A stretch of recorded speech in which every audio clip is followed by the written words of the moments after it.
Okay, I'll just get some more clips ready here, guys. Like these are just things you can use when dealing with a globe earther, right? Because they don't know what certain words mean, like gravity, refraction, science, flat Earth, radius. Like they barely know half of this stuff. Sometimes all you really need to do is just simply ask them to define their terms. And I call it flat Earth jujitsu. You almost have to throw no punches. Yeah, but it's flat because relax. These guys don't even know what they're arguing, like the last guy. You really think it's flat?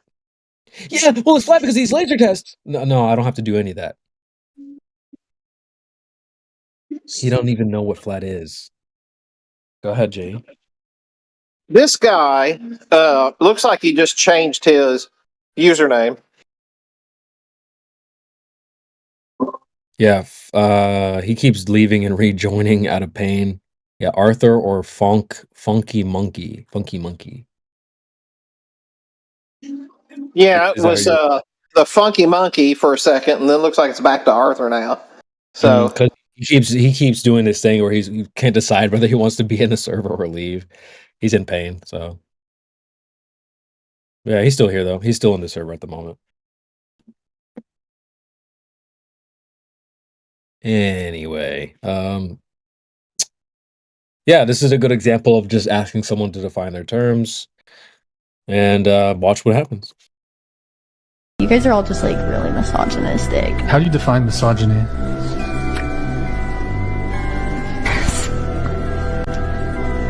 What?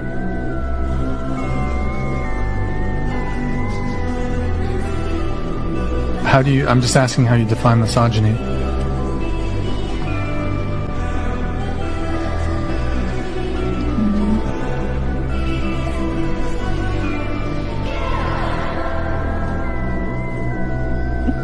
Can I go? Are you okay? Like, do you want you want to go as in leave? You guys are all just like really misogynistic. How do you define misogyny? I put the visual in the chat. You guys should 1000% watch it. So funny, right? Globies are on the same type of time, bro. You guys are just like science deniers. Oh, really? What's science? I mean, like, that's when they started freaking out. That's what this happened with this guy. Notice I asked him, "What's the radius?" He's like, "Well, I don't have to know all those things. All those specific details. I don't need." Yeah, the coping immediately. Hilarious. So this girl, she's like, "You guys are so misogynistic." Oh, okay. What's misogyny mean? She starts crying. Can I leave? Wait, are you good? Like, what does misogyny mean? I just need to leave. Okay, that sounds exactly what happened with Brody. You guys really believe in flat Earth? Yeah, what's flat Earth? So, like, but you deny science? What's science? Yeah. Shit is hilarious, bro. I got more. There's more.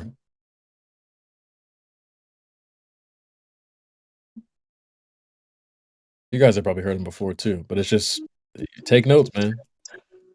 yeah, you need to put a video together called Copium or something that just puts these back to back. Yeah, that's not a bad idea. That's not a bad idea at all. Here's another example, guys. Same thing, right? Someone says, "Hey," they punt a certain term into the conversation, whether that term is refraction, science, gravity, experiment theory, misogyny, whatever that word is. Just watch the chess at work here, boys. Oh, so Okay, do you guys know what misogyny means? Yes. What does misogyny mean?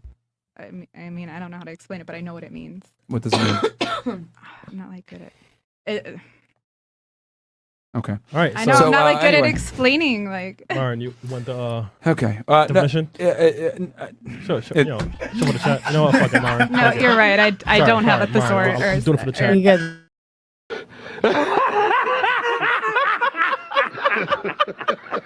I don't know if you guys caught it at the end. She's like, I don't have a this or whatever.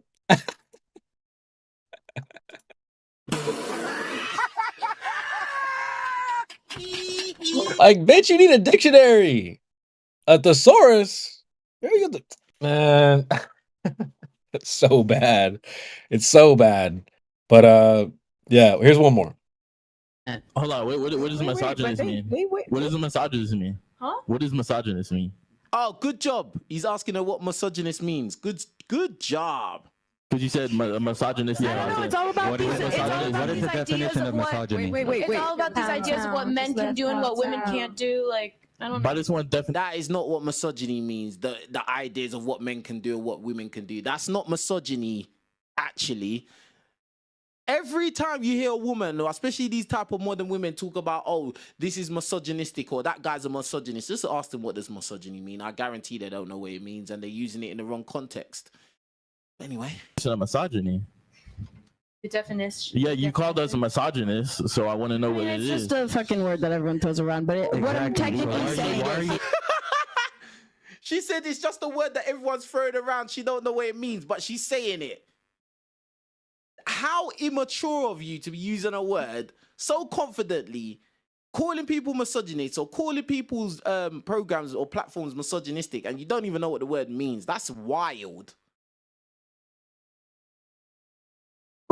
There you have it, folks. And so the lesson to be learned here is like, anytime someone does this, any term really, it's a lot of people use terms incorrectly. Buzzwords. Science is one of the biggest ones too. This guy hit the last guy, he hit that. Oh, well, so like I don't have all the science, like the scientists, yeah. Now we're just using buzzwords again.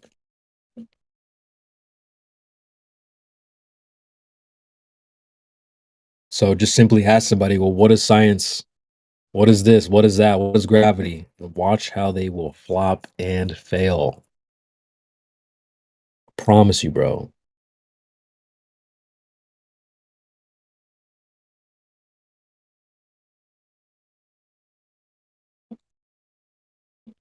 So yeah, that was 3 examples in real time, and I put the visuals in the chat if you want to save those links or show them to someone else or whatever.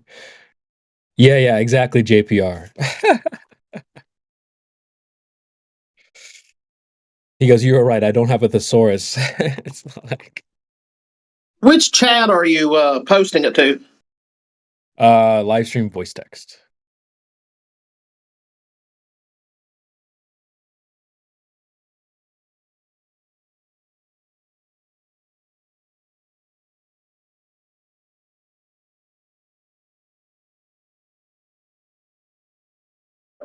What I notice is so many people, they know words, but they don't actually know what the words mean. And that is a cognitive stage where somebody knows various words, they don't know the meanings to them, and then there's people that never really get out of that stage. And I just see so many of these anti-flat earth people that that's exactly how they are. They use various words like, oh, well, it's science. Okay, well, what's science? It's like the guy's talking about the redshift. This funky monkey fellow. But I bet you if we started asking, okay, well, explain the redshift. How do you measure that? How do you measure that across how many ever quintillion miles you believe that it is? How do you just not know that that's the frequency of light coming out of whatever it is you're looking there? And in my experience, it seems like they always shut down. Yep.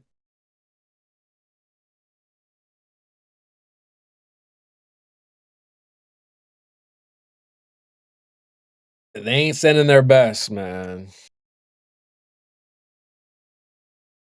I rarely run into a globe earther, where I'm like, you know what? I like this guy. He's got a good head on his shoulders, he's thinking straight. Barely meet that. But I know they come here and they're like, these flat earthers must be stupid. And they hear a guy like Mimas or Indio or JE or Miguel, Adam. Some of these guys, they come in here and they hear folks here talking or in the chat saying things. They're probably like, oh, wait a minute. This isn't what I thought, right? This isn't the. I was sold that these guys were supposed to be the dumbest of the dumb. But then you've got to consider when you come here and listen to a guy like Indio or, anybody really. It's got to make you step back and think, all right, where am I really? Who are these people really? But I think when we're dealing with these globe earthers, they're like, my expectations are usually higher. When I meet them, they're pretty high, but they never meet the expectations. Oh, you're a regular normal person, so you like must understand some things. And they're like way below that. They don't meet the expectations very often. Whereas the globe earther comes in, their expectations of you are extremely low. Extremely low. So it's easy to overcome those standards, those expectations, but it's got to be frustrating and confusing for them to come in expecting to walk into a kindergarten classroom, and you walked into a college lecture. Absolutely. And I see that time and time again that that's exactly what happens. They come in expecting like it's almost like somebody put them up to it. If you, did you watch the recent Locke and Odell debate? No. More or less, you can sum up Greg Locke's opposition to flat Earth in a few things. One is his first thing was flat Earth's not real because there's a group of people who claim that the Earth is rising 9.8 meters per second. And then his next one was that a guy named Nathan made a meme that had some Bible verses in it that probably should have been not listed. So his second point is more or less that a guy made a meme who didn't proofread it before he published it. And then his third was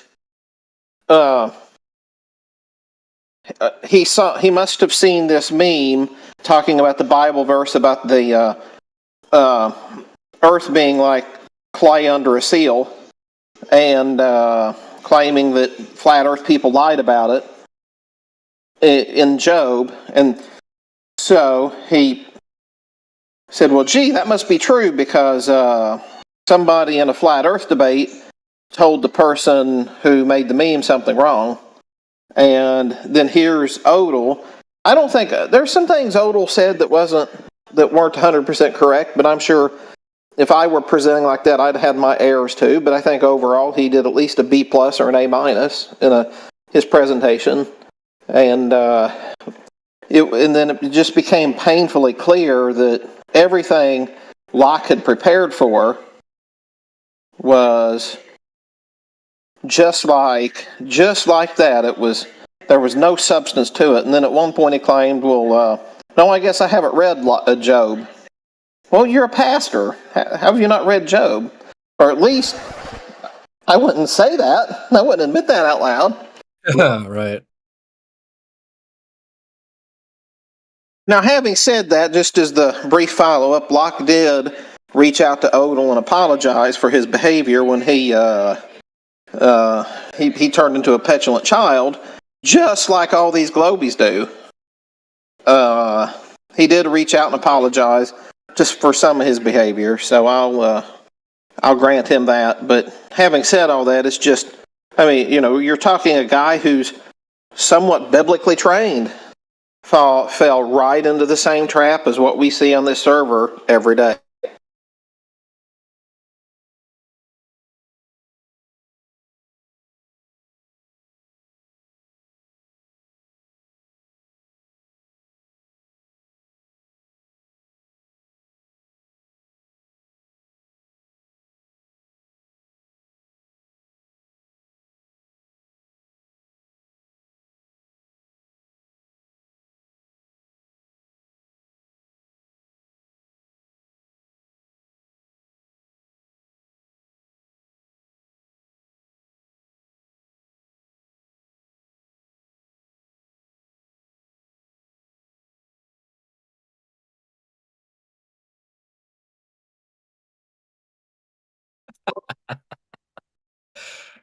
I got some DMs for you guys. I'll put them in the chat. This shit is hilarious, bro. Homeboy DM me his pain. Feel free to take a look. Let's go through this here. So he goes, "You won't join the call. You're scared." Well, I joined it. You guys all listened in live. He goes, so I leave the call because he didn't have anything, guys. It was fruitless beyond all belief. It was no point. You guys listened to it. Yeah, okay, buddy. Yeah, but what is your argument though? Okay, buddy, calm down, buddy. Okay, look, we see what you guys are. What is it? What do they call it? Energy vampires.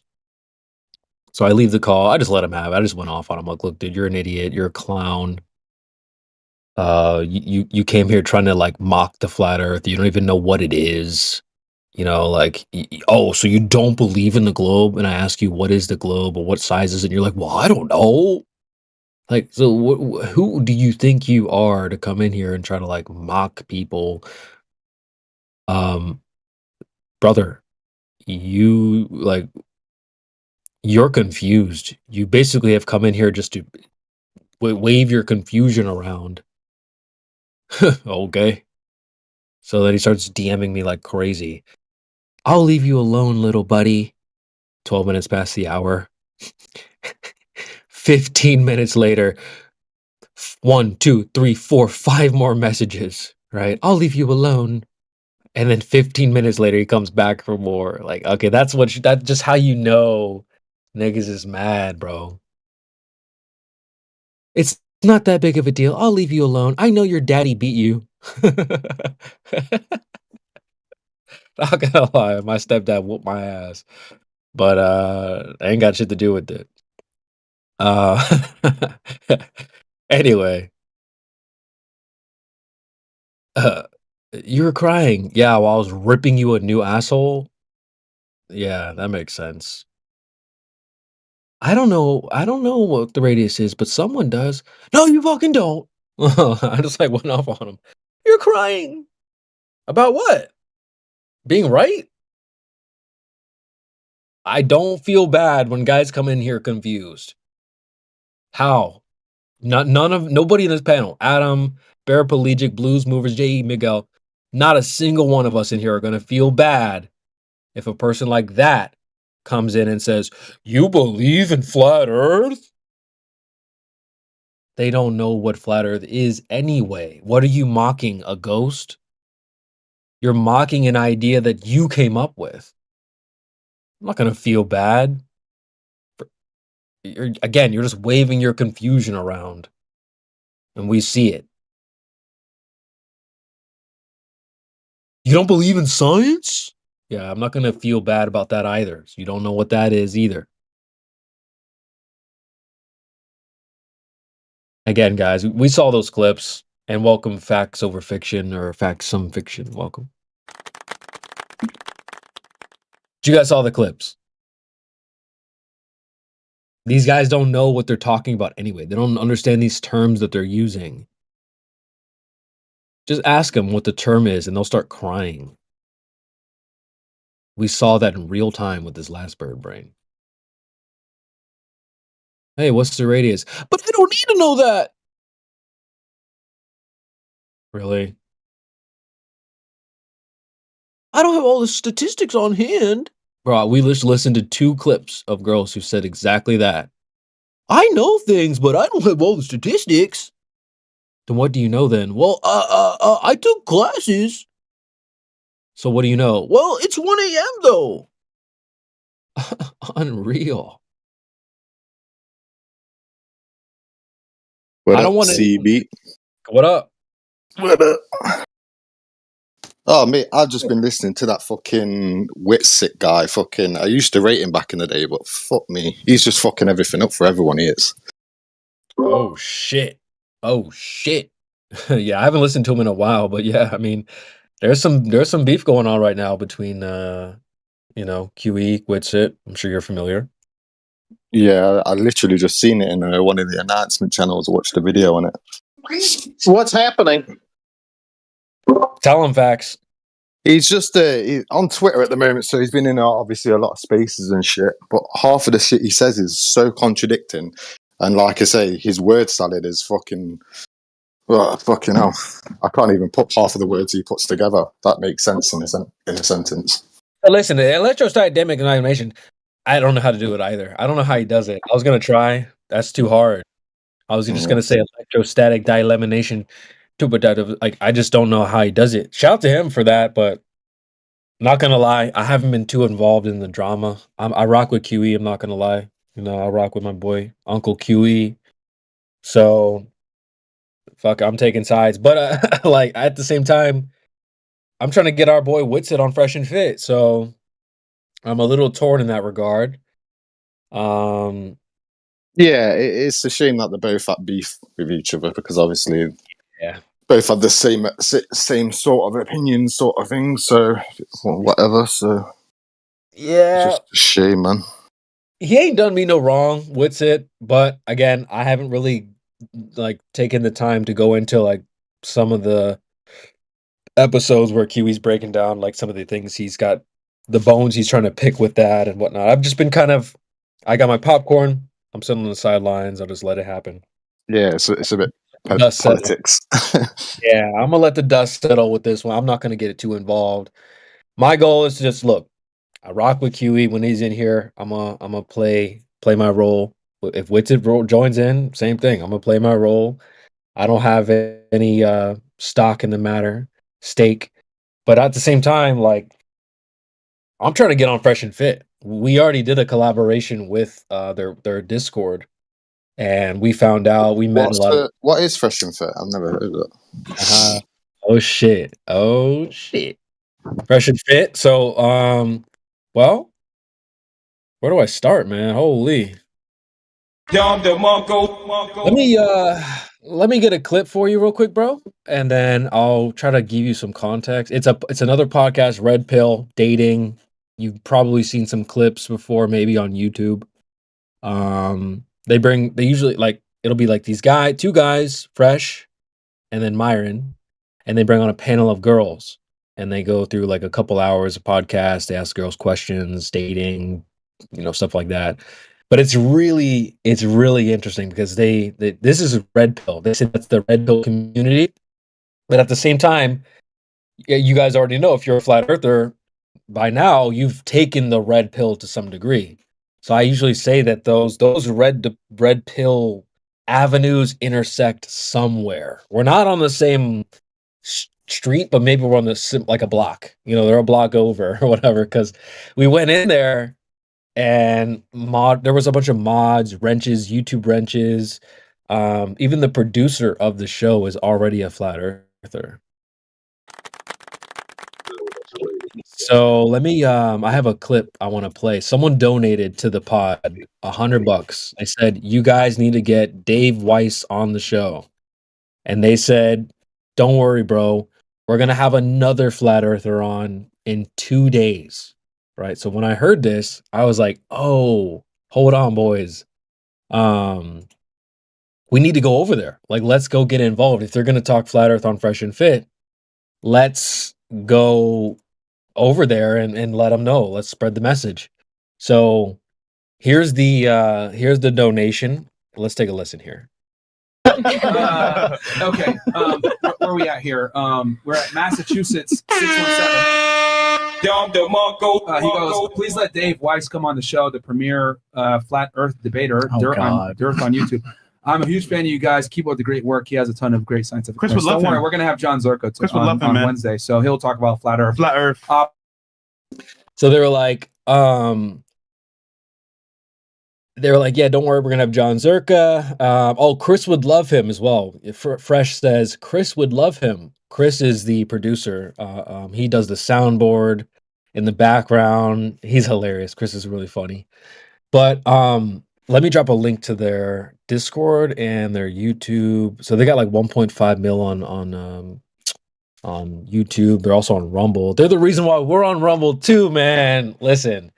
Shout out to Fresh and Fit, man. They've done a lot in terms of like giving me inspiration for our panel. Like We're not on Rumble right now. They're actually currently updating our Rumble. I think we're trying to set it so we can rewind the stream, boys. I know if you've been over there lately, you probably noticed that it's currently just running live all the time. We can't rewind it. But let me drop a link to the Rumble here. Oops. There's so much to cover. There's so much to cover. I know I'm kind of all over the place here. But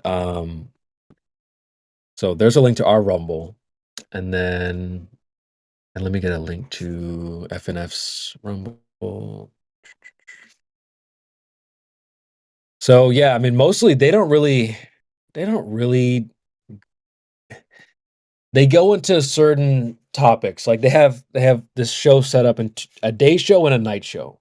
Monday, Wednesday, Friday. So Mondays they'll do what do they call it? Money Mondays. So they'll talk about money, finances, real estate, crypto, whatever finances on Mondays during the day. The night show is when the girls come on. And it's a Wednesday, Womanizer Wednesdays is what they call it. They'll talk about women, dating, whatever, talk about stuff in the news for the day show, and then they do the night show with the women. So then Fridays is what do they call it? I think they do call-in shows on Friday, so you can call into the show or whatever during the day, and then they have the women on the night show. Most people are familiar with the night show where the girls are on, and I have a bunch of clips. I play clips all the time from the night show where the girls are on and they're talking to the girls. Like, for example, they asked recently, someone donated to the show and said, do the girls believe in the moon landing? All right. Why now? We got why now goes. What are your thoughts on the moon landing, real or fake? Or y'all don't have the brain cells to answer. Okay. How many of you think that the moon landing was real? Raise your hands. It was real. Okay. One. Only one? The rest of you guys don't think the moon landing was real? No. What? I believe it happened, but I don't believe the pictures were real. Oh my I don't god. believe it happened, and I don't believe. Why it would they was fake the real. pictures?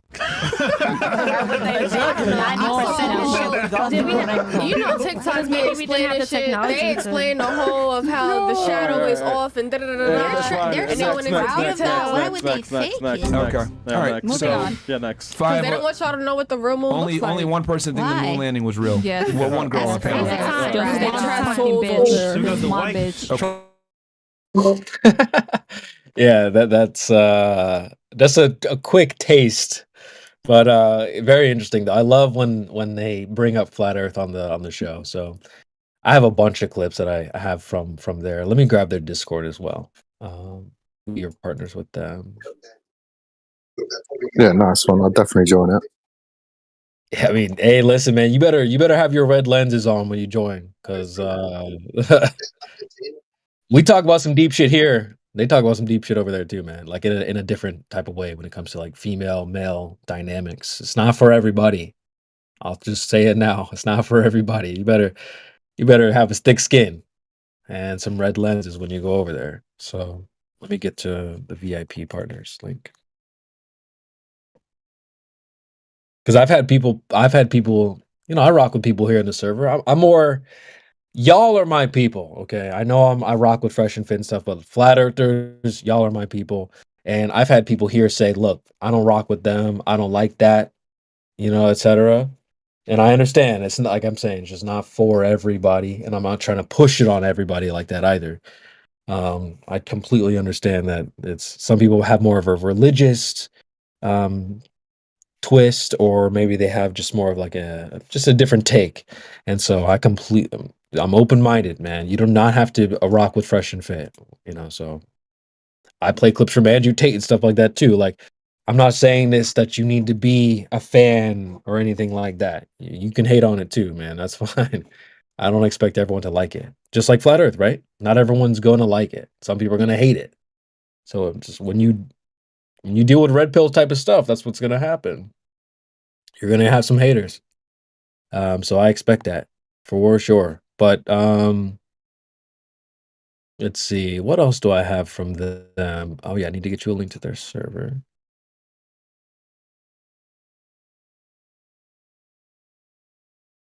It was really fun, man. It was really fun. So they said John Zerka is going to come on the show. I'm like, who the fuck is John Zerka? I've never heard of this person in my life. I'm a flat earther. I've been doing flat earth for like 5-6 years. Who is John Zerka?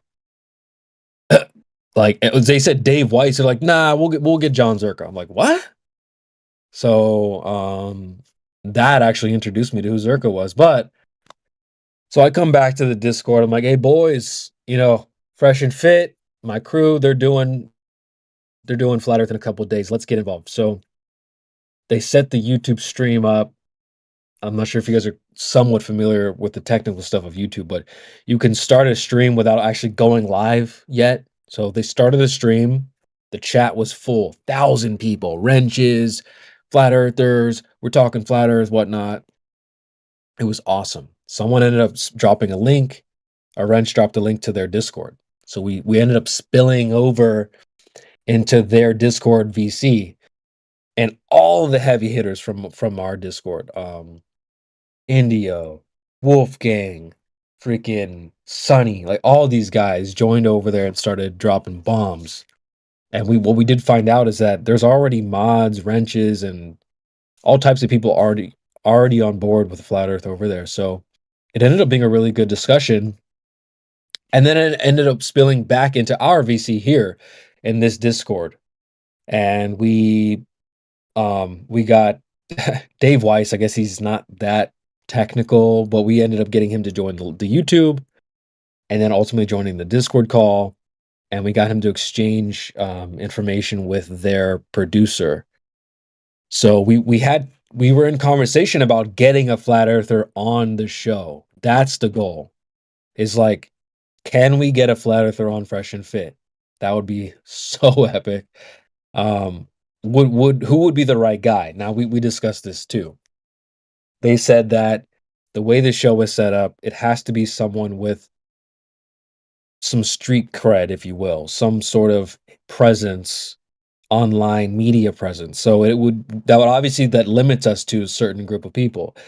An Oakley, a Weiss, a Whitsitt, a Jira, it's not going to be me. It's not going to be Miguel Souza. It's not going to be Bear Pelagic. It's not going to be J.E. Barrington. It has to be someone like a Whitsitt or whatever, a Weiss. And so what I'm thinking is that maybe Whitsitt will actually be the person, because Whitsitt's moving to Florida. The Fresh and Fit studios in Miami. Every time I speak to Whitsitt now, after we've had this Fresh and Fit conversation, someone told Whitsitt, and now he feels confident about getting on the show. So we'll see, boys. You have to keep your eyes peeled, but I'm a big fan of Fresh and Fit. I don't think it's for everybody. I usually say it's a little bit like diving through a needle stack to find a shred of hay. I mean, we just listened to the clip where they asked about the moon landing, right? How many? You heard the kind of the chaos in the background and stuff like that. It can get a little crazy. Yeah, I think that was my first red pill. That was. Yeah. That was my first red pill, and then just fucking hell, just spiraled into loads of different things. That's actually really interesting, the moon landing for me too. Because I believed in the globe, but I never believed in the moon landing. So, and I don't think that's actually rare or as uncommon as people want it to seem. So I agree with you. I'm kind of on the same board. That was one of the strings on the sweater that was loose that started to unravel this whole thing. So, and I was really impressed by this panel of girls. Let's see, there's 1, 2, 3, 4, 5, 6, 7 here, and only one of them thought the moon landing was real. Maybe 2. One of them said it was real and the picture were real, and another one said that they faked it, but it's still real. But the rest of them said it was fake. So I'm like, all right, cool, interesting. I like that. Yeah, I think a lot of people don't understand how many open-minded people are actually in this world. Like, but they're just people that just go on with the day-to-day thing. They'll look at something and think, yeah, that's probably fake or whatever, and then just carry on with their day-to-day business. But I think a lot of people just need to carry on, keep popping up, speaking up. If you don't mind me interjecting, I learned that the Earth was flat in 2008. God. And I knew that the moon landings didn't happen somewhere around 2001. Now, I just went on with my life because I could get into the story about how I learned, and it's a good story, but just for the sake of brevity, I just went on with my life every now and then. And in fact, when I met my wife in 2009, the first night we met, I told her that, and she was then started asking me about chemtrails and things like that. And I'm jealous. So we then went to Cape Canaveral. I'm sorry, boss. No, sorry. I must be lagging. I was just saying I'm jealous. Go ahead. I thought somebody else popped in there saying sorry. But anyway, we went to Cape Canaveral we met in 2009 and we went in 2010. And so she was still a little up in the air as to if the moon landings and such were fake. And so I took her over to this little like playground where they have the actual command capsules of these various rockets for kids to climb in and out of. And I said, okay. I took her to the first one and I said, they were up in this. There were 2 guys in this one for 7 days. Or however long it was, 3 days, 4 days, whatever. I don't remember now. And I said, just sit in here for 30 minutes. And I'll go get us a couple turkey legs, and I'll come back, and you just sit here for 30 minutes and then tell me if somebody was up in that for multiple days. And in about 3 minutes, she was getting out of it. She's like, yeah, there's no way. It's funny you should say. Jay, what the? This man gets head to some Zion. What the fuck? That's like when oh my bad. That's like when I used to like get I used to get my dick sucked watching flat Earth documentaries, and she'd be like, again, John with the flat Earth, and I'm like, babe, I want to be real. Like, I'm not gonna hide what I like. What was I watching? What was I watching? He's watching Dawson. You're watching Ryan. One of my mates. Yeah. Yo, Chad. Oh my God, this is crazy. Mine's fucking a bitch to Ryan Dawson. Ryan Dawson's monotone voice is getting them wet. They attacked the tower at 12:45 p.m. Sucking his dick. Yeah, babe, that's Muhammad Atta. He was in action there. Jeez, bro. What the fuck, man? I knew it because Sneeko said, he's like, everyone said Myron will not change who he is. And like my rule is like I like to hang out with them and they have somewhat similar interests, you know what I mean? So but yeah, bro, I've watched like fucking careful. You know, you get Chad, it's like a deviant thing. When you watch banned documentaries with a girl, it's like, we're not supposed to watch this kind of porn. And then you know she's right. It's like, that's true. Oh damn. Yeah, that's and the best is when they're washing dishes and they start saying like, it's the Jays. You're like, yeah, converted this bitch. Come destroy your life.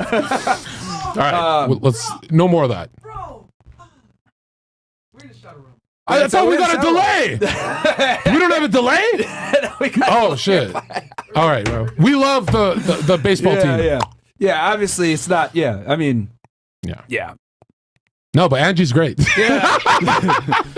So I'm to your arm, nigga. All right, I see. Thanks for bearing with that, guys. That's fresh and fit. It's hilarious because you were talking about how like you took your girl, you were slowly kind of red pilling her. She already understood about the moon landing or whatever, and you're like, here, you know, you were like dropped her off and made her think. That's really funny. Like those clips are how like they were talking about how they like to sort of spend time with their girl and have similar interests. I'm so jealous because I've not had that experience.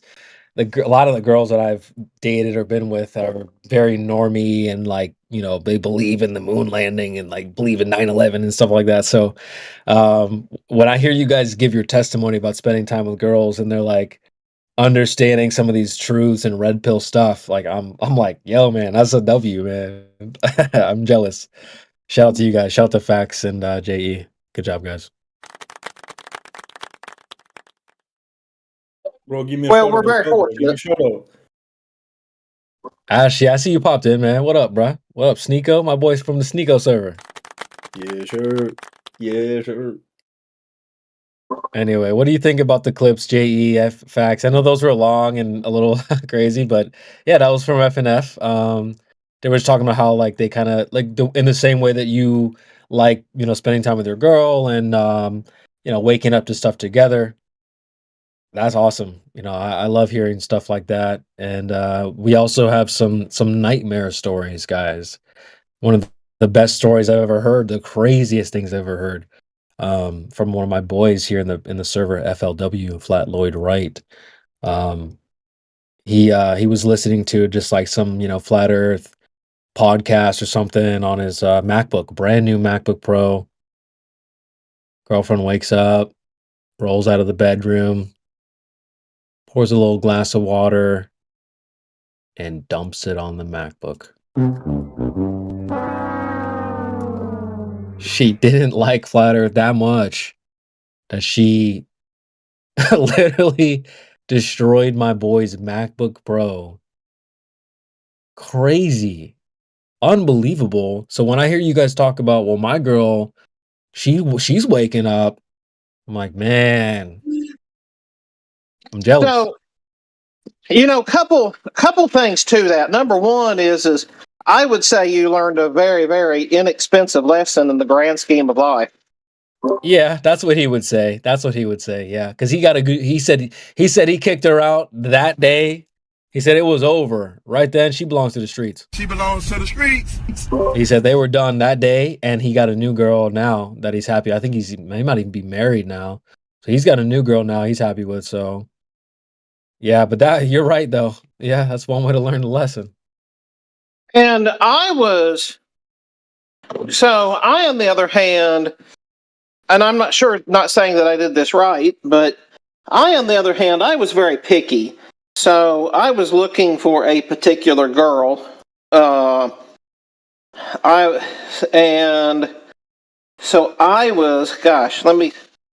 guess I was 35 when I got married. Had never been married before. And that was in 2012. We're still married somehow. So all my point is that I didn't take any impertinence from a significant other, and I think that's the key to finding the open-minded one. But I'm not going to lie, I did also get extremely blessed and extremely lucky. Yeah, man. I'm so glad to hear that. When you're like, yeah, man, I talk flat earth with my girl. I'm over here like this. You Jay, what the? Man gets head to some Zion. What the fuck? That's like when I love it. Jay with them. Zerka the goat, bro. Zerka the goat. Yeah, bro. That's such a good clip. I love it, dude. I love it. And now we have 4-year-old twins. That W. Who is Felicia? They're just hot micing. I think. Or not. Felicia is the old flat. Felicia. Oh, hold on. Bye, Felicia. Oh, can you I don't think they have. I don't think we spoke. Bye, Felicia. Have we spoke before, Felicia?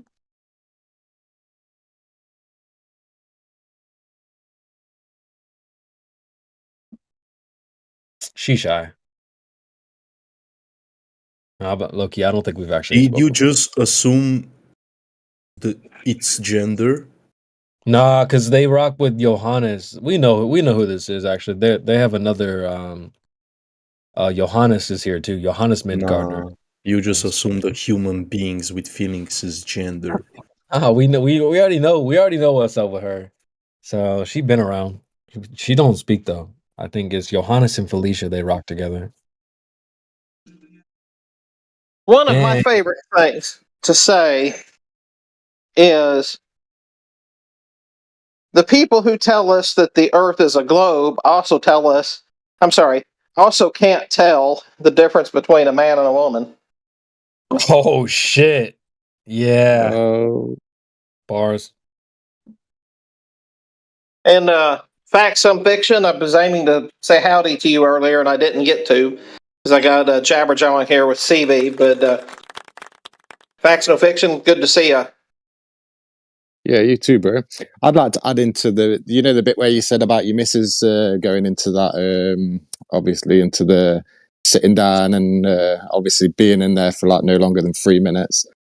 Makes sense because like I tell you, the science that they make up in that space of theirs doesn't match the engineering that's put into these spaceships. It really doesn't. Well, and here's what. So after we left out of there, we went over and got a turkey leg. And I will say that whatever chemicals they inject into those turkey legs, they're actually pretty good.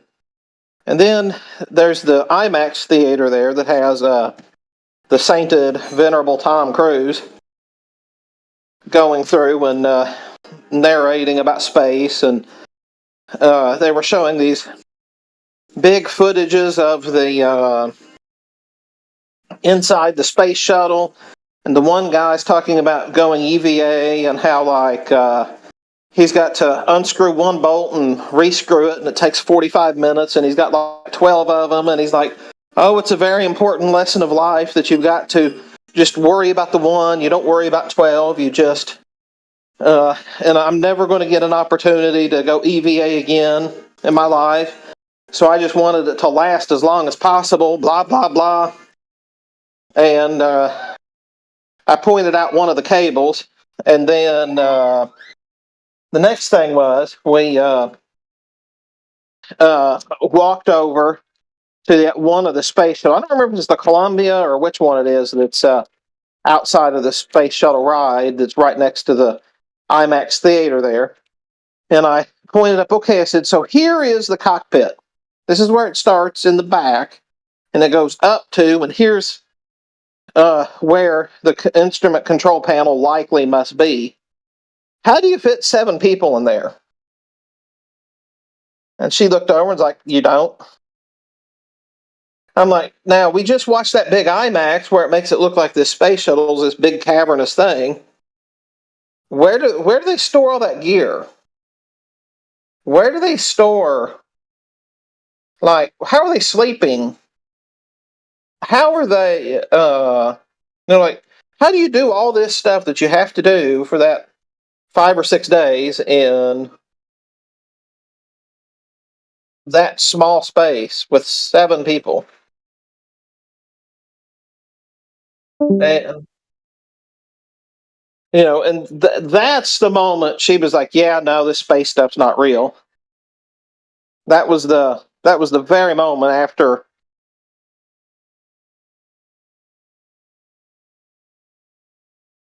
And it's funny, I don't know how many hundreds of thousands of people must go there a year. And I wonder how many walk out of there saying to themselves, God, I don't know how they would have done that. Because we've heard other people talking about, like, gosh, how did they stay? That people must have been smaller back then. Like, well, yeah, we are taller. You go into older homes and you can tell they were designed for shorter people, but by the same token, we're not that much bigger. We're maybe a few inches taller, but not enough that they're going to be that uncomfortable for several days in a little rocket command capsule.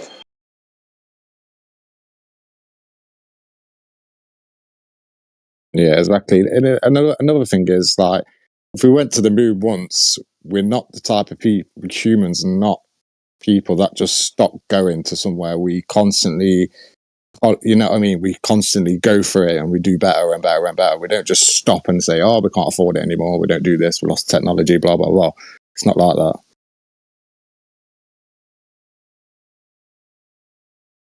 No doubt about it that I don't know how that works. I don't know how you in turn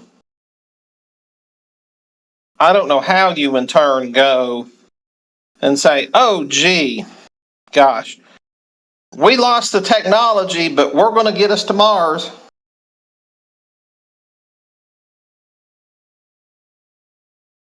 Yeah, exactly. Doesn't make sense, does it? But that's the whole point of these people going down this red pill route, because obviously people are like opening their eyes to the lies and stuff. So yeah, crazy. But we hurts my brain both destroyed sometimes that think about it. technology.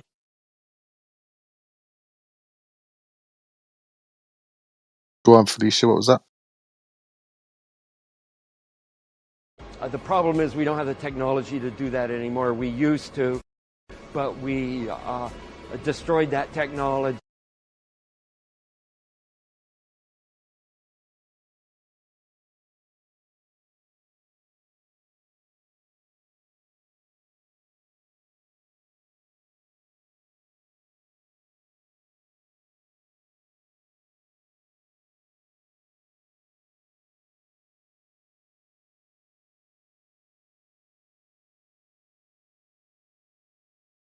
And if you all don't mind humoring me for a moment, I've been hearing a little more lately about the fact that supposedly flat Earth is a psyop. And do any of you all know where that come about? What the origin of that nonsense is? No, I don't have an idea on that. Probably CB does. Flat Earth is a psyop. Oh, well, it's like you have a cardboard box and you just label with a big Sharpie pen crazy on the box, right? And what people want to do is just throw everything anything they don't like goes in the box. So Bigfoot, flat Earth, Mandela, whatever it is, that's the crazy box. So I think that the PSYOP box is the crazy box. So I think we flat earthers have taken it out of the box. I think we've shown that it doesn't belong in the crazy box. People want to try and put it in there, doesn't belong. Sorry, because when people imagine flat Earth, they're always thinking of something else. Y'all all know we're just talking about the Earth. We go outside, point at that. That's the Earth that we're all referring to. But their ideas of a flat Earth is usually like some pizza planet. So they take this cardboard box called crazy and just throw everything in there. Flat Earth goes in there for them. Bigfoot, you name it, right? Yeah, that makes sense. The whole crazy thing about it is, I don't think, obviously, you can't say it's crazy because you can't turn around and say like all these like ancient Egyptians, all these people from our ancestors and stuff like that had all these models of the Earth and stuff and how it looked and the time, how time was done and stuff. So we credit them for so many things for their buildings and stuff like that, but we discredit them every time when it comes to the shape of the Earth. How is that even possible? I know, right? That's a good point. And well, only people who have got to this point even consider stuff like that. I'll be honest, when I believed in the globe, I did not know that those other quote civilizations had other depictions of what maybe this world looked like. And so no, yeah, you never would have, because you have to dig for that information, and that's how they want it. Yeah, 100%. 100%. So I think for people, it's like a default position. It's like just simply rooting for the home team. You go to the local soccer game or what, I don't know. It's just that simple. You just blend in with the crowd. You don't have to know the team players. You don't need to know who the coach is. You don't even know the rules of the game. As long as you just blend in with the crowd and you cheer when everyone else cheers, woo! Then yeah, no, there's nothing. That's easy. I think that's what most people do. They're just like that.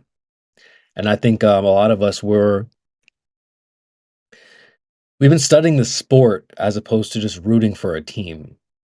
I want to know the rules of the game. Maybe some of us even play. Maybe we're the ones on the field playing. But yeah, I think the people we're dealing with are just fans rooting for the home team. The globe team, right? So when everyone else cheers, they cheer, but they don't know why they're cheering. They don't know who's who. They don't know the rules of the game. They don't know what's going on. They're just kind of going off of an emotional wave of the environment, right? Oh, and we're gonna go against the other team, right? Flat earthers, boo, right? So like they just react, and I think that's how most people are. It took me a long time to realize that because most people don't know what the hell's going on. I mean, we just dealt with a goofball earlier. They didn't know what the hell's going on, right? JE or Flack? Yeah, go ahead. I was just gonna say, do you ever think, CB, that in your lifetime, my lifetime, that this truth, the whole truth agenda, will come out? All right. See, this is a good question. It is Sunday too, isn't it? We can speculate. No, I don't think so. Personally, I don't think so. I imagine what that's like, and it doesn't look good in my mind. I'll be honest. Think of I usually liken it to like a hangout spot. But let's say you discovered LA, or like you were the first person to find a really cool spot. And you start telling your friends, "Hey guys, I found this place. Come check it out. Really interesting. It's got a great view. Beautiful. This is the best." I don't know, whatever, right? Next thing you know, they tell their friends and their friends tell their friends, and next thing you know, everyone and their mama has heard of this place. Look at LA now. Okay, I should have went there when I had the chance. I was in San Diego for a month. But even San Diego, right? Like places when you have a cool spot like that, what happens? It gets trashed. I mean, I've never been to LA, but I've heard stories. I'm sure you guys have heard stories. That's what happens. Like cool things get swamped when they go mainstream. I used to be a huge Wiz Khalifa fan way before he got popular, right? I went to a concert here in Kentucky, Kentucky, guys, across the river, before he was like really popular, before Black and Yellow and all that stuff. But next thing you know, Black and Yellow hits the radio. It gets really popular. Everyone, oh, Wiz, you guys heard of Wiz Khalifa? Black and Yellow, Black and Yellow. I'm like, ugh. All right, you know what? I'm gonna find something else to go hang. I'm gonna go find another cool spot, And so I don't really care if Flat Earth goes popular because I don't want it to. I don't want people to fumble it the way mainstream has now. Go ahead, Jay. You want to say something? Yeah, and I think we're seeing some evidence of that. Because I think some of the evidence of it comes to where we see people who are virulently angry over the Mandela effect, or they're virulently angry over some sort of sovereign citizen nonsense. Over 2022, early part of it, I kept hearing for several people about how you can take from your trust fund and buy cars and this and that. And all you have to do is get these 4 forms from the IRS. And one guy that was telling me all about that, I knew in person, before we moved about 90 miles west of you.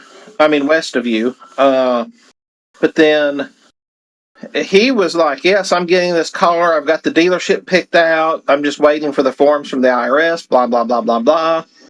And as soon as I get these forms, then I'm going to have my free car. And I just use it for my trust fund. And he's still getting rides to the meetups that they have down there in Florida. He's still, obviously. And I can't remember the guy on YouTube that he was big into. Because there were several people that from all around telling me about it, and then they were telling me how even the word understand doesn't mean what you think that it means, and this and that and the other, and then like, okay, great, well, if that's what the Black's Law Dictionary says, go ahead, just show me. And one guy told me in March of 2022, I'm going to be over to a friend's house. I'll snap you a picture of his Black's Law dictionary. I messaged him a week later. Hey, what happened? Oh, I said to give me a few days and I'd get back to you. And I guess in his case, a few days still qualifies as almost 2 years later.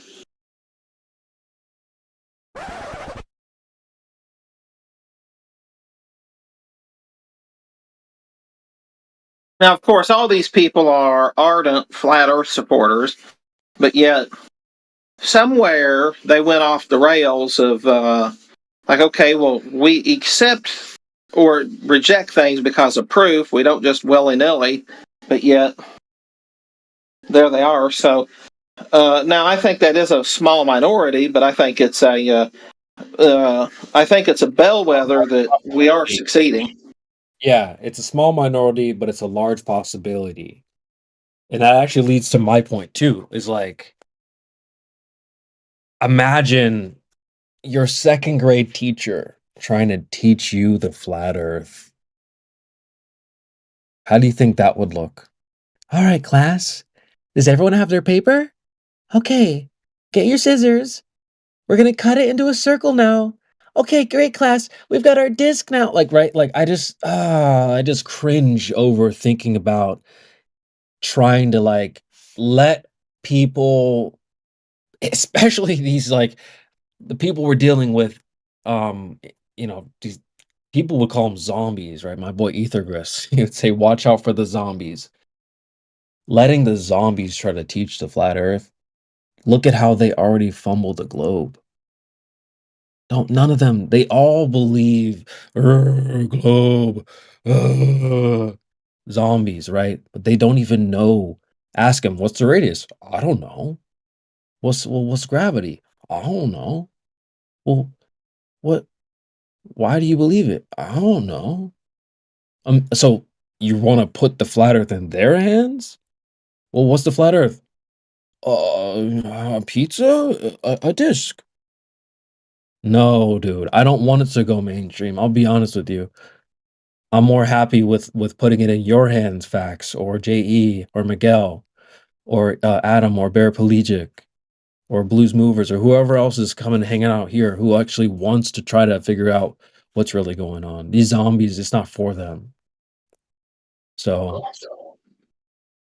if you don't mind, let me give a little parable that this is not true. It's just a parable that I like to use as an explanation. So if you go to and I never say his name right, Ptolemaic model, and you look at all of the orbits, it's a little off-putting.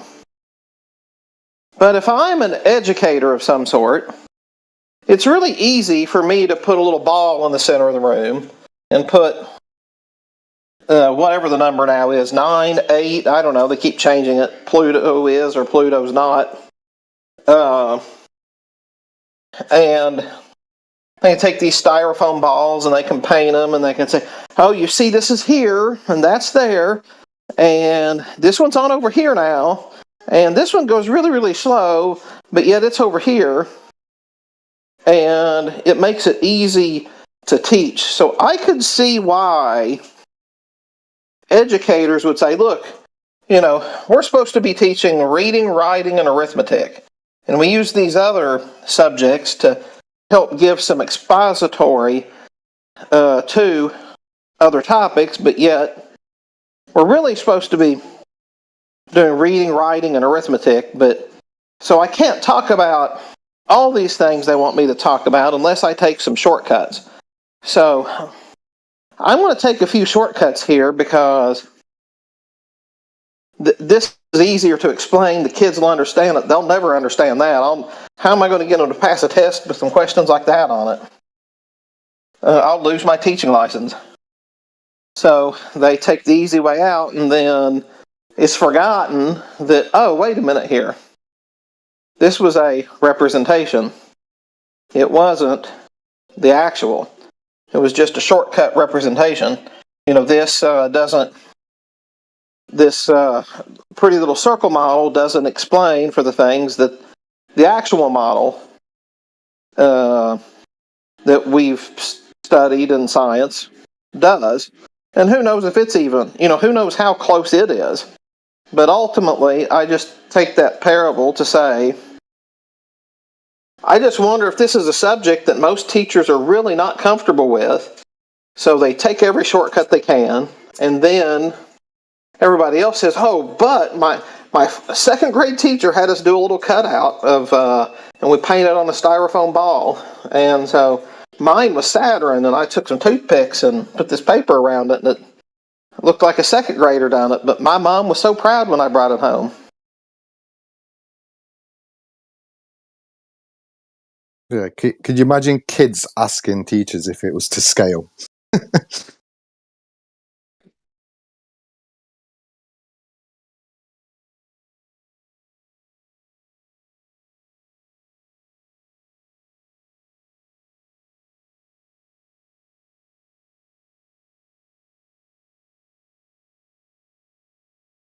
Now, and CB, and I forgot until you mentioned it, that, where we moved to is not terribly far from Lawrenceburg and Aurora.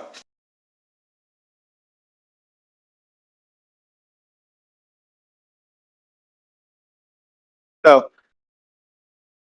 I'm not terribly far from you.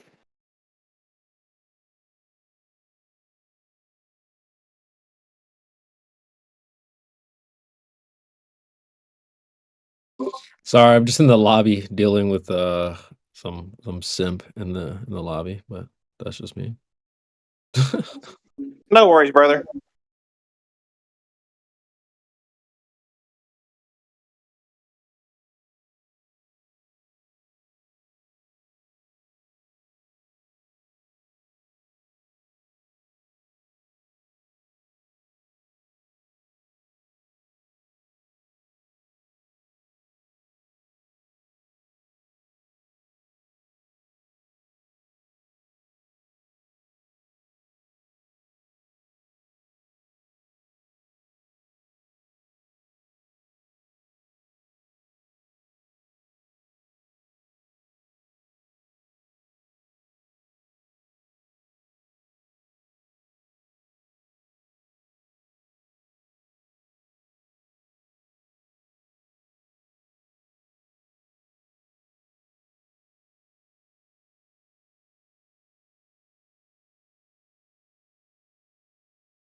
Yeah, sorry guys, I was just focusing on the chat. Let me see what I have for you guys here. Someone said something earlier, made me think about this clip. Maybe I'll just throw it in and we can react to it. So let's take a listen here. I gotta say, it's so awesome. Like, it's me, Fresh and Fit, Zerka, Sneeko. We're all live on Rumble. We got 16,000 watching between the both of us. And we're just freaking dropping these red pills like, bro. Overton window shifting. We're so winning. How could you not trust the plan? Just everywhere you look, the main mission lurches forward. In spite of it all, people create all these diversions and distractions. They try to say, oh, you're failing because of this. Oh, you're not doing because of that. But it's like the message is getting out. The signal's getting out. No matter what happens, it's like the message just keeps going because I'm a human red pill. Yeah, that's my boy Fuentes. But I like it. I like what he's saying there. He says that basically, no matter what they say about us, they can say what they want about flat earthers. They already say all types of crazy stuff. They're the dumbest people. They think it's a dish pizza, blah, blah, blah. The message just keeps lurching forward, like Nick says there. I'm seeing more and more people hear or talk about flat Earth. It's becoming less and less taboo. And he also makes this point in the next clip where he says, you eventually get to a point where you're like, whatever. People say all these things about you. Oh, you're a flat earther. You're a flat earther. You get to a point where you're like, yeah, whatever. And you just keep going on with your mission. Let's take a listen to what that sounds like. When they say like, oh, you're racist, you did this, you did that. Like for me, my life started politically when I just started saying like, okay, whatever, you're racist, you're this, you're that. Okay, anyway, I feel like so many people are so fixated on arguing, no, I'm not a racist, no, I'm not this and that. And here's the thing, like, as I said earlier, I love everybody, but the way that term is used, or any of those terms, it's all just political. If you're not liberal, they say you're racist, therefore, like, you're a piece of shit and no one can talk to you. And I feel like people are just done with those games. Like, how can anyone look at the stream where it's like, it's very interracial or multiracial, whatever you want to say. Interracial in a lot of ways. I'm Mexican and white, and I think you guys are mixed. So it's multiracial. I'm a pure blood, motherfucker. You a mixed fuck. I'm full white. Right. But it's a mixed panel. We got all different kinds of people, and everybody recognizes that we're all like nice people, like we're all friendly, normal people, just we have different views, different, maybe we're more right wing or have a different perspective on things. And so people are just about. Such a good point that he makes there. It is. It really is. It's like being in real life. You got a picture as like an engagement show, and you're being shadow banned in real life, and people are more bothered about being shadow banned by their thoughts or beliefs or blah blah blah, that they then follow the crowd of the people that are doing the shadow banning. Yes, goes deep. Yeah, and he says like, we're all just regular normal people, and we're just hanging out, like. You get to a point where, oh, you're a racist. Okay, well that doesn't work anymore. You're a flat earther. Yeah, okay, that doesn't do anything. You're causing no harm. So those days are over. So I really love this point there from Nick. So he says in the first clip, the Overton window is shifted. More and more people have heard about the flat Earth. It's less and less taboo. In the second clip, he says you get to a point where you're just like, fuck it, who cares? Oh, you want to call me a flat earther? You want to call me racist? Whatever. Like, so we're just regular, normal people. We're all in this stream here hanging out. So, yeah. Yeah, I used to be like that when I was obviously about probably like 3 years back. If someone said something about space, and then it used to be my missus sometimes that would turn around and go, "Oh God, don't talk about space in front of him." And then my heart would start racing a bit because I'd be thinking, fucking hell, I'm going to get attacked here. But nah, it's like, yeah, so what? I don't fucking believe in space. So what? Now, CB, let me ask you a question if you don't mind.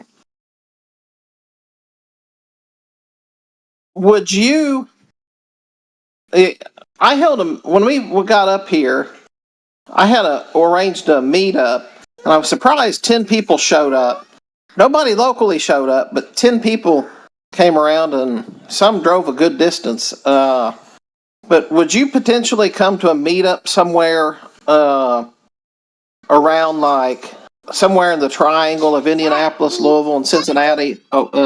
Like maybe early to mid-May?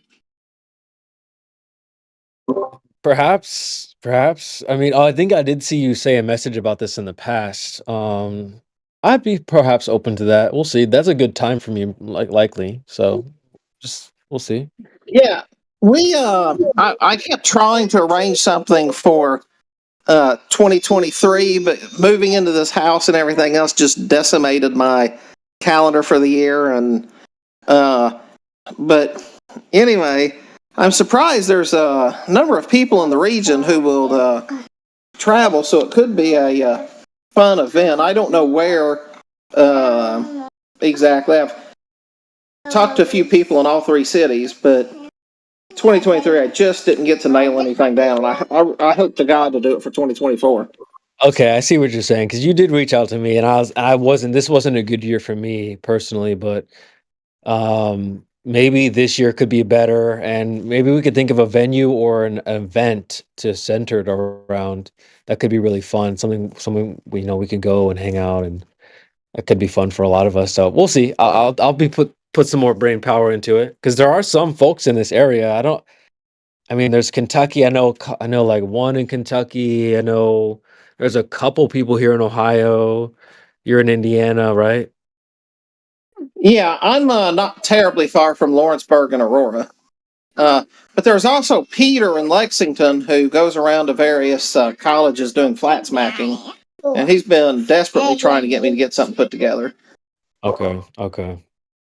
Well, I'm sure some people will come out of the woodworks as well that we haven't heard from. So as if we do a good job advertising it, so I'll try to think of maybe like a good venue or like an event so we could center it around. That's all. That would be fun. See, I'll give you an example. I put the meetup in North Vernon, Indiana for 2022 simply because the Flat Earth app from Dave Weiss had several. Hang on just a second, Bubby. Had several people in it from Jennings County here, and that's why I put that. That's why I did it there. I thought maybe we'd have 2 or 3 people locally show up, but I didn't know that I was going to. And I was getting calls from Michigan and Missouri and people who were seriously wanting to come. And I kept telling them, look, I don't have anybody RSVPing, so I don't want you to drive all that distance. And we ended up having people who didn't, like from up by like Michigan City, Indiana, had way southwest Indiana. I mean, like, I was amazed where people drove from. We ended up with like 10, and I only got it on Mark Sargent about 2 weeks ahead of time, so. Oh, did he show up too? No, I didn't, but he does a really good job of pushing meetups because he wants meetups, so, but no, I don't know where he lives, but I don't think it's close to the area here. Yeah, I can't think of where he's at. I know he's not near like the coast or anything. Rick Hummer said he would even try to come.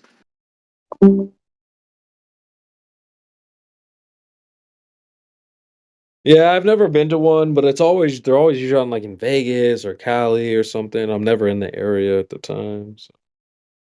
I mean, and I would think it'd be fun with some Skyline chili and some Geta and some Grater's ice cream. Hey, you know your stuff there. You know your stuff, J.E. I see you.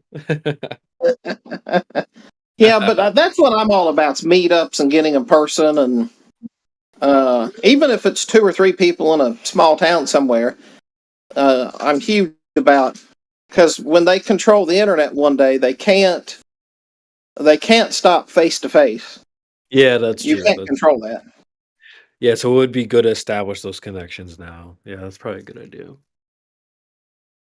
All right, well, that's not a bad idea. Hey, listen, who knows who you might meet there. So, pull up. All right, I'll put some more thought into it. I like it. Cool. But I want to back out of here. I got the boys hollering at me. One's wanting to lay down to take a nap, and the other one's wanting me to put some clothes on them. So, All right, Jay. Well, it was a pleasure, as always. You have a good one. hey, appreciate that, and same to you there, Fact Some Fiction. I hope all of you have a good day. You too, man. I'll Happy just New be Year. hanging out listening, but I won't be talking. All right. Happy New Year, man. That is J.E. Barrington, ladies and gentlemen. And he gets an extra Don DeMarco for the content on the live stream. Don DeMarco. There's a soft spot in CB's heart if you like to jump on the panel here and just start riffing, raffing, let it go, let it fly. That's the way to do it, man. That is the way to do it. So let us see here.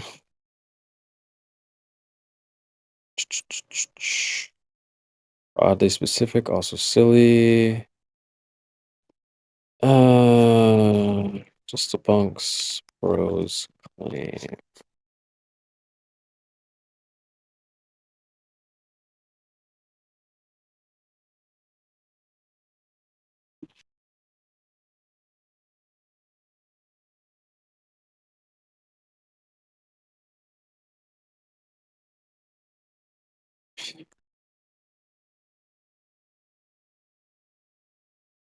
Anyway, let's take a look at the clips section here. Shout out to Nick Fuentes. If you guys are not familiar with Nick, I actually think he's a flat earther based off of some context clues we can listen to here.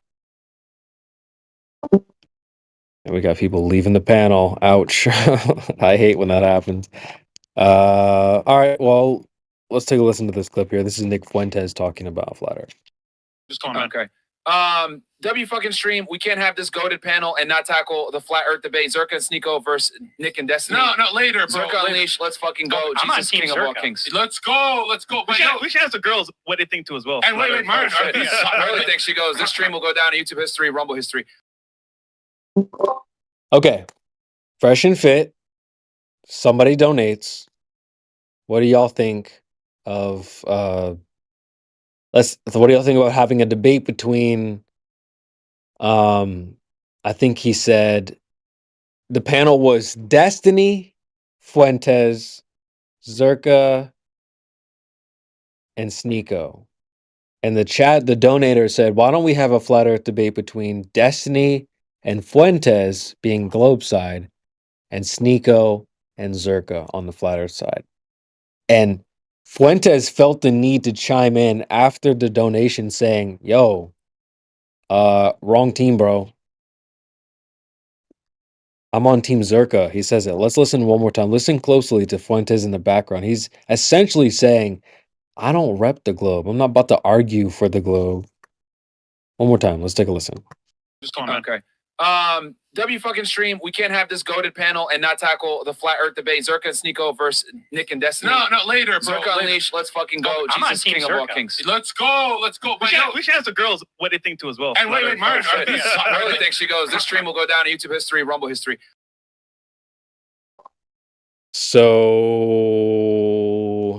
W Nick Fuentes? Yeah, I think so.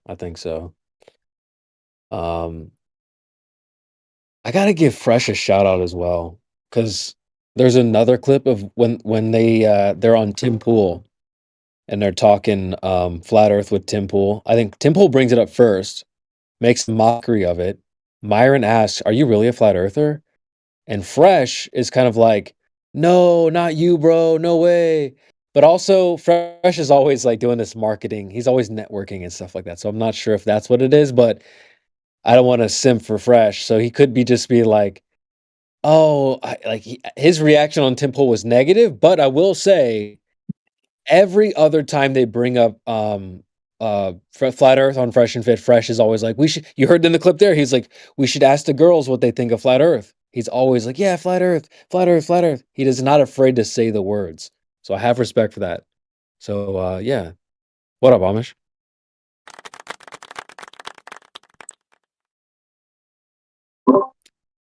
Sorry, my barbecue sensor's going off. Hold on. That's the most epic line I've heard all day. That's what a Chad line. That's awesome. I wish I could say that. That's awesome. All right, yeah. What's up, CB? Good to hear from you. Likewise. Yeah, we were just listening to clips and just killing time and stuff, talking trash about Globies, and we had a guy call in earlier. He got a private call with CB, and I let him have it, man. So that's today's drama. Awesome. Hoping we get some New Year's Eve drunks coming in. Ooh, yeah, I do anticipate that. I'm feeling good is here. Globe Skeptic. Okay. No, What? I'm a flat earther now. Flat earther now. Oh, shit. Yeah, no, that's not what my name was from. I wish it was updated. It's not. I've been a flat earther for a while. Well, we can update that today. Nice, dude. Nice. Well, we do have some questions though for you. Amish and I would love to know if you are familiar with the radius of the globe.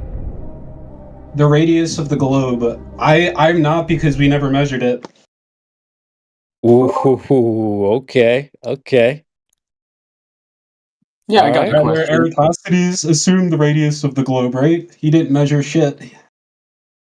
He actually assumed that the sun's rays are parallel when they're actually divergent. All right. W so far. So what is the number that they came up with? Are you familiar with that or no? I don't know numbers now. All right, fair enough. But you understand, like if you just think that Eratosthenes was wrong, like you just don't understand that there's numbers and there's figures. Mathematical figures, right? That supposedly don't represent the observable world. There are fossil records. So if you don't know the numbers and the figures, sir, I mean, it's going to be easily. I can just say that there's numbers and figures, and you're going to be easily debunked. There are volumes of proven data, numbers, figures. There are fossil records. I'm just giving you. If his numbers and figures, I mean, if his underlying presuppositions weren't correct to begin with, then why do they matter? I'm sorry, that just made me lose my shit. I'm sorry. That clip is so. So here's the thing: even if what he presupposed was correct, his method is still flawed because he didn't prove anything. If he has to presuppose something, and then he affirms what he presupposed, he didn't prove anything. Right.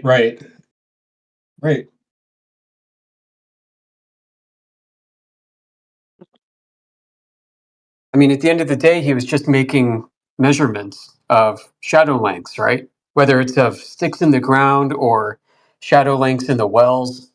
We don't even know which of those two stories is accurate. Which is to say, we don't even know if he truly existed. Yeah, I don't particularly think. Supposedly, there wasn't a lot written about him. Meanwhile, you know what we do have a lot written about of? There was a guy in China. I don't know his name because I don't speak the language at all. But he existed. He was a contemporary of when Eratosthenes supposedly lived. And he did the same thing. He did the same method with shadows, right? But they didn't assume anything about the sun being infinitely far away and massive and light rays coming in parallel, none of that. In fact, they thought that Earth was flat, and they did the same thing as Eratosthenes and affirmed that the Earth is flat. So that is an interesting take. And there's actually more documentation supporting the existence of this fellow than there is of Eratosthenes. Interesting.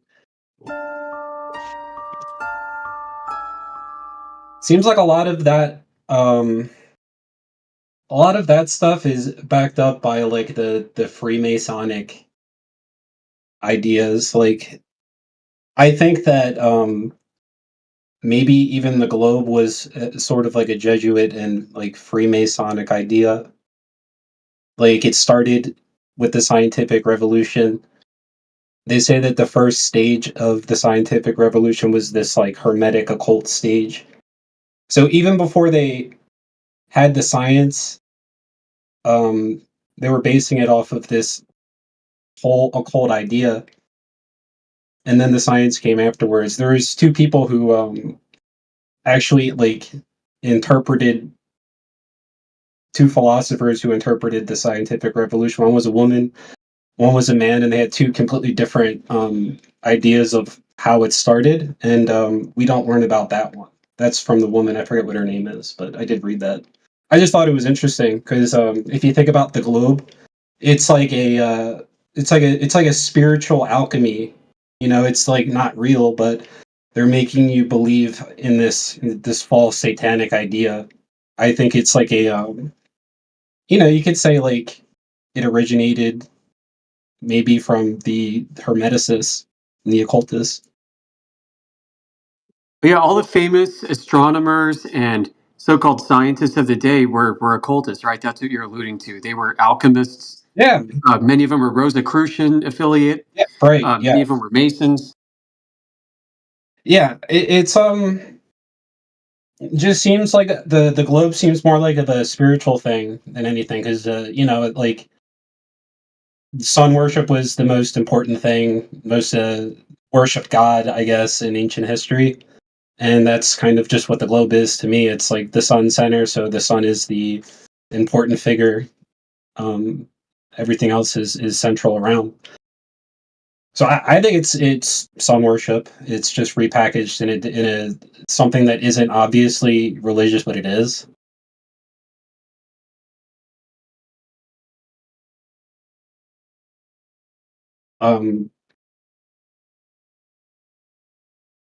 Oh yeah, I like the show in Kabbalistic texts and even alchemical texts. They depict worlds as being spheres. And so if a lot of this goes back to Babylon, I wonder, like, when Babylon fell and all the priests had scattered everywhere, those that settled in Greece in like 400 or so BC took a lot of their mythology, maybe their ideas of Baal Earth, and some of them started to creep into various schools of thought. You know, I think Aristotle thought Earth was a ball. The Epicureans sure did. Yeah, I think I want to get this word right.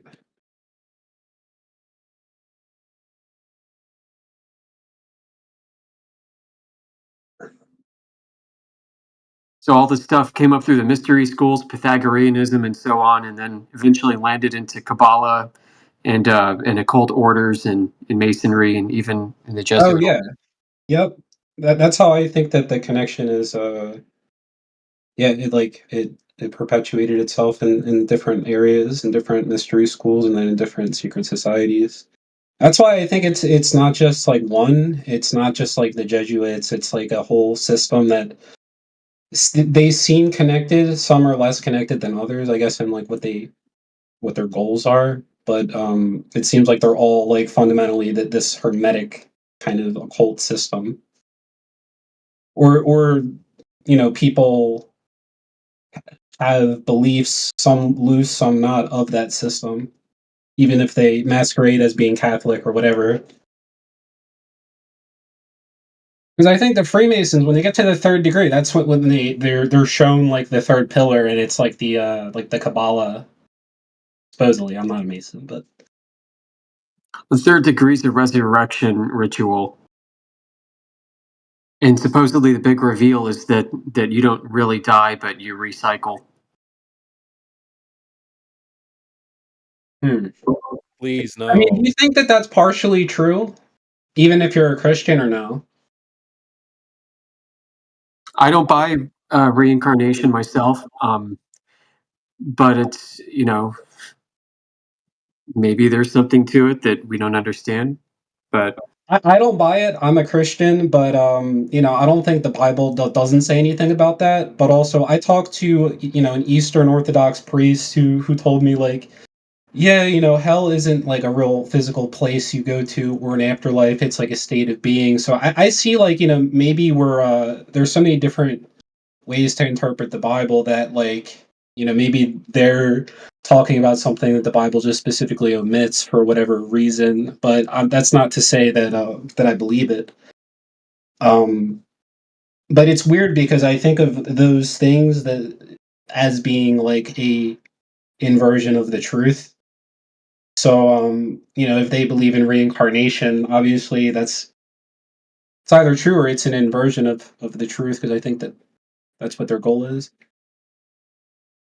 Like Gnosticism is like a reverse Christianity in a lot of ways. It's like you're taking some bits and then reversing the important stuff to try to make your own religion.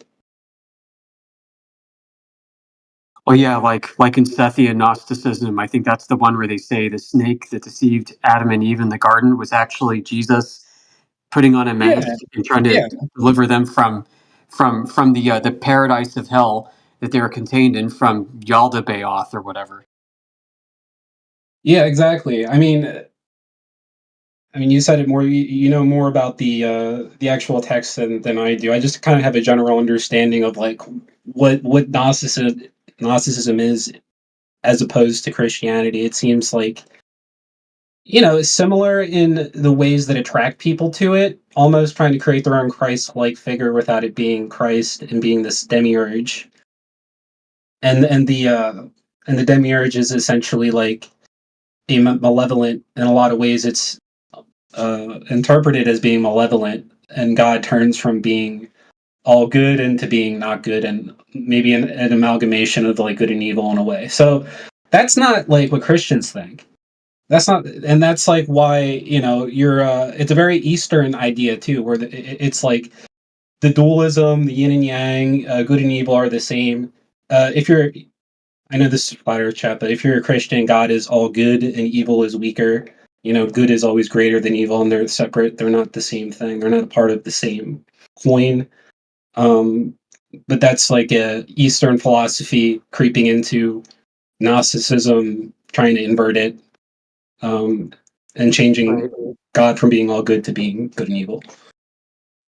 Yeah, I mean, we do understand that God is also a God of judgment, which can include wrath. Right. God's wrath is, right. I mean, his wrath is. Not to discount it. And you mentioned Eastern Orthodoxy before. I'm Eastern Orthodox, and you do find some strains of Gnosticism within it, but I think that's leftover of what was good about it. What's congruent. So you're Eastern? That's cool, man. Yeah. Is that accurate to describe hell in those ways, or is that just this specific priest that I talked to, his interpretation? Like, It's how I came to understand it. Hell is basically privation. It's being removed from God's presence. Okay. God's love. Yeah. So you could say like if you're devoid of God, you're lost. You're in hell. Basically, when people say like it feels like I'm in hell, like that's when you're in hell. Yeah, you can experience that here in your living, waking being. Okay. Yeah, that's exactly what I think, and I think the idea that it's this place that it's meant to punish you is fucking not correct, and I think it's actually a way to scare people away from Christianity. It makes God seem more cruel than he is, because now you're faced with like, if you do this thing, you're going to be punished and burned forever, in the afterlife, which it's not. I mean, in your church, or the your fellow Eastern Orthodox Christians, how do they feel about the flat Earth? There are some. Is it And this is the main reason why I didn't really want to continue going to. I loved a lot about the Eastern Orthodox Church I went to, but I actually mentioned to the priest about like the shape of the earth, and he just didn't. I just didn't think he considered it. He considered a lot of other things I never thought about, like the hell thing, which is Yeah, it's not really that big of an issue. It's not a salvific issue, you know, to borrow more of a Protestant term. You do find a lot of geocentrists. I noticed within Eastern Orthodoxy there was not a lot of love for Copernicus. It's not to say that that's not the prevailing thought. I do think most Orthodox are heliocentrists, like in the standard sense, but I have noticed a lot of geocentrists and some flat earthers within it. I can have see to go in a minute here. Gotcha. I could see that growing a lot, but I could see it growing first in the Orthodox, because I don't think there's any hope for Catholics really. Like I grew up Catholic, and I just don't like you see how bullshit it is. It's like it's just controlled by the Jesuit and Freemasonic orders. But yeah, I hope to see that more of people questioning that part of the Bible.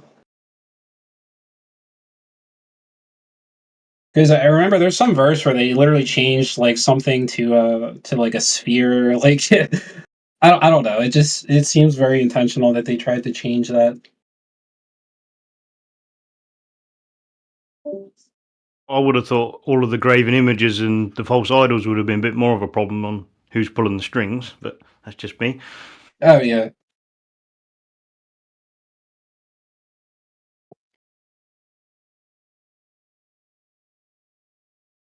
Actually came in here because I saw that NASA started on my birthday. I didn't know that until about half hour ago. So I was like, all right, I'm going to check the Flat Earth chat and look for the balloon stuff. Because I posted that, and a friend commented about NASA buying the most helium in the world, and I was going to look for a balloon meme and post it there. So let's see. Yeah, I wonder if that's true. Is that publicly available information? I don't know. It seems like it's some sort of agreed upon thing. I would assume so. Maybe it shows who bought the most, and it's somehow NASA for whatever reason. If I was there, I'd be using hydrogen. It'd be way more efficient. I mean, could they argue that they use the helium for their rockets? Is that how they argue it, or do they say like the reason we buy the most in the world is because we use balloons? But our balloons are like a side thing. We don't really do that. Yeah, the fuels are supposed to be kerosene, hydrogen, and oxygen. Okay, so not helium. No, but they do run a lot of weather balloons because NASA's a big organisation. They do international flight routes for planes as well, don't they? So they do a lot more than just space stuff. Right, Space they do. stuff. Yeah. A lot of it's underwater, apparently. I mean, I don't know how much. International Space Station's in a swimming pool, but that's only for training, they tell us. They just happen to have a replica in a giant swimming pool handy. I mean, is it possible that they were just really good at CGI and all this stuff back then? They had techniques that we just didn't know about, and they had to get some guys who really knew film. Photoshop's pretty old. Just some really tricky tricks that just weren't known at the time. I mean, if you look at some old videos from NASA, there's some really fake ones, and then 20 years later, it looks like you're like, damn, this is a lot different than how space used to look.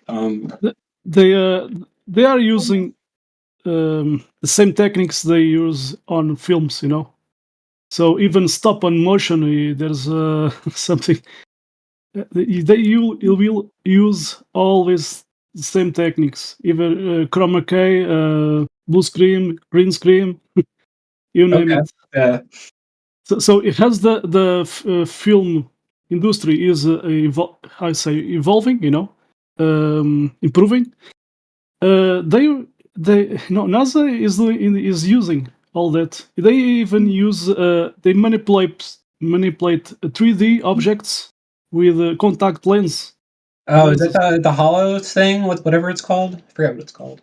There's a guy passing a cup. Let me see if I found it. Is that kind of like augmented reality? They kind of put it over like the video or whatever. They can just make objects appear and stuff like that. So even Star Wars did use stop and motion animation. You know, the first movie they did it. So NASA did that too. So quick question. If when there's like these clips of the astronauts in like a shuttle or whatever it really is, and they're in zero gravity, I know that there's a couple ways they can replicate that, like on Earth. You probably heard this argument before, maybe, but and maybe it's like a plane flying like downward or something. You can kind of get that same effect. Do you think that's what they're doing? They use all techniques. They use. They have this airplane. I'm gonna post it. You will see it. It's from NASA. They call it the G plane. Okay, so they can do it on that plane by. I mean, are they? Yeah. Let me see. Let me get it just a sec. Okay, this plane. You see the logo there at the tail. I gotta scroll. If you zoom, you see NASA. There's this animation. Let me. This is from a video. Oh, there it is. Okay, sorry, I wasn't in the right chat. Okay, so this flies upward. That flies up. They are using how you say? I mean, if you can fly up instead of flying down, they get the effect. That's way safer, I think. Yeah, they do like loops. Let me see. Yeah, I'm gonna get. There's always zero gravity because gravity isn't a thing. Right. I know what you mean. Isn't it like? Wasn't there another name before? It's a free fall. It's a free fall. They are using plane just to do the free fall. So let me see. I have something from the ISS. Just a second. This one. This is from the ISS. So how can that be possible? Suddenly they fall. They fall. Yeah, right. Yeah, that's not gravity. That's there are some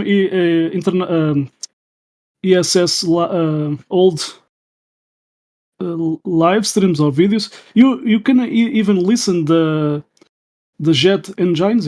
This noise. If you go in a military airplane, it's the same noise. Using listening that noise inside the airplane. And there are some videos from the ISS. Actually, you'll just always hear like the sound of the airplane when they're supposed to be in space. Basically, there was a guy. Even the space. Sorry, the how you say the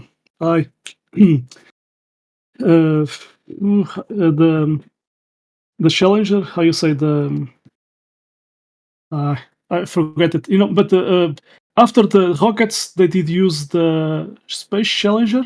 How you say? I'm gonna get more easy. I forget it. Just a second. So this thing, how you call it? This one. Oh, okay. Okay, yeah, that spinning thing. Yeah, that looks so fake. But the ship, the oh, you can see the person behind. Is that like a person? Yeah, but the vehicle, how they call it? Yeah, that definitely looks like a guy's head. Yeah, it's the space shuttle, right? It's the name they call it. So the space shuttle, there was a guy that did found that to land it, they had 2 holes at the back, and actually they are. They're using figurines to make it look like it's real. I mean, that's another way, like you said, that's another film technique they use sometimes. This was made on the studio, and the guy just realized that he was in the front. But now they do that thing. They have that perspective, like just like the video you sent. Only you'll see the big globe on the background, and I don't even think this. You need to be quote unquote in the sky or whatever to replicate that. They probably do that using some other technique. Yeah, they did use these techniques on movies. Star Wars, Space Odyssey, you name it, and they even contract Stanley Kubrick. Yeah, because he knows the most about film, so they figure, hey, like this guy, anybody can make it look real. It's this guy. on the movie The Shining, Stanley Kubrick did change a lot of the script of the movie. You know, he did put. Let me see. Apollo 11. You mean he changed it for his own kind of? It did put subliminal messages there, people, because he did make that, you know, the moon landings, you know. So let me see. Right. Apollo 11, Stanley Kubrick. Cool. So okay. I see what you're saying. So that's probably why he was putting those messages in there to kind of give us hints of things he knew. Yeah, you know, this guy, he put this kid there in the movie The Shining. Oh yeah, yep. Apollo 11 there, and at that scene is in the floor playing with some vehicles, you know, and he raises up, and you see Apollo 11 in sweater, and even that carpet. Yeah, what's with the geometry there? What does that represent? Yeah, represents the you know, that place at the left, where the rockets go up. You know, yeah. So it's almost the same geometric. But he did this carpet is not in the hotel, you know, and you know, there's some mainly the movie was made inside of how you say, not in the original hotel, you know. So, but even the carpet, you know, it's not that carpet. It's not ever from the hotel. So he did ask to put that carpet with that geometry symbols and so on. There's a lot. Yeah, I mean, you can tell it's very intentional. It's very intentional versus like the plausible deniability of it not being. There's even this. Let me see. Even at the wall, there's this carpet or something, how you call it. You see rockets there. Yeah. Oh yeah, you see that. There's a scene where Jack Nicholson is arguing with his wife between quotes, his wife in that movie. You know, he's arguing. You know, you have to watch that movie. You know, he's I don't remember the full stuff, but he's saying, you know, it's signing a contract and etc. etc. You know, actually, it was a way that Jack Nicholson. You know, yeah, that's 100% intentional. How many years later did this come out? Moon landing was 1969, and this came out when? Let me see. The Shining. Yeah. This is probably like the late 80s, maybe? Shining, yeah, the Shining movie. Movie year. Let's see. 1980. Oh, okay, 1980. But okay. this was the November 20, 1980 was the release. But who knows? Maybe 1 year ago. But it did that's a decent amount of time to put clues in there. I'm sure that people didn't. I mean, I don't know what people thought between 1969 and 1980 about. Yeah, it did the 2001: A Space Odyssey. It was released on 1968. So is that when it came out? Yeah. So even they went to UK to meet with him. There's these photos, and not just with him. Arthur C. Clarke, the guy making Superman, and so writing. Anyway, so. But of course, in this movie, The Shining, it did put subliminal things there. That scene. You know what is signing a confidential, treaty or contract. So yeah, it's there. Jesus, you have to see it. Even the K. It's the second one below the kid. That he's using a sweater. It's so obvious nowadays after we just look at all the evidence, and back then people thought you were crazy for thinking about it, but it's sometimes it's what is it, Occam's razor? You look at like the least amount of like possibilities to go with just what we know. We see the evidence, we see the clues, and so obvious he faked it. At that time, the supposedly distance between Earth and Moon was 237,000 miles. So there's a room. You see this kid going inside this room, and at the key of that room, at the door, you see the number 237. So, but we don't see anything what's going on in that room, Right, you don't know what's going on. Yeah. But there's even a confession. Let me see, Bart Sibrel. I have to search it. I did post here before. There's a son of a worker. He did work inside the military hangar, and that time when they were showing at the television, the moon landings, his father did cry, but not because of that moon landings. He did cry because all that was showing to us was actually what he saw inside that hangar.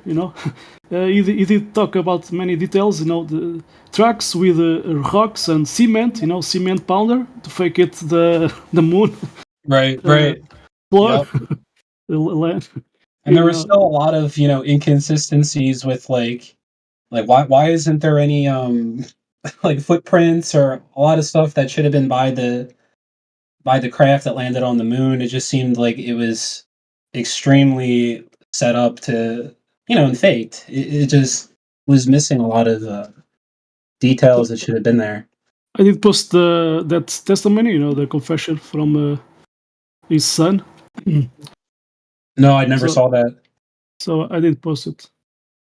Look at that.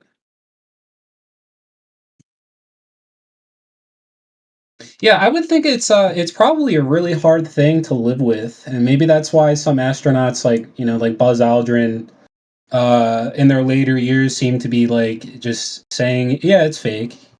He did that 3 times, because there's this interview where he's being interviewed with a 8 years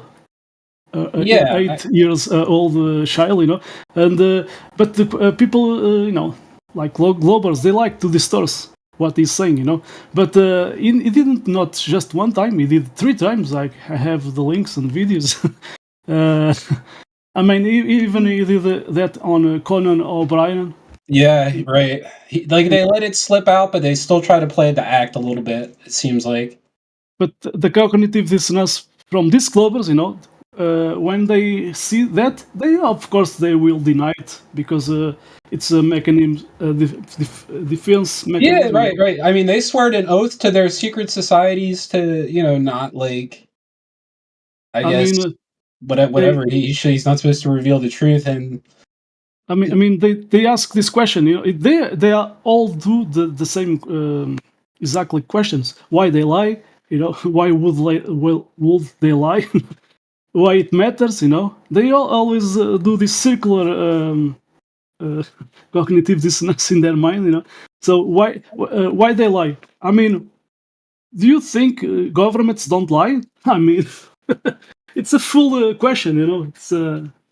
Yeah, people have a hard time thinking about the why, and it's not as complicated as I think it sounds. It's certainly a big, a very big why.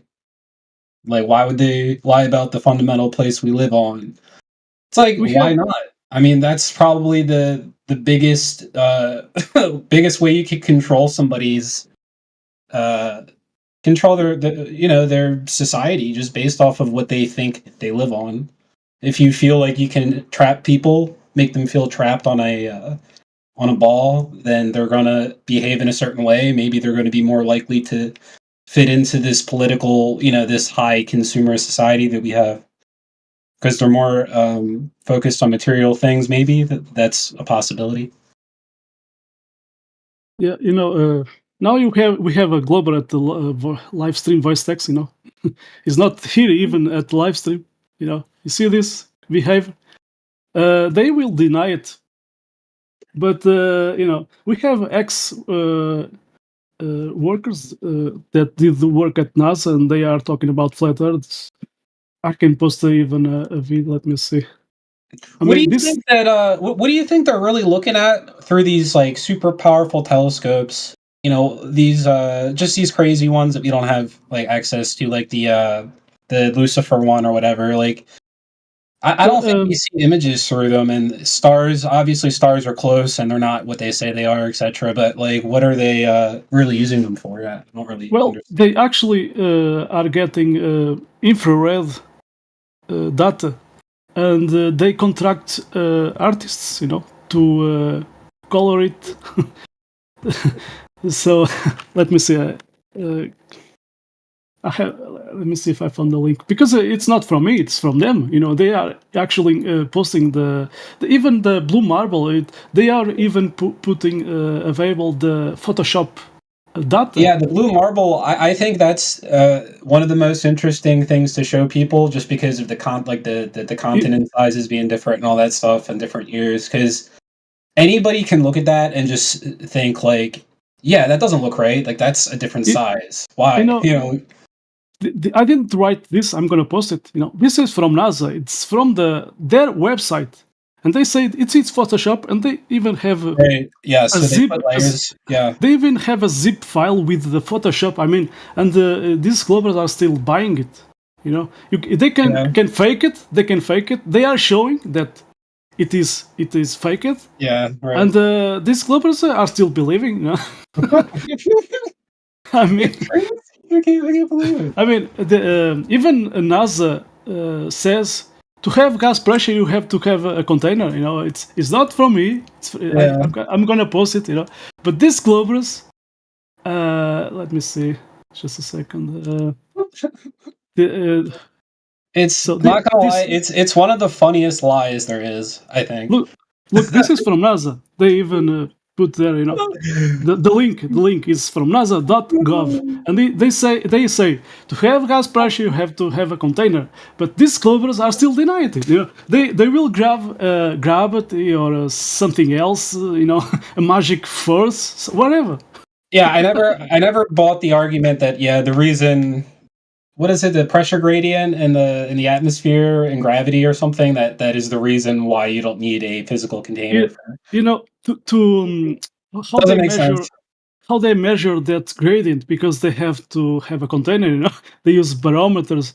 I never bought that argument because I like the one argument that I think it was, I forget who said it. It might have even been David Weiss, when he says that like the higher you are, the more gravity theoretically you would need to match the ground if the sky was rotating. And he basically put it as like, the higher you go up, the further you are, the stronger gravity would need to be to match the ground. So how does gravity get stronger the higher things go? It doesn't. And that kind of blew my mind, because okay, if you're going to make the argument that the sky rotates with the ground, then you have to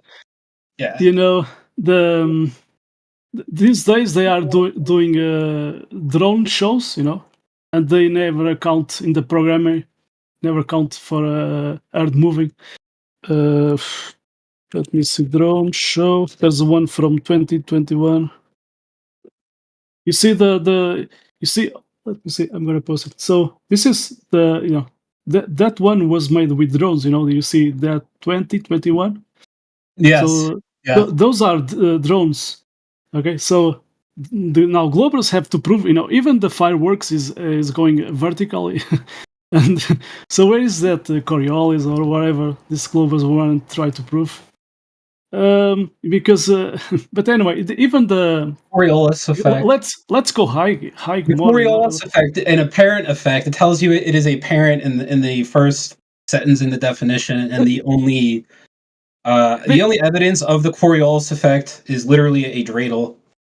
They even don't know that old times there's a Magnus effect. So forget Coriolis. The Magnus effect is the way they kick balls on soccer, to spinning in one direction. That's that has been study. So it was found that they are using a kick and it depends of where you kick the ball, and you do a spin, and then the Magnus effect happens. And that was studied, by Magnus. Anything that is only perceived under one observer is not like it seems like Coriolis when there is a second frame of reference, it's not true. Just like how we don't have a second frame of reference to the Earth to do experiments to prove that gravity exists. Even look,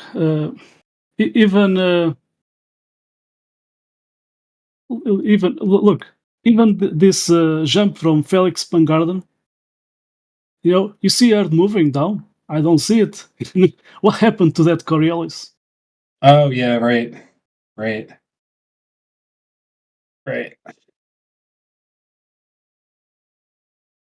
And now we have these trolls, at the VC check-in, the live stream voice text, and they are not here in the they are just doing bullshit, and they are not here in the live stream. But I cannot ban these trolls, these guys, these Glovers, because they did retired.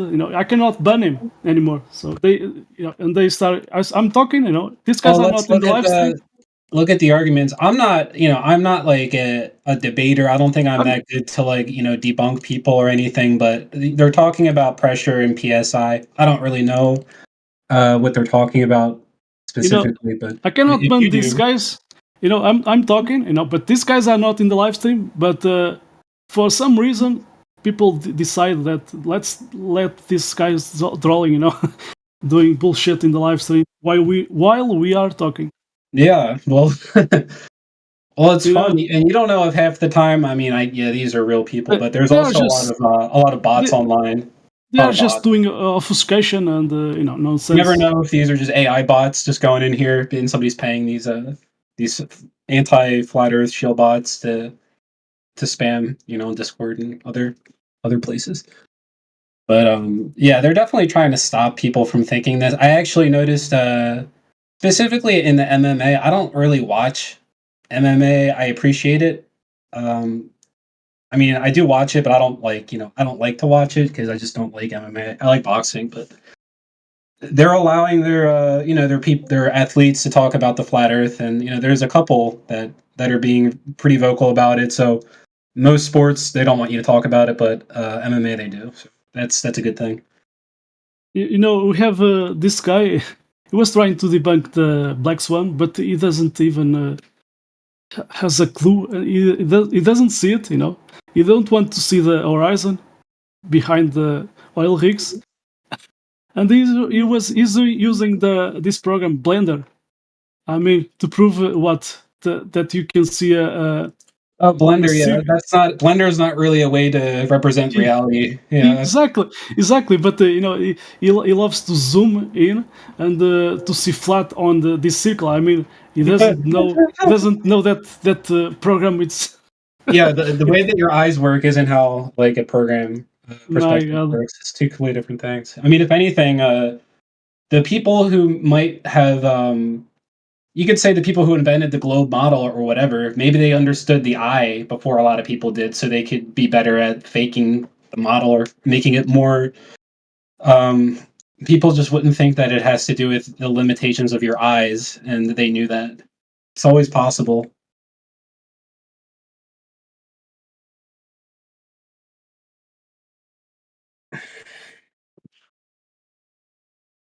Well, but they have this what's called. I know that a lot of the math, and definitely correct me because I'm not really a math guy. I just know that I'm more of a conceptual basis, but a lot of math and geometry is what is it, Euclidean geometry? So so I guess it's it's non-Euclidean, so it's not doesn't accurately represent what you would see.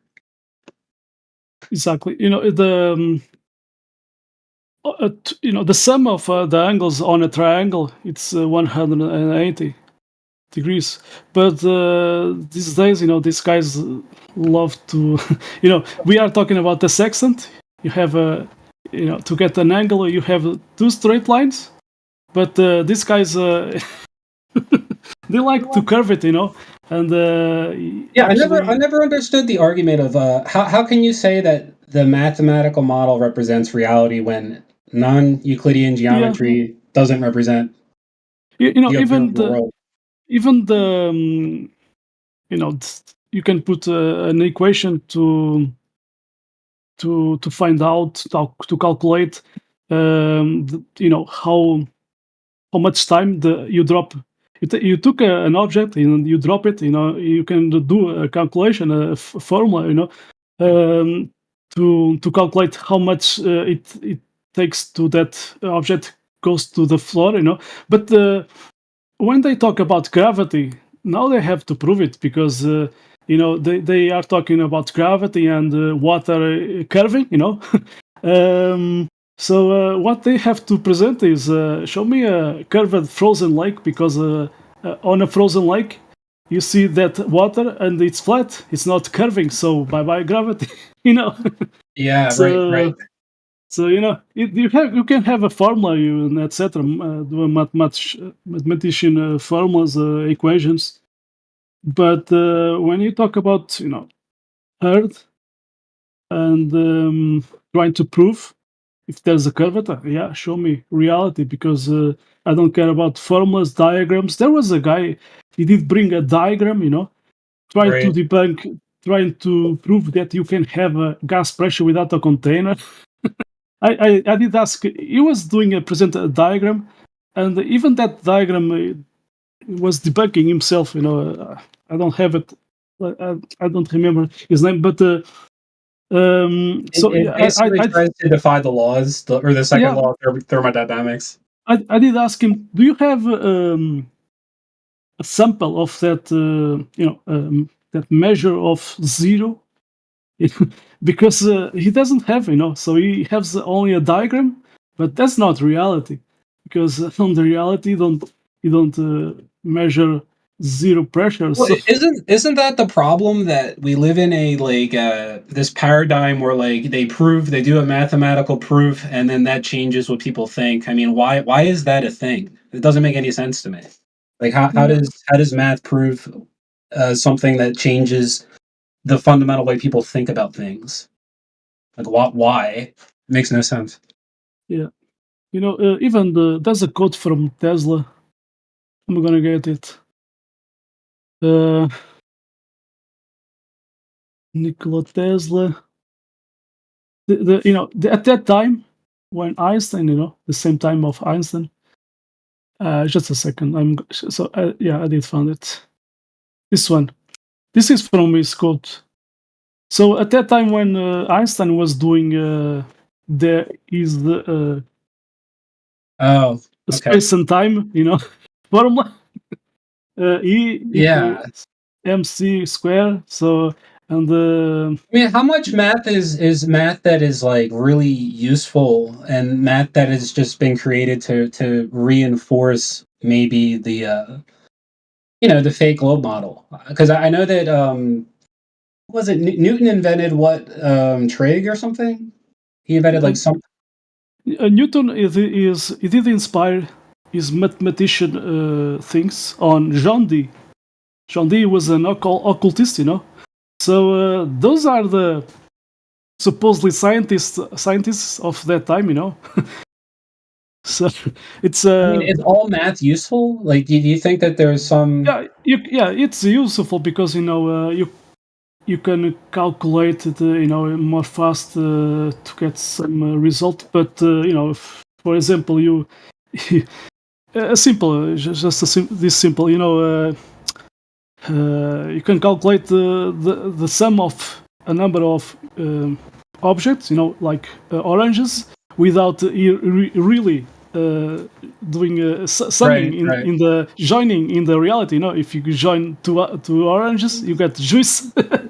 But you know, it's just a calculation, you know. So even you know, there's math on the Black Swan. You know, you have a radius 3959, and you know, I can post it.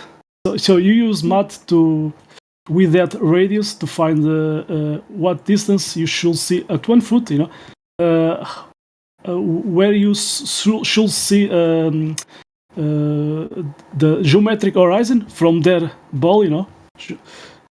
You can see like 10 miles away, you know, and at 1.22 miles you don't see curvature. So where is that curvature? It doesn't match with the realities now. What they claim. I see that there's a lot of arguments saying like we see 10 times past the geometric horizon, which isn't real. Therefore, the Earth should be way bigger if it were a globe and stuff like that. I mean, that's a lot of true shit. That's pretty true.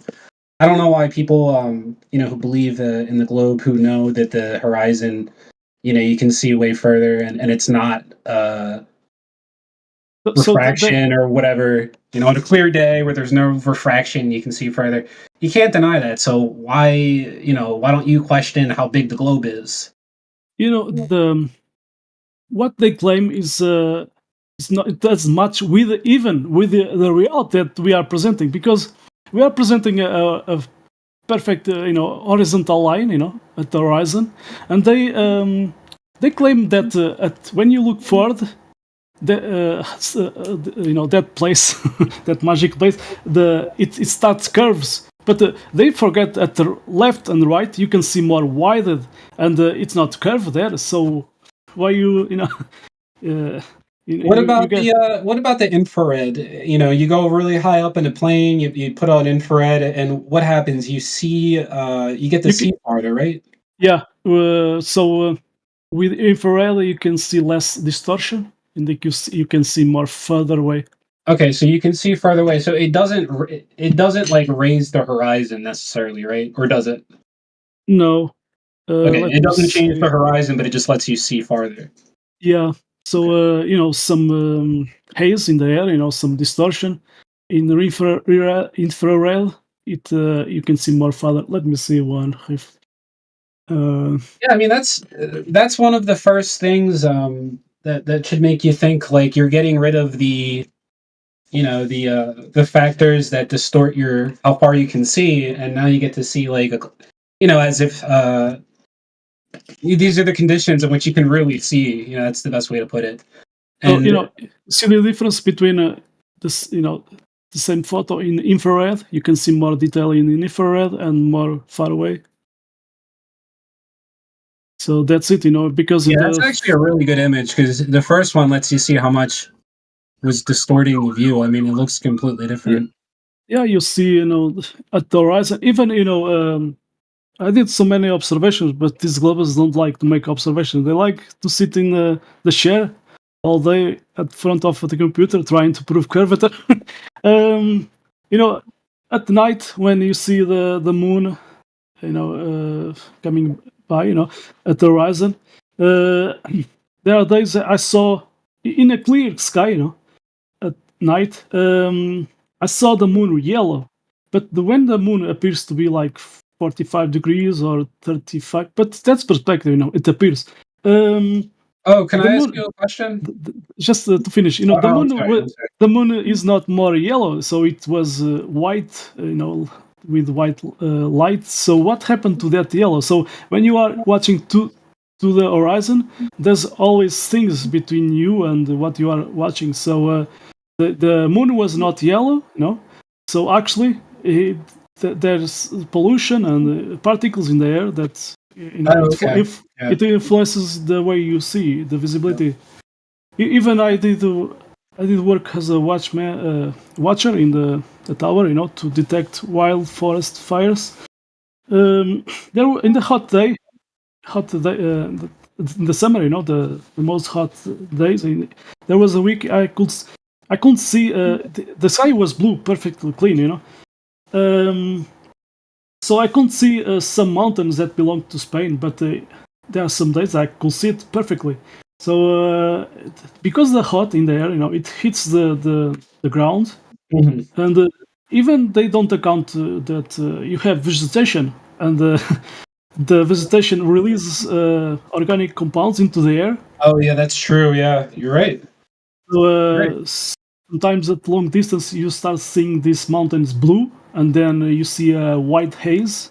Let me see if I post So there's a lot of other factors that are in play. It's like you said, the heat will release stuff from the vegetation that releases more gases and stuff, and that winds up being a factor in this smog that distorts your vision, how far you can see there.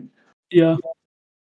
I can even post. That's great. I mean, that's a great way to put it. The only ways I was really seeing, I guess you could say refraction is, driving and stuff like that on like a hot day and just like looking at the road, and I would just notice those waves, and I would think to myself, depending on this photo I posted, you start seeing some blue, but far away you see just this white haze, and when the sun is going away, you start seeing like a gray, at the background, your background horizon, like east.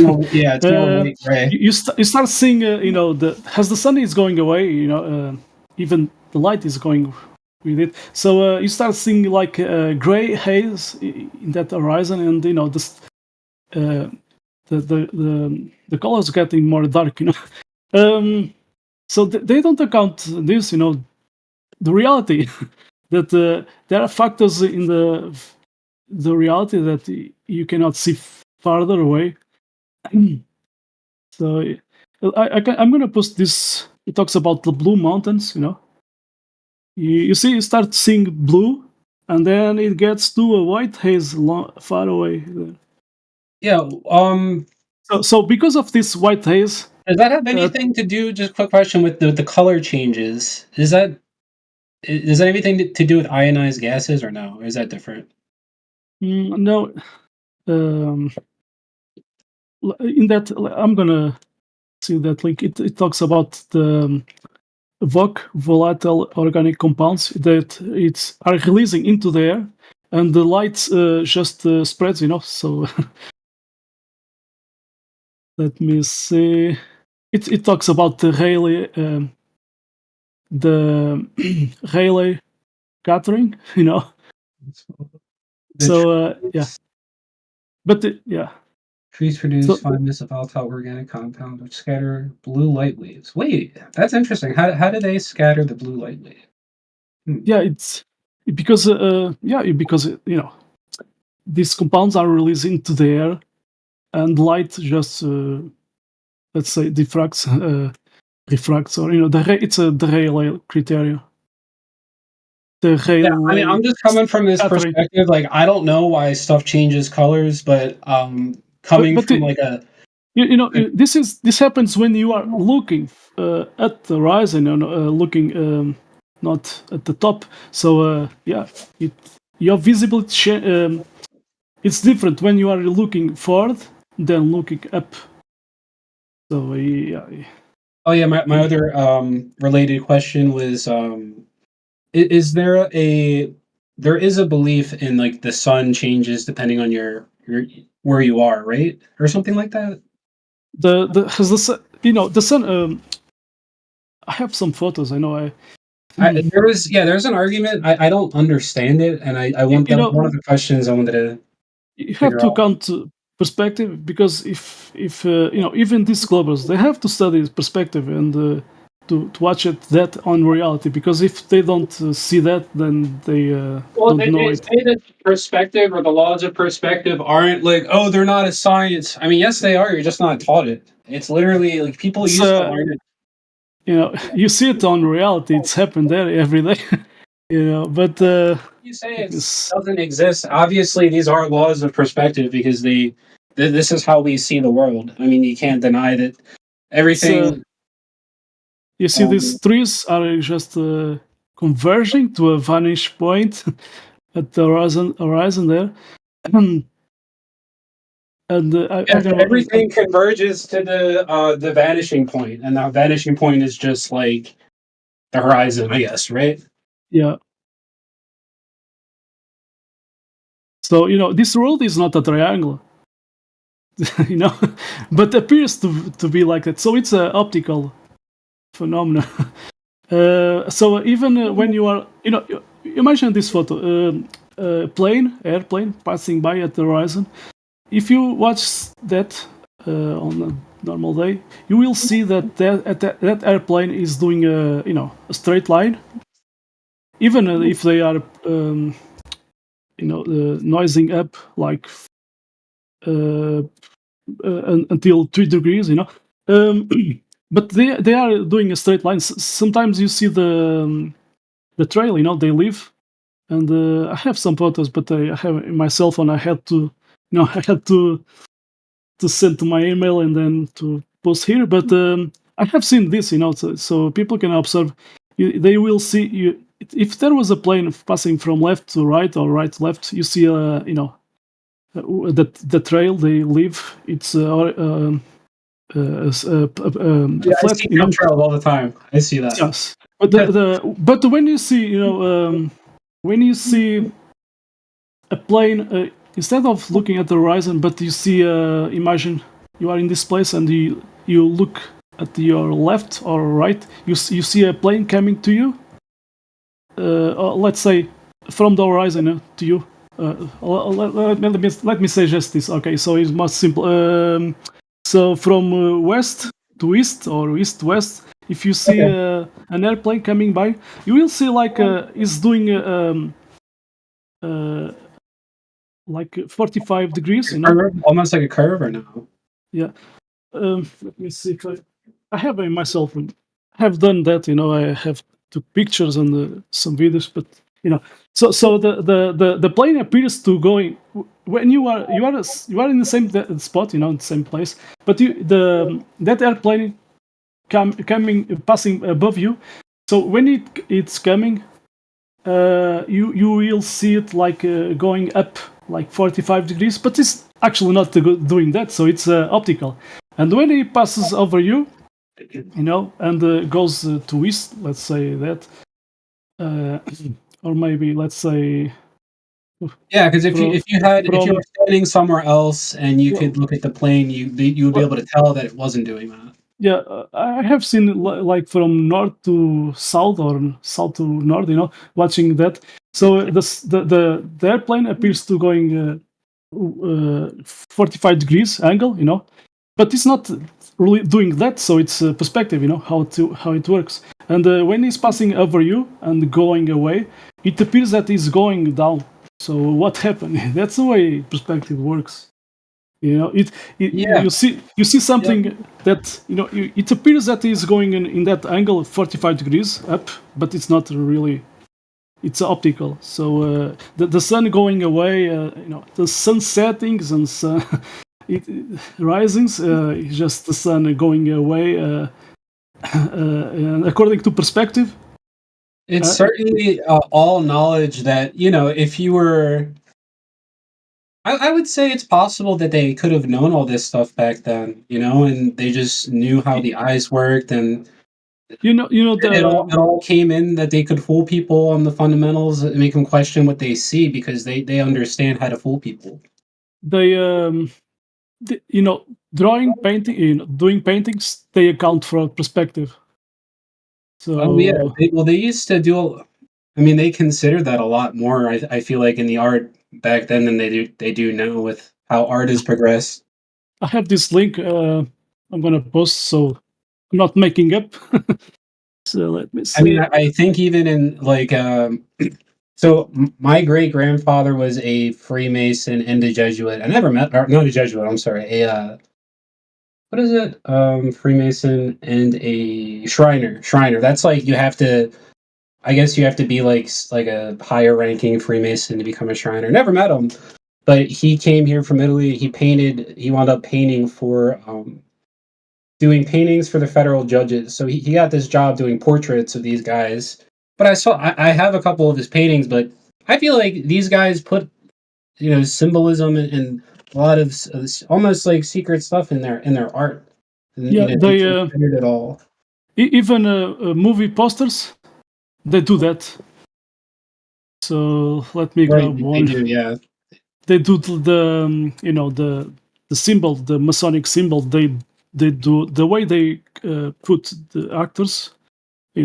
It's you can see some lines and it's doing the Masonic symbol.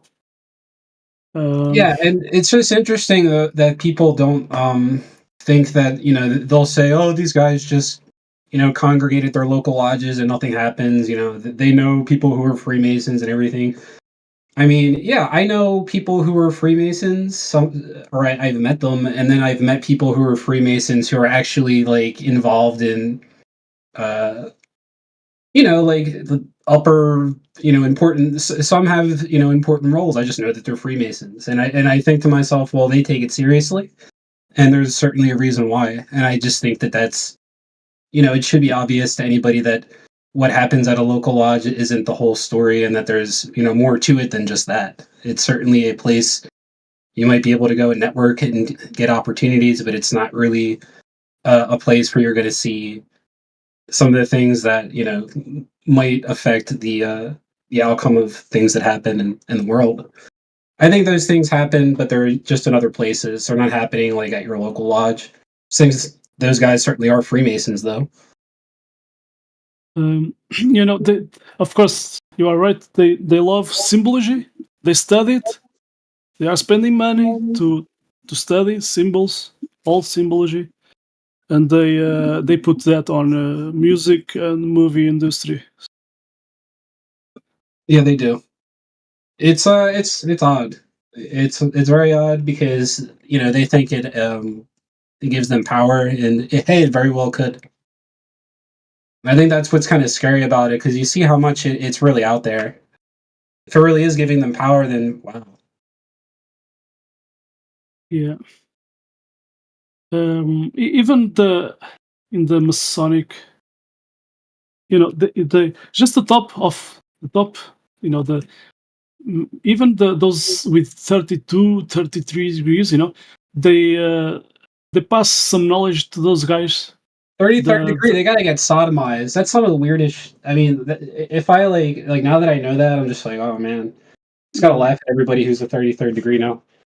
And they know they have some how you say, some ceremonies. You let somebody do that to you? Like, Jesus Christ! Man. It's a weird world. It's a mad world, you know. Yeah, that's why, you know, you're certainly not a Christian, you know, if you're involved in that. And hey, maybe some of them just don't see it. You know, even at all they do. They say it. Oh, I just forget it. You know, satanic ceremonies and, you know, so on. It's weird world. And you know, Mel Gibson did talk about it, and some of them, you know, there was a Portuguese actor. He was warned to not go in to those parties, you know. So he was invited, but he was warned by you know, people that advise him never go to those parties, you know. The thing about, like, they're probably. I mean, they're probably real. Like, a lot of that stuff that they portrayed in the, you know, in like Eyes Wide Shut and a lot of these movies, I think are fairly accurate. Maybe not like, you know, down to what they were wearing, but it's certainly representing what happened, I think. Yeah. It's sad, but it's what happened there.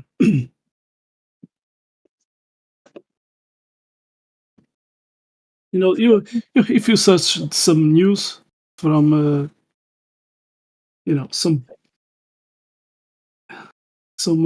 guys that contract people to actors and so on, you know, the abuses, you know, you will find it. Not just in the film industry, you know, the movie industry, on music, it happens too. Oh yeah, I certainly see. I mean, I actually did this maybe in the last like couple of years, watching a lot of music videos that we grew up listening to in like the 90s and 2000s, and then you see like all the same symbolism in a lot of the videos, and it's all Masonic symbolism. It's like a rapper on a black and white checkerboard floor, and there's like pillars in the background or stuff like that. Like, there's a lot of these recurring themes in different genres, even you know, like Nirvana and stuff like that. Like, it's all there. You know, even if those artists, you know, they're not making the video clips, but the guys that are producing those video clips, yes. These artists are doing their job. They ask to them to do this, to do this dance or whatever choreography. But there's another party there that's injecting those symbols and those those styles and specifically into it. So there's a degree in which like the artist doesn't have control because they're just there to represent their music, but everything else is not being represented by them. That's why I think a lot of these artists feel like they don't have any like freedom really. And it's actually kind of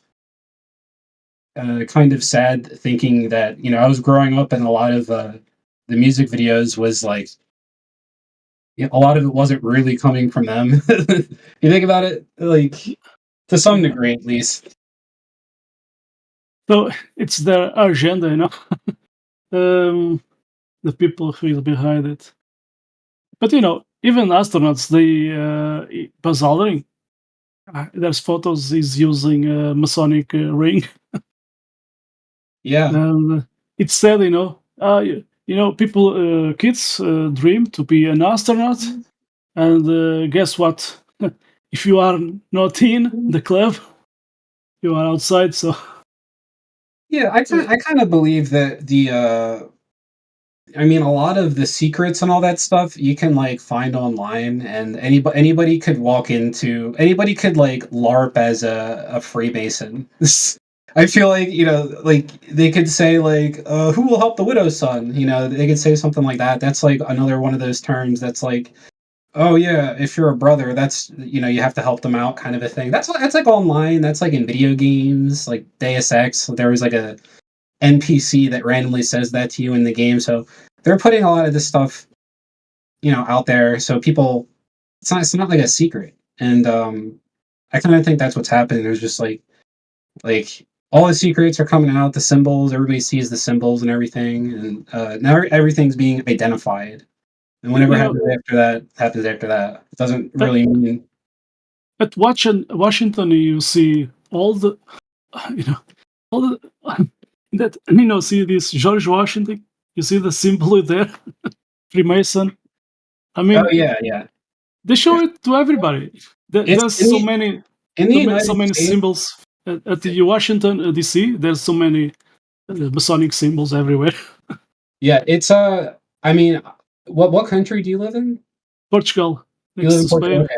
Yeah, so I live in the States, but you really see it everywhere, but not even specifically like just where it should be. I mean, like you said, in Washington DC, the way it's structured and everything, but even in the States, there could be like a 33rd Ave, and there might be a Masonic lodge like near there. There's just a lot of little things that it seems like the whole country was kind of constructed with that idea in mind, like just like the cities and everything, not just Washington, but like where the lodges are placed in each city. I mean, there's little things that you could be in like a little suburb and look out and see symbols. It's really interesting.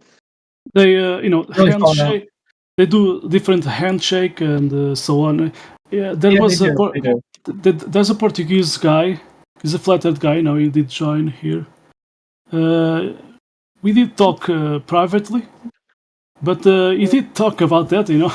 He was invited just to serve, as a waiter on serving food. Right.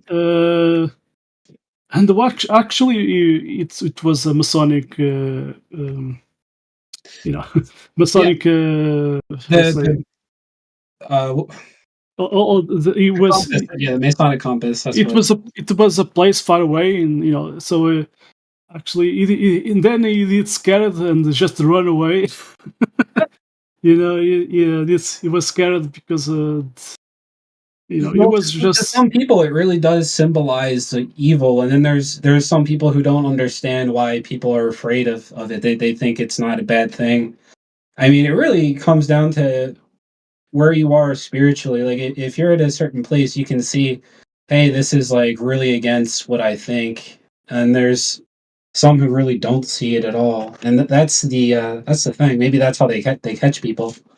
Because the whole thing's a trick. Like going into it, you gotta swear on your holy book or whatever. Like that's immediately that's like a trick. Yeah, you did talk that even without using a Freemasonic symbol in like a pin or etc. So they have ways to communicate. You can put a little branch, how you say, a tree branch or something from a little one. I don't remember what he said, but if you wear that on your suit, it's a way they can, by symbology, that they could communicate to others that they are Freemasons.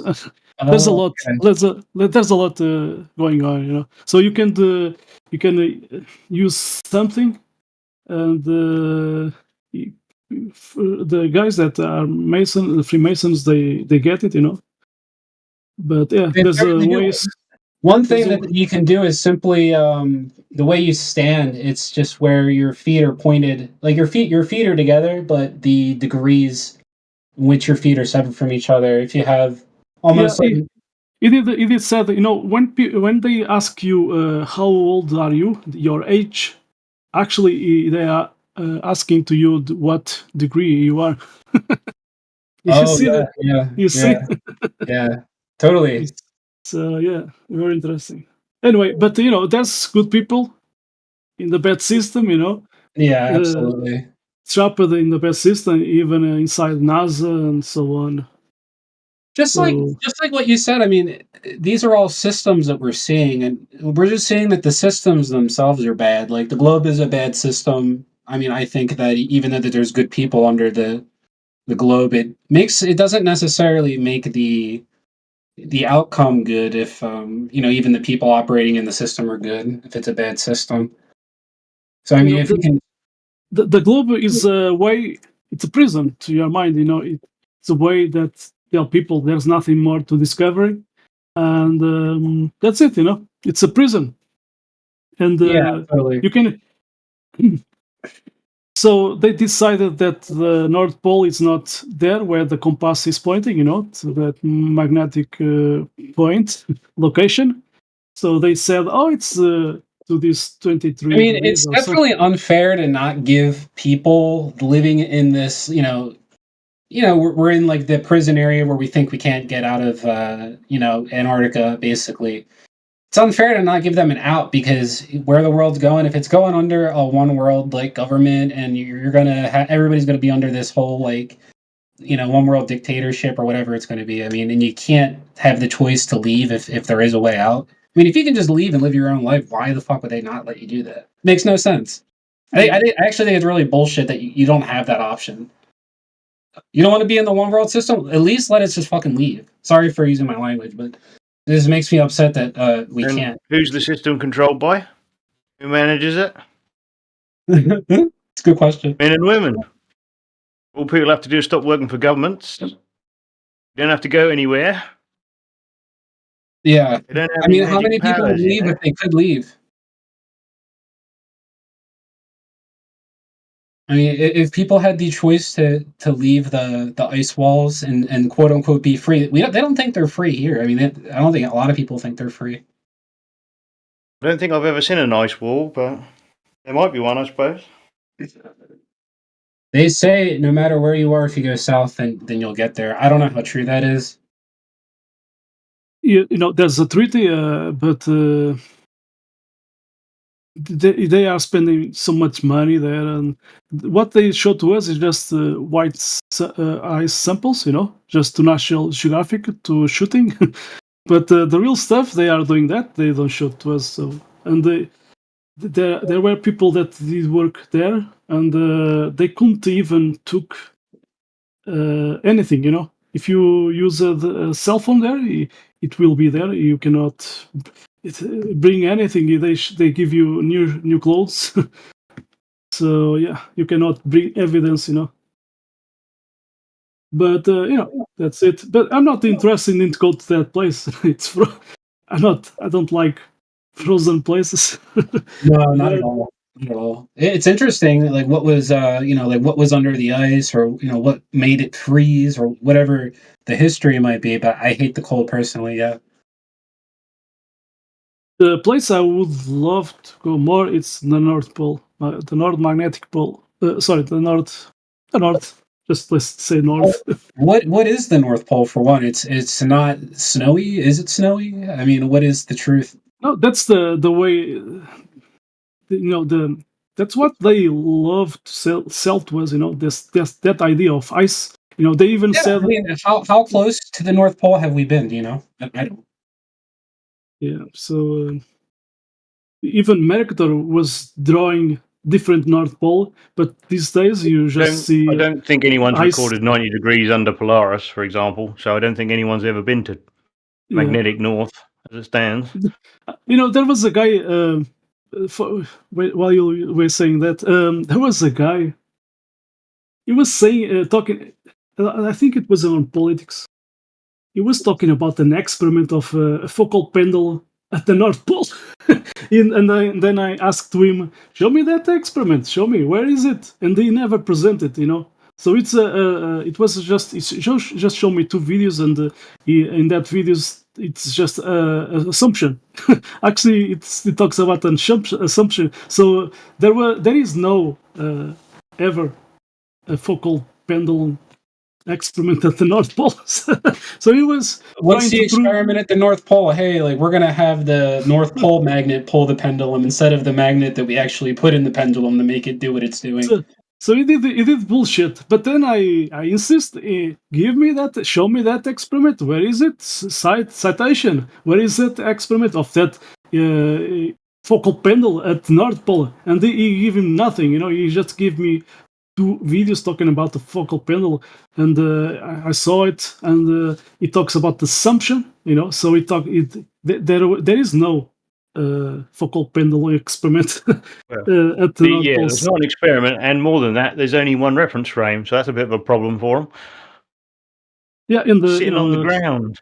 Yeah, Michael from Australia, he went to one of these centers. Let me see, focal pendulum. So let me see. Hey, you're talking about Miguel. You're talking about Mitchell from Australia, right? Yeah, exactly. So he went there. So to this place. Thanks for saying that. So he went to this place. Science space. And then sorry, and then it says there, look, Max, you can feel. You see 8.5 degrees per hour. Can you feel gravity in Foucault's pendulum? So let me see. So that pendulum, it was moving back and forth. I can post the video, but I took some print screens. So you see the yellow line is where the focal pendulum is moving back and forth. So I'm just showing the last one. Just a second. So after 4 hours, it should move 34 degrees, and guess what? It doesn't. Those glass dominoes. It doesn't. So it actually it was doing the same stuff, the same thing. From the beginning, it's just moving back and forth in the same place. So it's not working. According to what they say. Yeah. Jesus. So that's pretty bad. Yeah, I mean, it just goes to show that the math isn't right. Doesn't represent reality. And then after this that they did, someone called to this place, and they just move. They just close it. They just remove the focal and said there's a malfunction. So it was not working according to what they claim. So anyway, so that's very interesting. Well, isn't the whole thing with the pendulum is that they use a magnet anyway? I mean, that's all I read was the manual tells you that there's also a magnet influencing the whole thing. Yeah, so some of those. Let me see. They have that electroimmun. electroimagnet. I did study the different electromagnet. They call it electromagnet. Why is it that everything that seems to prove gravity, it's like a magic trick that uses magnets? Yeah, why you need So what happened? To fake it, you have to use like some device, like electro something to move it from hour to hour. It requires a electromagnet to work. Yeah, of course. So it was not working, and it's just moving back and forth, and that was it. This is the link. I did took those print screens from that. So that's a good one. He did a great job there. So he did spend the time, to do that. When was Coulomb's law like a law? I mean, obviously this existed prior to the universal law of gravitation. So I'm thinking like when did we stop believing that all this was related to like charges and now it's related to like a central mass attracting mass?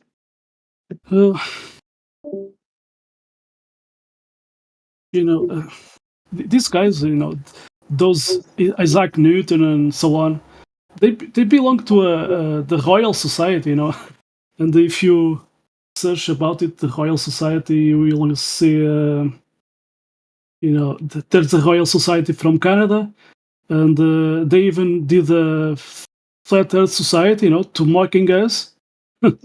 So these, like the Royal Society, pretty much influenced like the scientific kind of like the trajectory in which it was going, like the mainstream. Yeah, they even influence the way that, what you learn at school. It comes, here, for example, here in Portugal, what we have to learn at school, we are following just what the UK, UK guys there are telling us to. And there's a treaty, a long-term treaty between Portugal and the UK, like 400 or 500 years ago. So maybe we did start talking about the globe, but we have Portuguese navigators, that, for example, Pedro Alves Cabral, he was a flat earth guy, I did learn, the first time I did hear about flat earth was actually on public Portuguese school, So to them, they were navigating the oceans, doing celestial navigation according to flat earth. But then we have this McToon bullshit globers, claiming that the celestial navigation is impossible on a flat earth, when those guys were actually doing that.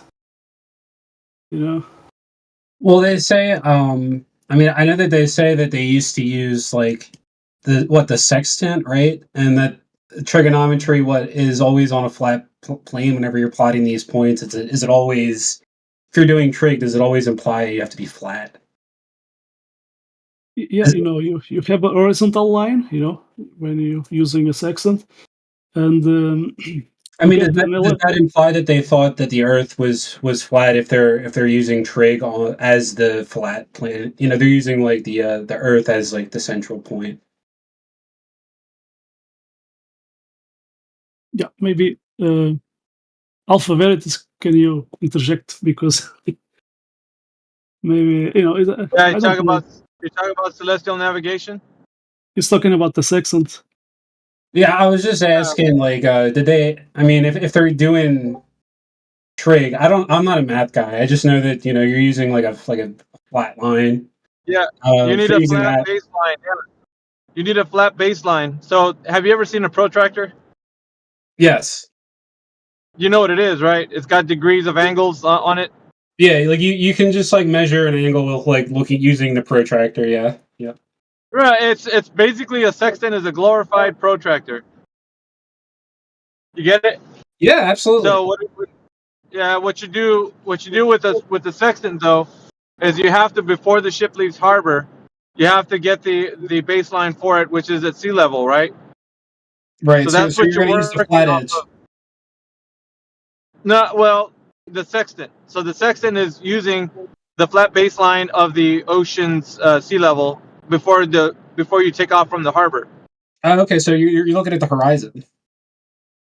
Yeah, but the baseline is going to be the sea level. It's not going to be from where you're standing. You're not going to do a tangent to the horizon, because that's not the baseline. The baseline is the ocean. Right. So that's where the argument actually happens within this context, is that the Glober says that you don't need that. You don't need the baseline to be the ocean. And Well, if is there an argument about a tangent line too? Something like you don't need a tangent line or something like that? Well, the thing is, when we're drawing angles to celestial bodies, we need a flat baseline to do it. So the baseline will be the ocean measurement from the harbor. So before the ship leaves harbor, it's going to have the measurement already put in place so that the sextant has something to go by. That's the baseline that the sextant's going to be going by when they're navigating on the oceans. You follow? Gotcha. Yep. So yeah, that's important. But what the Glober overlooks is that while they're on the ocean, when they pull the sextant out, they're saying they all they need to do is draw a tangent from the observer to the horizon, and that's not what you do, because you have to factor in the baseline, which would be the measurement you took from harbor. And what does it do if you don't? Does it bend it? No, it's not.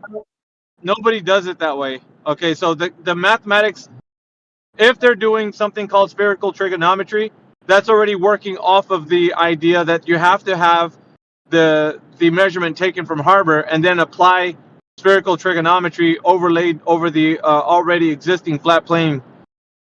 So right, and spiritual. Yeah, that's that's another thing. That's when they're injecting the non-Euclidean geometry that doesn't represent reality. Yes. Yep, that's it right there. You got it. So really, it's not. Yeah, you're not actually measuring the oceans to be curving. It's superimposed math.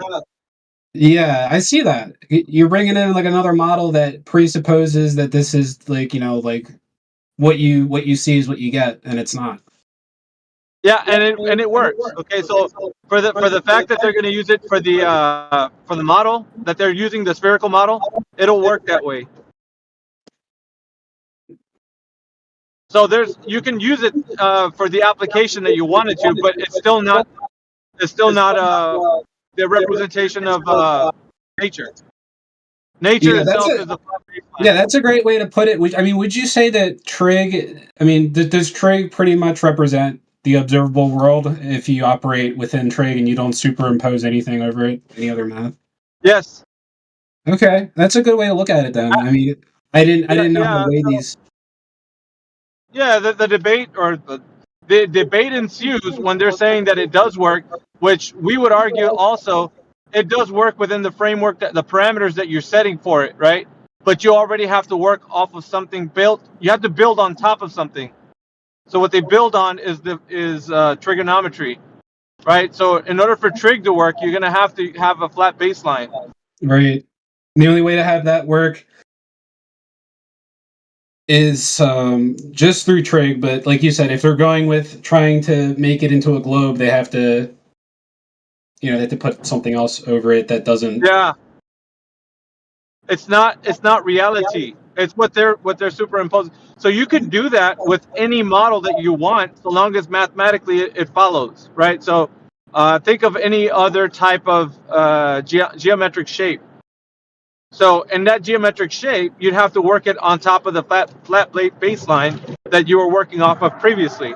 So long as the math works, you're still within the mathematical construct of working out what it is that you're like, whatever geometric shape you want.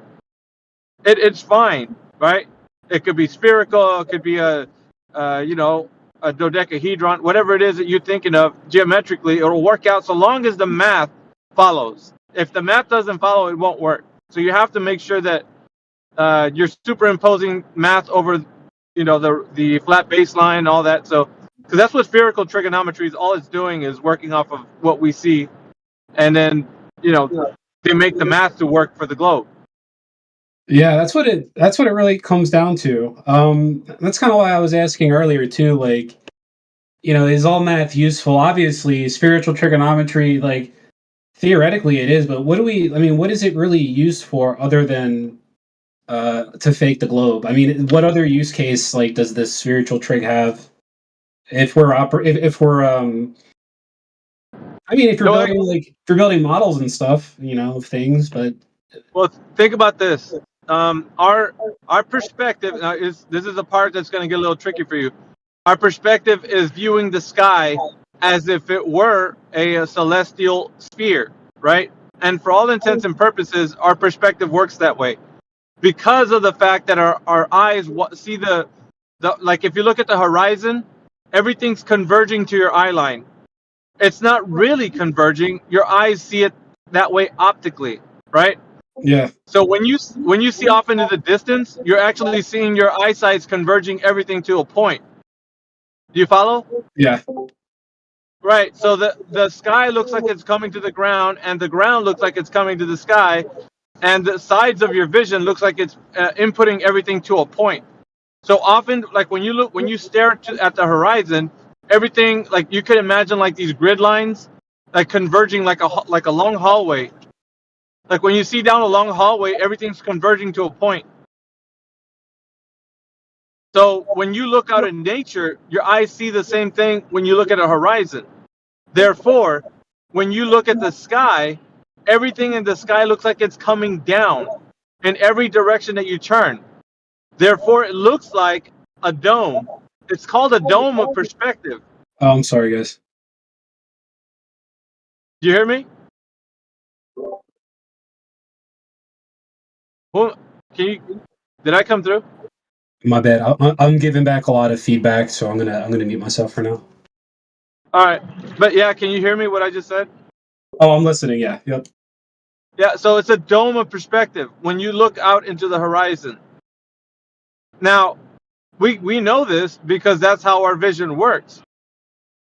So if you were to go into an area with no light pollution and there's no mountainous areas, everywhere you look in like a 360 turnaround view, you'd be able to see the sky touch the ground, like the stars all look like you're in a dome of stars.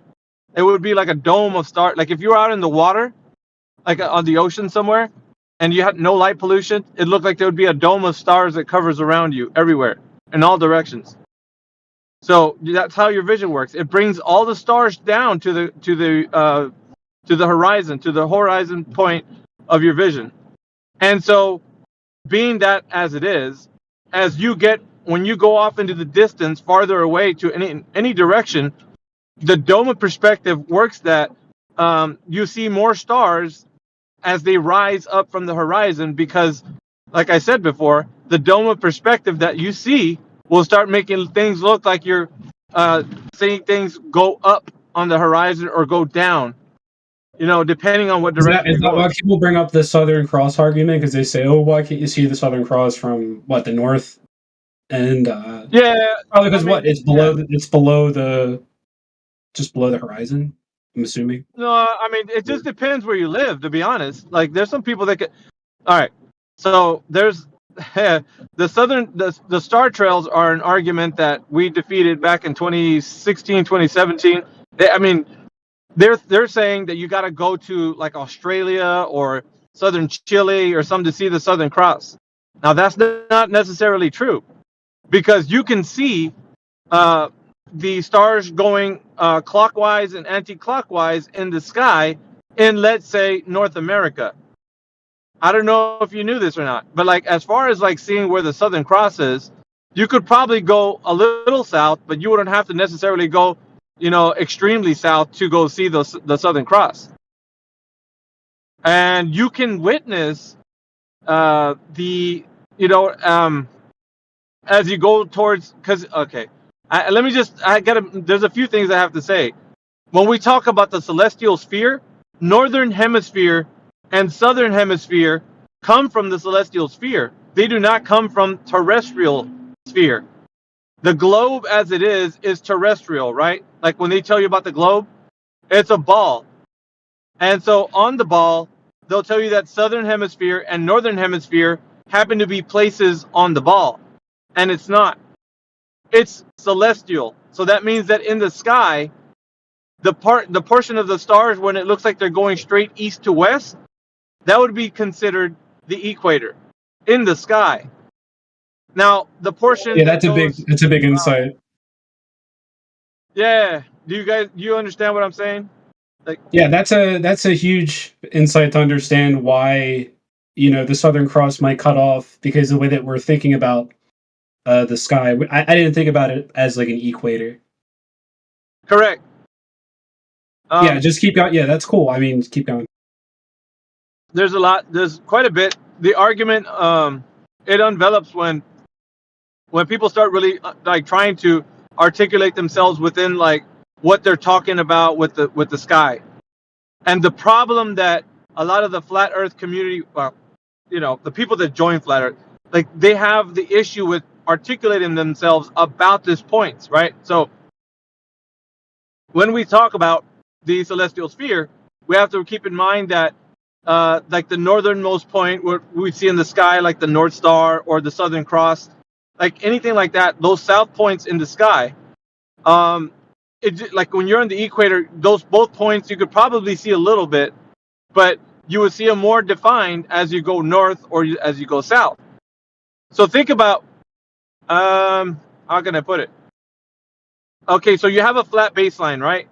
Think about a flat baseline on a piece. If you could draw it on a piece of paper, think about it like this. Now, if you have another line like on top of that line, right? Like a seesaw. If you could think of a seesaw. Now, as you go north, that seesaw tips.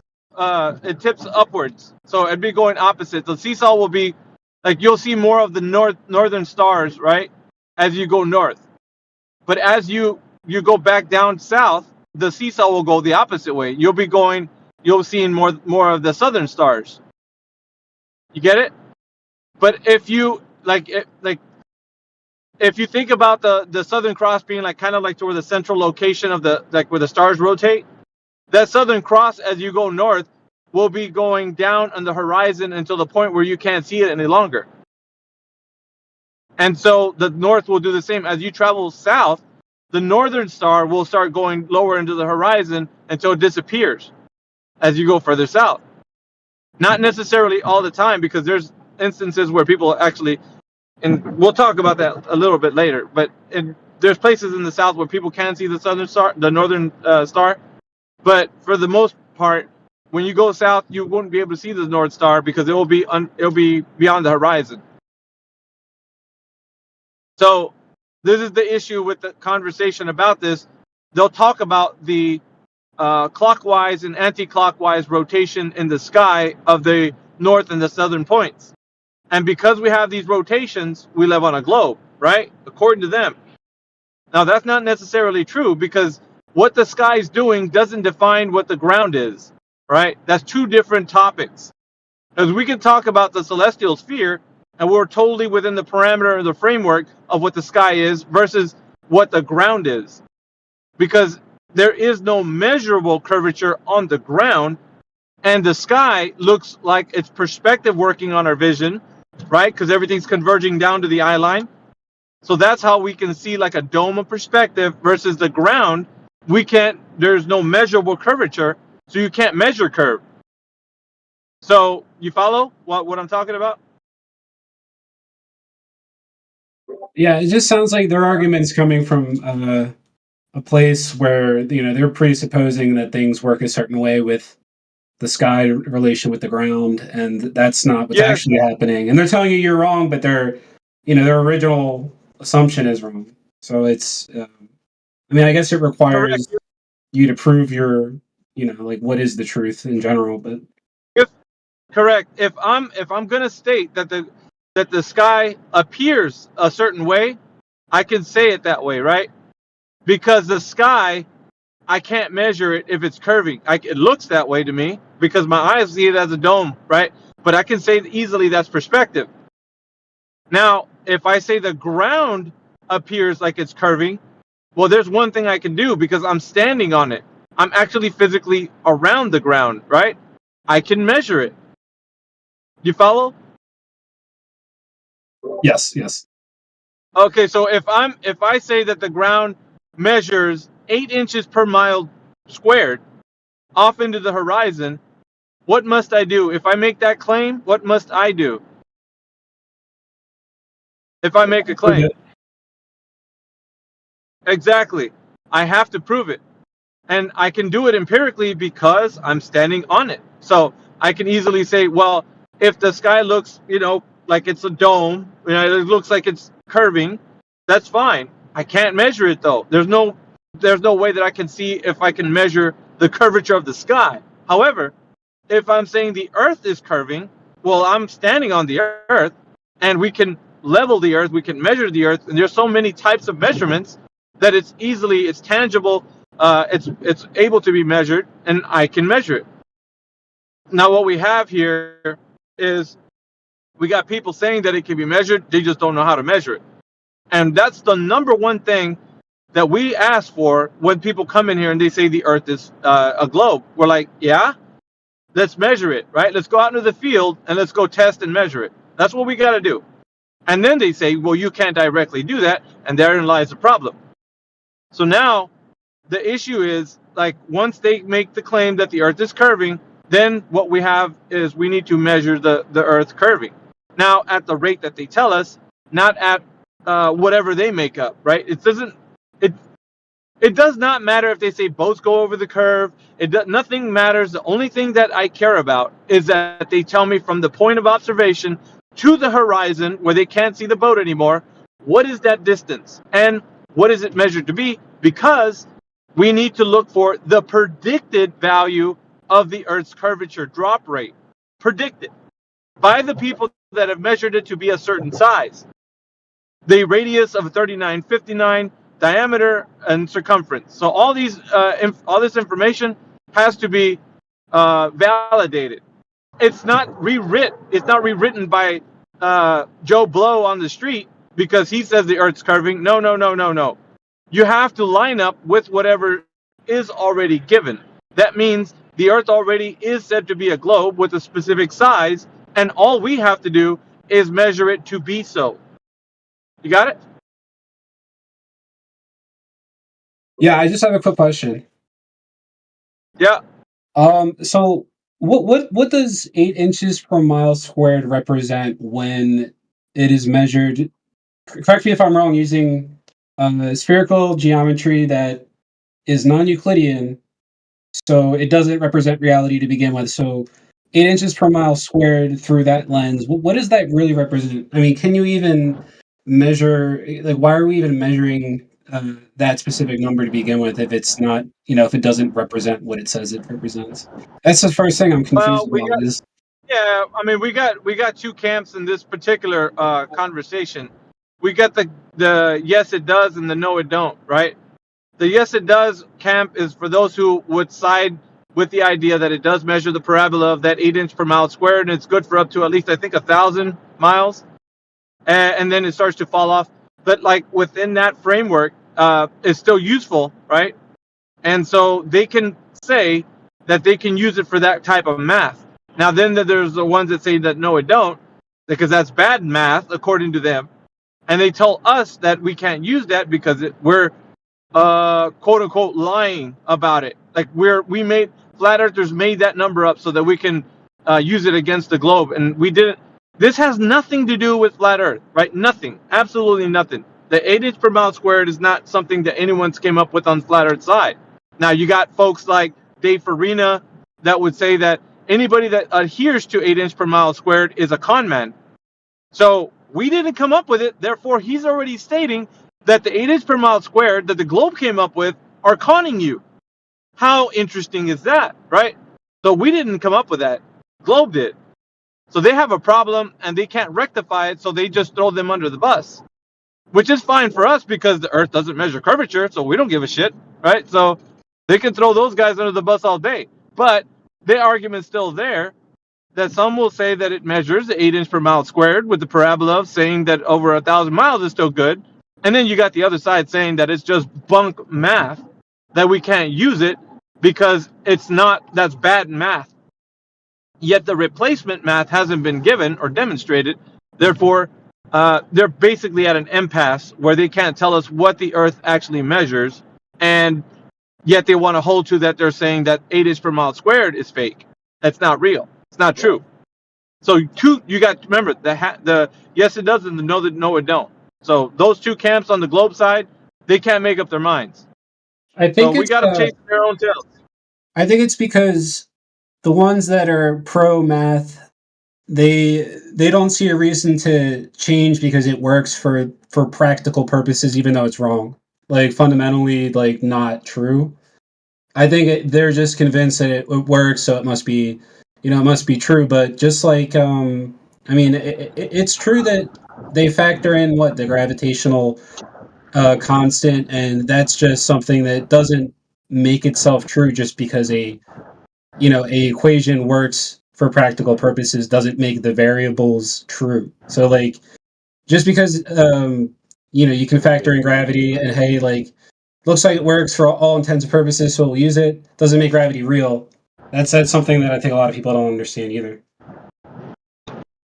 Yeah, it's an interesting argument to hear from our side, the side that doesn't claim any curvature, to hear the guys who say that it's bad math try to explain to you how it doesn't work on the parabola, because it seems like to me like they're trying to say no to that because they know that you can't take specific math and go to the earth and actually come out with the same the same curvature drop rate as you would if you said that you don't know. Because if you say that there is no correct math, then that would just mean that whatever any man's interpretation would be, that would be fine. So if you're somebody who's siding with Globe right now, you don't want there to be specific math. You want the question to be a bit more ambiguous, gray area, so that you can get away with saying that it's whatever you measure when you go out, do your line of sight test or whatever. So therefore, you don't. Yeah. I think you could also argue that, like all math is an approximation. So like no math is 100% accurate. At least that's fundamentally true, isn't it? Well, we're talking about measuring the said sphere that we're standing on, right? So here's the skinny. You got actual you got the numerical values that have been given to us. And I mean, this information is made public. So what's made public is that we all understand we're giving the size of the Earth. You get me? We all know this. Everybody has this. There's nobody that doesn't have this information. We all have it. So we know the size of the Earth. Therefore, it's not a mystery. All we have to do is verify the size. Meaning, all we got to do is go somewhere and check to see if they're telling us the size of the Earth exactly matches our measurements that we do. And easy peasy, lemon squeezy. You don't have to argue with nobody. You can say it's the size that they say it is, guys. We went and measured it. But you don't have that. So if what you're saying is true, like that there is no way to measure it, then we don't come up with any numbers or numerical values that we can get so that we can do complicated orbital mechanic math. So that's the issue. But if you do have something that you can say, we know the size of Earth, then you can do things that work off of the math that you need for, let's say, rockets to leave the Earth or whatever. I mean, this globe math would actually have to work off a framework that would be applicable to reality, right? So yeah, it's hard to say. Yeah, I agree with you. I just think it's interesting that like how true does math have to be, or how accurate if all math is an approximation, meaning like if we're only trying to measure what the truth is, and all we're doing is just measuring it, we're trying to get as close as possible. Like what any model that works for practical purposes might have some room for error, because the one that we use obviously is wrong, right? But it still works. So there's a lot of error in our model, but I think math is. What do you mean used for practical purposes? Yeah, so it still works, but just because it works doesn't make it true. So for what in what manner is it being used practically? Maybe like for things that might require considering the gravitational constant. And what if the gravitational constant is just, Coulomb's law repackaged into something else that is telling the same story in a different way through math? It's possible. So that constant is only being used practically in the sense that solids and liquids within a specific medium will fall at an agreed upon average rate. It's not saying anything about cause or the shape of Earth or anything like that. Yeah. Yeah. Do you understand what T-Dub? What do you understand what T-Dub just said though? I mean, this is important, right? Yeah, Because I think it's saying that Oh, go ahead. I'm sorry. No, I'm just saying because I heard you say it was Coulomb's law, but like it's not necessarily the thing that you might think it is, or maybe they're saying it differently, and you're saying it's not this. It could be something else. What we're saying though, the only thing that it is a very useful way that we can say that different elements fall at different rates. Therefore, because of such things, we're able to get an average rate of drop, right, for objects in the medium of air, so that industries can actually use their mathematics that work for their the applications of any type of thing that they need to use it for, right? Like if you want to do things with avionics or just anything, right? Like if you start to think about what can be applicable for this mathematics to be useful, then you start to look into like why industries use this math. And so because of its use case, it doesn't mean that it's speaking to anything else other than the reason why things drop at the average rate of fall through the medium of air. That's the only thing it's telling you. Right. And it's useful for like purposes that you want to use for anything that you need it to be, right? Other than that, it's not telling you hidden information like the size of the Earth or the weight of the Earth. Like nothing's really given there. It's just basically what it is. Yeah, it's not saying that the reason why they say that this variable is true, meaning like the force, the central mass attracting mass part is true. Oh yeah. You're talking about a cause and effect. So when we say big G and little g, right? Little g would be the average rate of drop with something in the medium of air. That's little g. Big G is the causation of the thing dropping, why it's dropping, right? What's causing the thing to move up and down in the medium of air? And you're going to talk about Newton or Einstein or whatever it is you're going to bring up, but you're always going to have people that say that big G and little g are married, right? That you can't say one without the other in the globe because there has to be the causation of the effect. And so you are essentially giving the effect like a life. It's got life now because you gave it a causation that you're saying that mass attracts mass. You know what I'm saying? And so they're not in the sense that we talk about it in flat Earth. It's not married. They're divorced. Because the one thing that we say is that we see the average rate of fall, and that's fine. It works for practical purposes that you need to use it for, but it's not anything more than just something falling through the medium of air and the calculation of what rate it would be dropping at different locations on Earth, and useful for whatever purpose you need it to be. Other than that, you don't need to marry the causation to it. On the globe side, however, it needs to be married to the effect, the causation. Yeah, I was agreeing with you though that the equation itself doesn't prove that that part is true, even though I don't believe it is. It's I do see, like you said, the usefulness of having it's information that is able to be used for practical purposes. Yeah. But other than that, that's all it is. It's not anything more.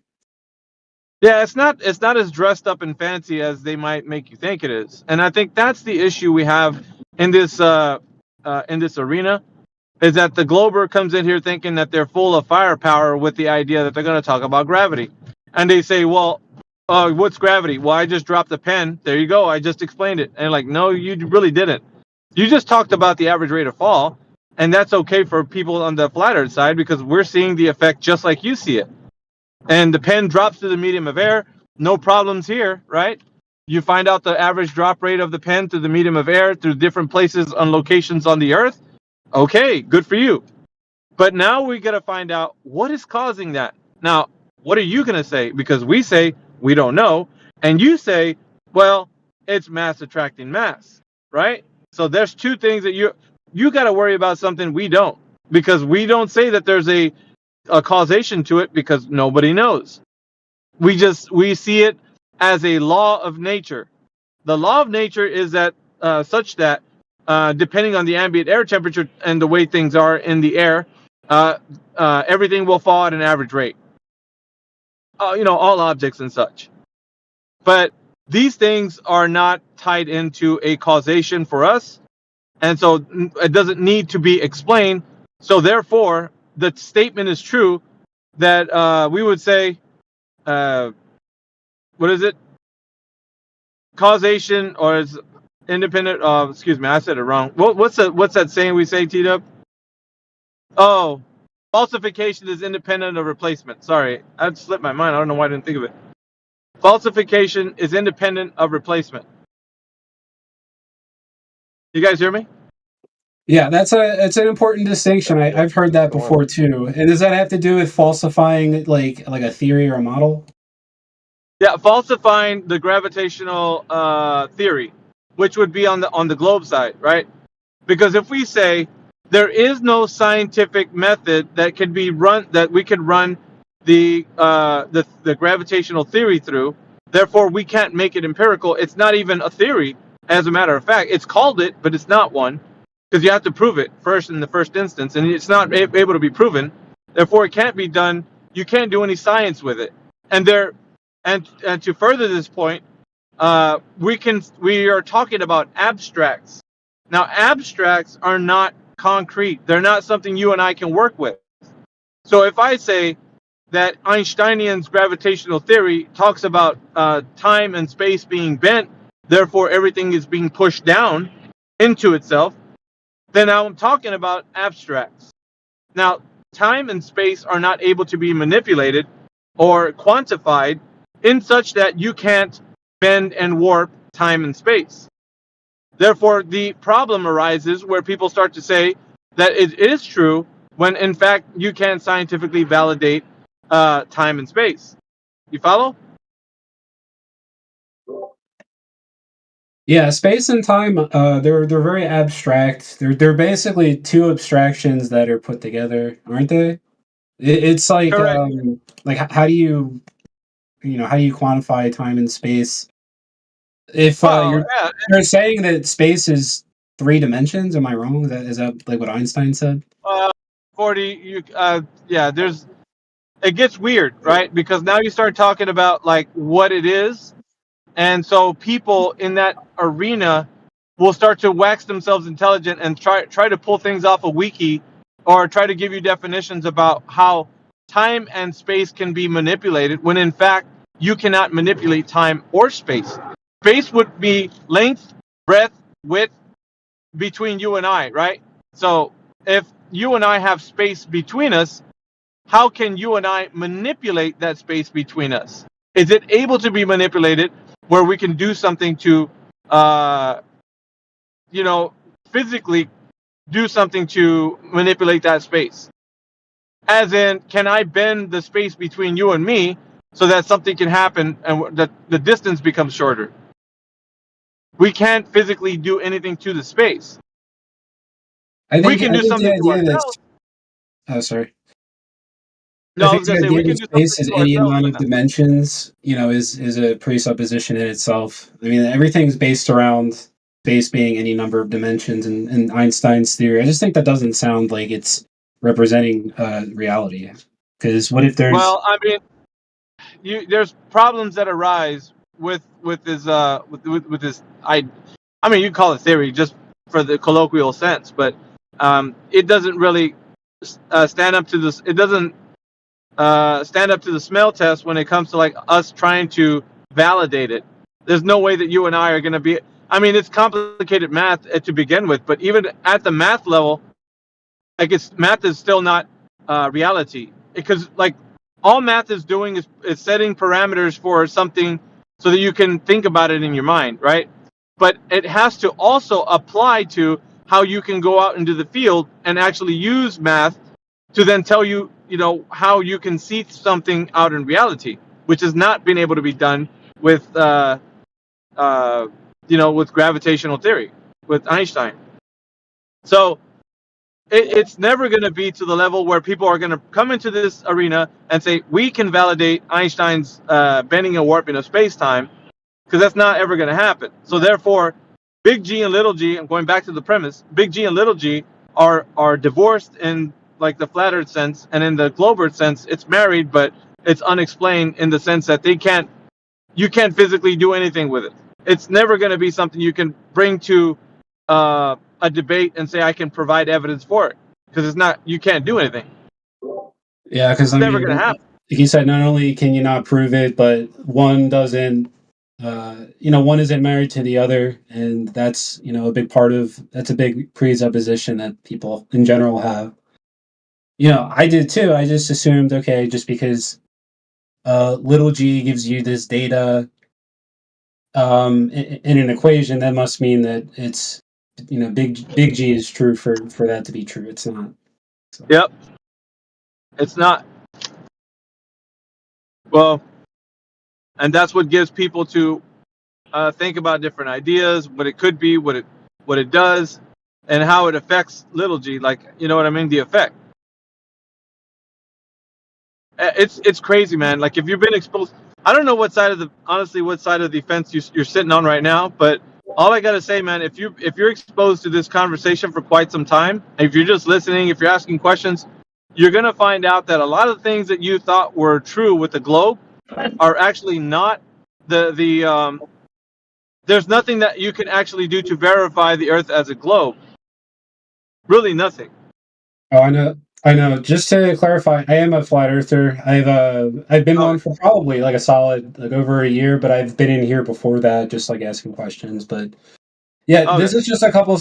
These were just a couple things I just wanted clarification on. Like, I don't believe that like the globe is true at all. I see exactly what you're saying, and I agree with it. Yeah, we can actually, we take the globe in here like many times over. Like, it doesn't matter who comes in here. They don't have evidence for the globe. So what this place is, it's curated to have an environment where people come in here and bring evidence for the Earth as a globe.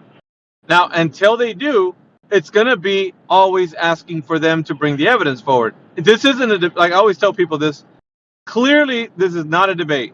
When you come into this server, you're not going to come into like where you think your favorite color is purple and mine is red. We're going to debate about it. Like, no, this isn't that. This is you as a glober coming in here to bring evidence that the Earth is a globe, present your case, and if it's anything to be validated, we'll talk about it. And if not, we're going to keep asking you to bring evidence for the Earth as a globe. That's all it is. We're never going to be here thinking that we're going to be debating on topics that are not debatable, such as the Earth is a globe. It's not a debatable topic. It's either you have evidence that it is or you don't. Just that's what's hard for a lot of people to get though. Like, even if you want to egg on the discussion, it's you kind of have to go with something else to get to bring it on, because they don't get that part. They just think it's automatically true and they shouldn't have to present evidence. And then when they do, it's always the like, how do you make them believe that like NASA and everything is lying right away? I mean, there has to be an easy way for them to, consider like everything is CGI, because there's a great video made by I think it's Lananas. He's done a really good video about basically you'll know that you're being lied to within 10 minutes. Yeah, that's what's important is like people on the fence or people who resistant or whatever, like they really have to be convinced in something that's really fast and gets their attention, because they're not going to try to sit there through something they don't agree with, I think. Yeah, I see Ether Earther is in here right now. Ether Earther, I just unmuted you. Go ahead and speak if you want to. Are you there? Ether Earther? We got somebody in here named Ether Earther. Or Ether Earth, sorry. Ether Earth, are you there? I guess he's not there. Yeah, it's a very peculiar topic, and We've been doing it for a while, so I don't mind people coming in here, but this isn't a debate. That's all it is. It's not a debate.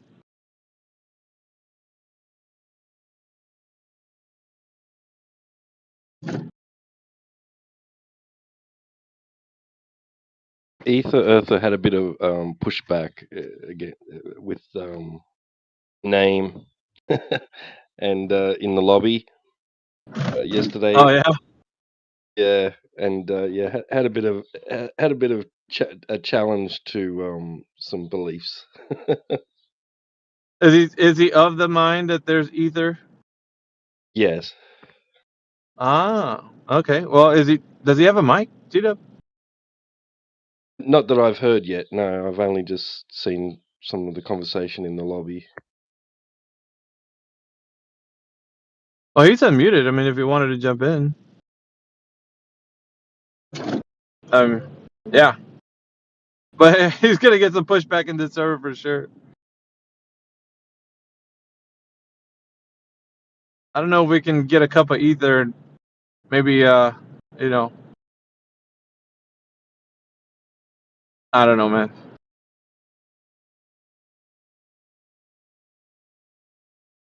I think people just like stuff like ether, the names and stuff.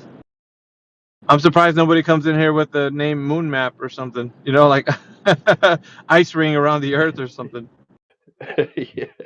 Or outer ponder or something. Like all these things that people have speculations on. They're just like, well, there must be outer ponds. What else could there be? Like.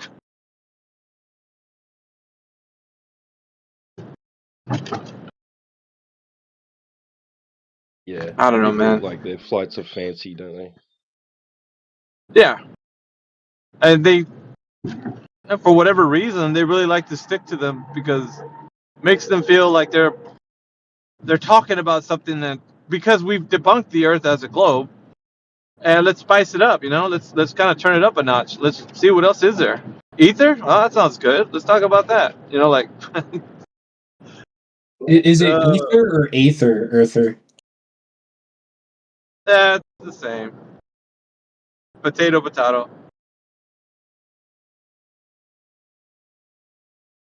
It's gonna be the same thing when they talk about it. I think it'll be different.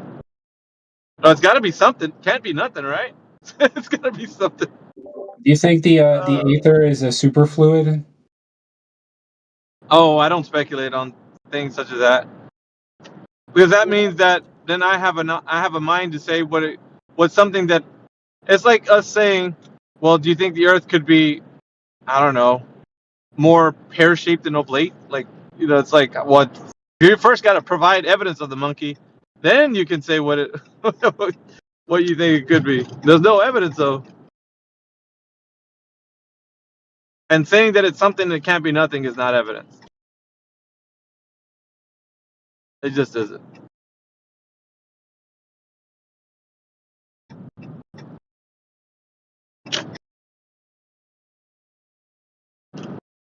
But that's usually the argument for it, at least from what I've heard.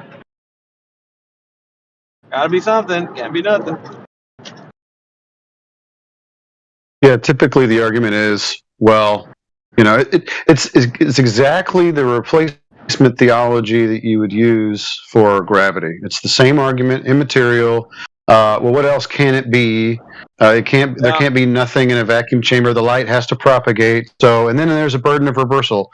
Well, you tell me what it is then. If it's not air and it's not water, it's a wave propagation through something that I can't see. So, what else could it be? It's so right here. But you got to recognize one thing: if they're selling you the same snake oil with the same story, you know it doesn't exist. Why are you hanging on this thing? Got ripped off twice. It's okay. Just be careful about what you speculate about, because you will be challenged, especially in here. Yeah, damn straight. But it just, people get their undies in a bunch, man, when they're trying to explain the thing that they think that it is. And it's like, well, you just don't want to, you're just denying truth, because it's got to be something, man. So you're telling me that you don't want to name this something. That's you. You don't want to name that something. I do. I want to call it ether, so I'm naming it. Now what? You know, like it's. You get into areas where you start debating something that's not debatable because there's no foundation for it. Yeah, but basically they rely on absence of evidence isn't evidence of absence, right? Dude, isn't that a logical fallacy? I think it's basically argument from ignorance. It kind of sounds like, yeah, it could be arguments from ignorance, yeah.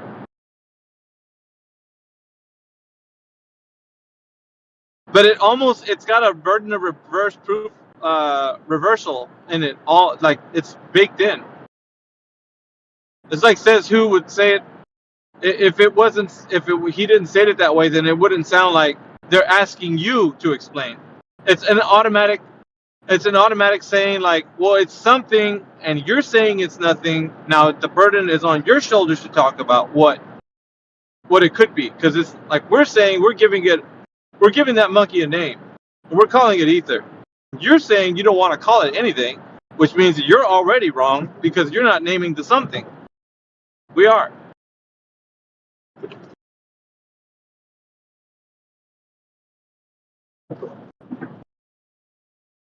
Yeah, there's a lot of problems, man. Like in this arena, it's always something. The upwards moving earth, there's another one. I'm surprised we don't have more of those JC-23s coming in here. Oh, he was hot the other day, man. When I was talking to him, you guys remember? Anybody was in here when I was talking to him? Yeah. Boy was fired up. Yeah. Yeah. Upwards, Yeah. the Yumis, the upwards moving earthers. Oh, that's a laughing stock. I don't even know why. Fucking Dale gave him legs, dude. I know that much. He gave those fuckers legs. Now all you got a bunch of Yumis running around here, and they're looking at a fucking bottled water with a bobber inside of it and a little sinker in there, and the fucking thing going off in a 2-story building, and voila, like fucking upwards moving earth proven right there, and it's the dumbest shit. I mean, really.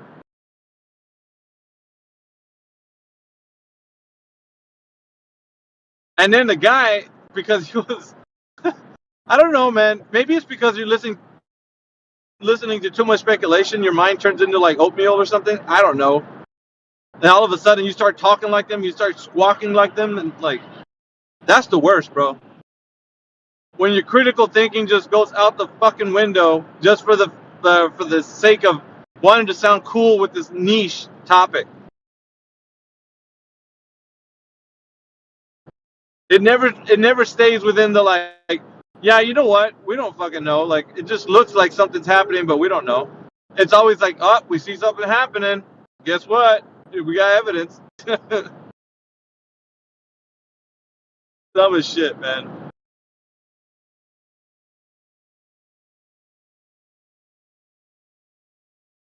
Yeah, poor Ether Earth. I mean, just having a name like the guy that hasn't, like, he's just asking for people to unmute him and be poked and prodded. Yo, what's up? Indio. What's up, bro? Yo. Who's this Kembo dude? Why is he muted? Did he spiral? Who's muted? Kenbo? Oh, I didn't mute him. I don't know. I just heard you were saying freaking someone was going nuts. So. And we're talking about Ether Earth. The guy that's in here, he's got a name, Ether Earth. Yeah. The account was created December 30th, so yeah, probably just a troll. Gulber. Well, I was trying to get him to unmute his mic so that he can talk about his ether, but he doesn't want to do that.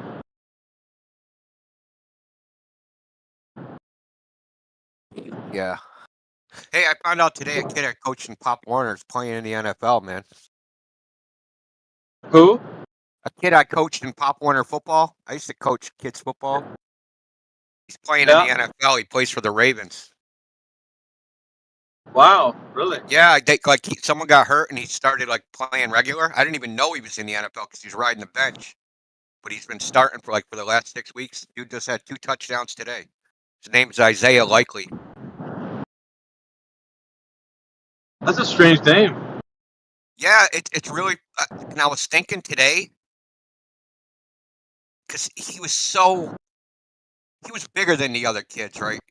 He was just big, not bigger than all the kids, but bigger than most of the kids. So like, and he just like did what he was supposed to do, and he never complained, and he was quiet, and he just did everything. And I realized like the kids that are like good players, they get almost like zero coaching because they don't need any coaching, right? It's the fuck ups that need the coaching. You got to teach them shit. Yeah. Like we never used to have to say anything to him. He was like, "Okay, you're playing here," and he would just do it. And it's really weird, dude, for me because I remember him, but I just remember him like nothing about him because we didn't have. You only remember the problems. You don't remember just the normal shit. It's just really weird, man. And That's a good thing. The funny thing is he plays tight end in the NFL, and that kid couldn't catch for shit. We tried to get him to catch the ball because he was huge, and he couldn't catch a cold, man. Couldn't catch a cold on a rainy day in December. And now he's playing in the NFL, catching everything. It's just crazy for me. Yeah, but you have a little piece of that to say, "Hey, man, I coached that guy. That was me." Yeah, I guess. I mean, I didn't have to coach that guy. That's the messed up thing. That's why I'm kind of like feeling weird about it. Because I'm like, we didn't really have to tell him anything. And it's weird because he seems so unmotivated. Cool. Like he seemed like he was just doing it because his parents. Because I have to tell you, coaching Pop Warner football, it's like a cheap babysitter for some people. The kids don't actually want to play. And the parents, so it's like, oh, I want to go drink for fucking 5 hours, so I'm gonna drop you off at football practice. Yeah. Because you only pay your registration fee at the beginning of the year, you never have to pay again. And compared to a babysitter, that's super cheap. Yeah, people can go out and have a nice day or date or something like parents can. Yeah. So he just seemed like one of those kids. He just seemed like. Because he never was trying. It seemed like he was never trying, man. And it's really weird that, like, I don't know. Like, I guess it's like something you have to do because when you coach a bunch of like 11 and 12-year-olds, I don't know if anybody here's been around like a group of 12-year-old, 11-year-old, 12-year-old boys. They're fucking train wreck, bro. It's fart jokes, pussy jokes, just nonsense the entire time. They're like herding cats, huh? Yeah, because they're always trying to outdo each other. The fucking huddle's a train wreck, dude. They're never talking about the actual play. They're talking about some other shit. Well, I can imagine you as a coach just being all frustrated after the whole session was over with. Like dudes, we got a lot to work on. Like, nah, we were actually pretty good. We Cambridge Pop Warner's good. It's the fucking high school team that sucks. I don't know what happens when those kids get in high school. They just totally suck. One team, the first team I coached, we went undefeated. The second team I coached, we lost in the last game before you go to national playoffs. The third team I coached, same thing. And then I stopped coaching. I wasn't like the head coach. I was an assistant coach. And I got to take like all the credit. Yeah, but you still did some coaching. I mean. Yeah.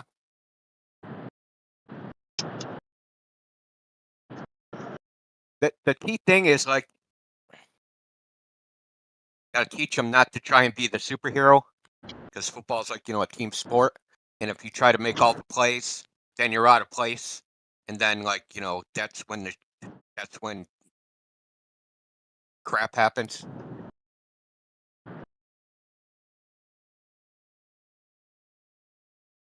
And it's really funny. Like there was a kid, he played for like Everett is like around here. It's the place where like all the kids that are really good that want to like play pro ball, they go to Everett. So Everett's stacked. And there was this one kid, dude, he looked like a professional. Like he ran in Pop Warner like he was a professional fucking football player. That dude didn't end up making the pros. It's really like how hard it is to get in the NFL. It's so fucking hard. So for this kid, that didn't seem like he even gave a shit to be in the NFL. It's just like blowing my mind. Yeah, how do you land a gig like that? Isn't that like winning the lottery? Yeah. Kind of thing? No, you have a better odds of winning the lottery. Better odds. Yeah, because you have to be. They have to scout you, and it's like there's a fucking process to go through that shit before they even get selected for. I mean, even the You gotta bench not warmers. get hurt. That's the key thing. You gotta not get hurt nearly the entire time or have an injury which isn't catastrophic. And then you gotta play better than every single other person and get noticed. You know what I mean? I don't know, man. You think It's somebody hard. just The knows somebody? NBA is harder, but the NFL is hard. And the only reason the NBA is harder is because they're smaller teams. You know what I mean? So that you got a smaller group. There's 54 people on the roster of an NFL team, whereas like there's 18 on an NBA roster. Yeah, but like you said, bench warmers might not even see play time. Like they'll be riding the fence of the bench. Yeah, you know what? You want to hear something messed up? There's an NFL player that's a flat earther. And his name is Charles. I think Charles Priest. He played for Kansas City. He was at like the top. He was like for a period of time, for a 2-year period, he was the best running back in the NFL. Hey, that's saying something. Even if you're fucking the best running back in the NFL for a week, that's saying something. So he got hurt. Bro, we had. And he said that they came to him and said, "You got to do this, that, and the other thing, or we're just not gonna call you to handle the ball." And that's how they ended his career. His career didn't end because he couldn't play anymore. They were just like, "We're just not calling your number." So if you don't get a chance to actually do anything, you can't do anything, right? If they never put you in the game, then you're not like, no matter how good you are, you're not going to play well. Well, we had Plegman came. He was a Detroit Lion, or it used to be. He was in the NFL, and he's a part of the server, I think, still. Plegman. Yeah. Yeah, but yeah. What, did he play does defense physical or therapy, He I played a think. couple years on defense. Is that what he said? Yeah. Yeah, but Hold he on a knows. second, I my think he phone knows is some beeping. people. Yeah. A good old Plegman. Detroit Lions, man.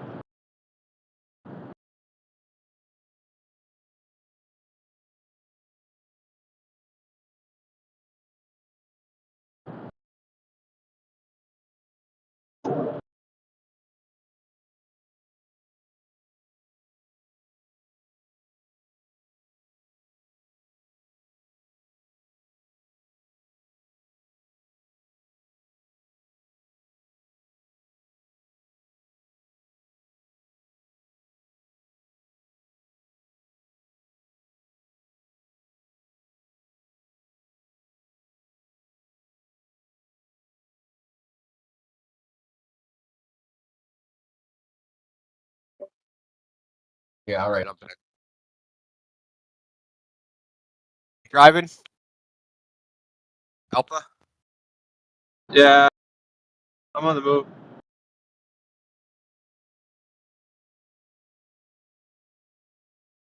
Every now and again, you can hear the road on that I'm on. Huh? Yeah, I can tell.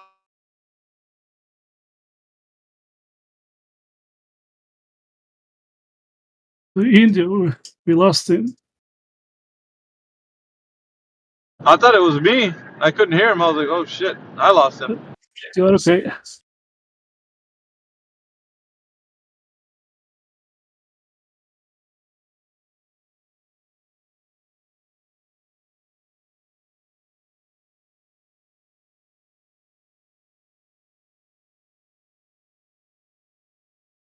India, we cannot listen. If you listen.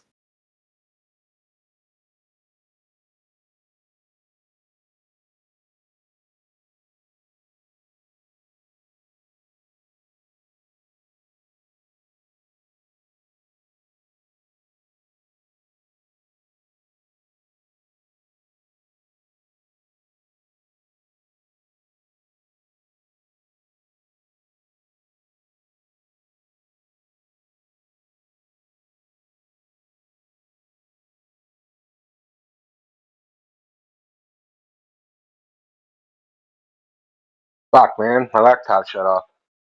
Well, you are back. Good. You are back, Indio. Go on. Yeah, I'm back. I just want to let you know I'm back, man. My laptop has some issue where it keeps shutting off by itself. Yeah, you were talking mid sentence, man. You just dropped. Yeah, I'm on my phone now, so.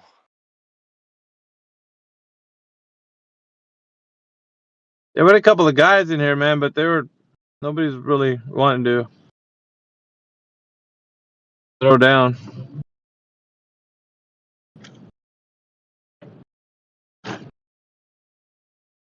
Frickin' Twitter, man. We need to get those clowns in here. They get away with like The Twitter all clowns? the sophistry.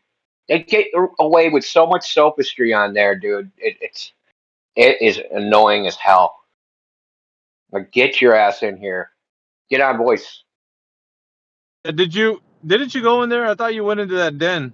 That freaking. Oh, Flat Earth Den Fridays? of I mean, vipers. that's not really their den. It's our den. But like, none of the main Globers will go in there. They'll just go, it's an echo chamber. Well, yeah, make it not an echo chamber. Come in there. Peter's been in there. Peter let his mask fall off, so now he's trying to like dox people. Oh, really? Yeah, name and shame type shit. I just saw a tweet he posted with they ran some flat earther did like some sort of like panel, right, where they all had their cameras on. Of course, Peter's now he screenshotted that and he's fucking posting that shit on Twitter. So they did like a shared screen on Discord, where everybody opened up their camera. Yeah. So he's posting that on Twitter, saying these adults think the Earth is flat. Yeah, I know he was a fucking snake, dude.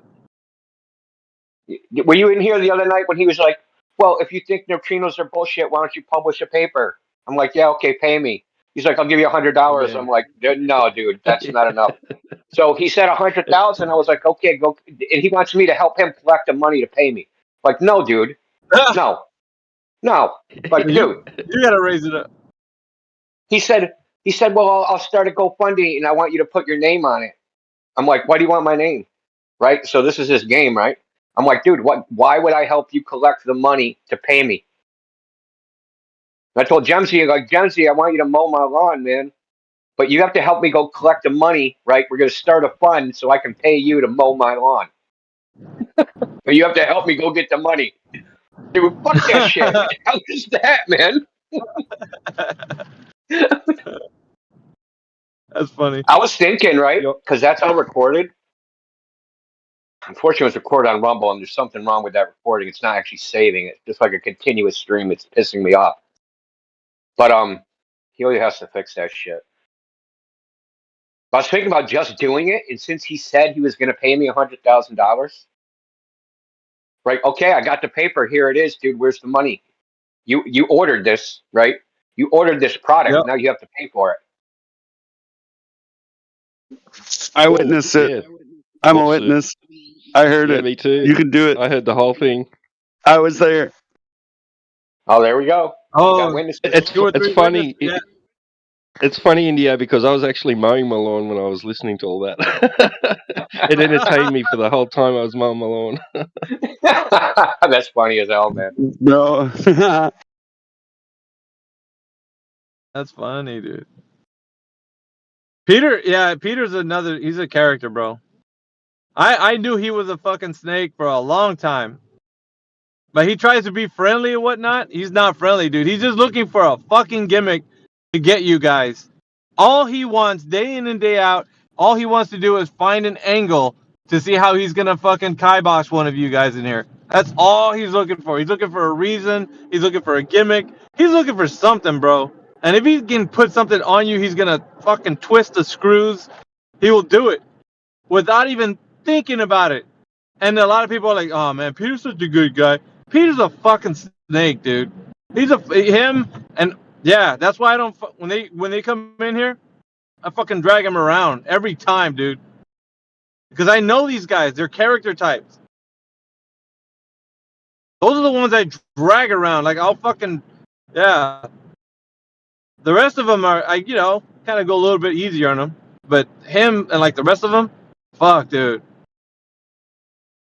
Yeah, but like, so some of the people on Twitter, like Mattoon, Simon Dan, Slash Sparkane, who's the other asshole? Fight the Flat Earth.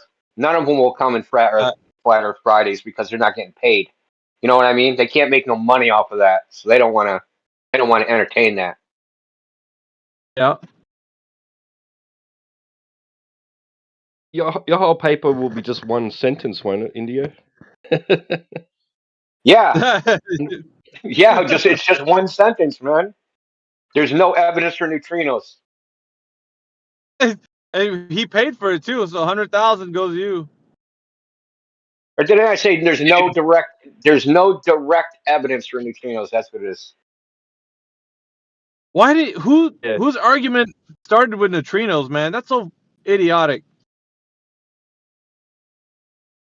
All them guys come in here, man. They just they got, I don't know, man. They got piled on so hard. I can't see them coming back. Like they got like, I don't know. It's like a prison ass whooping, you know. Like everybody's on, like people just on top of them, just laying into them, you know. Like it's sad. It's sad to watch or listen to. I fucking enjoy it. Could happen to nicer people. Yeah, I know, right? Could have happened to some nicer people.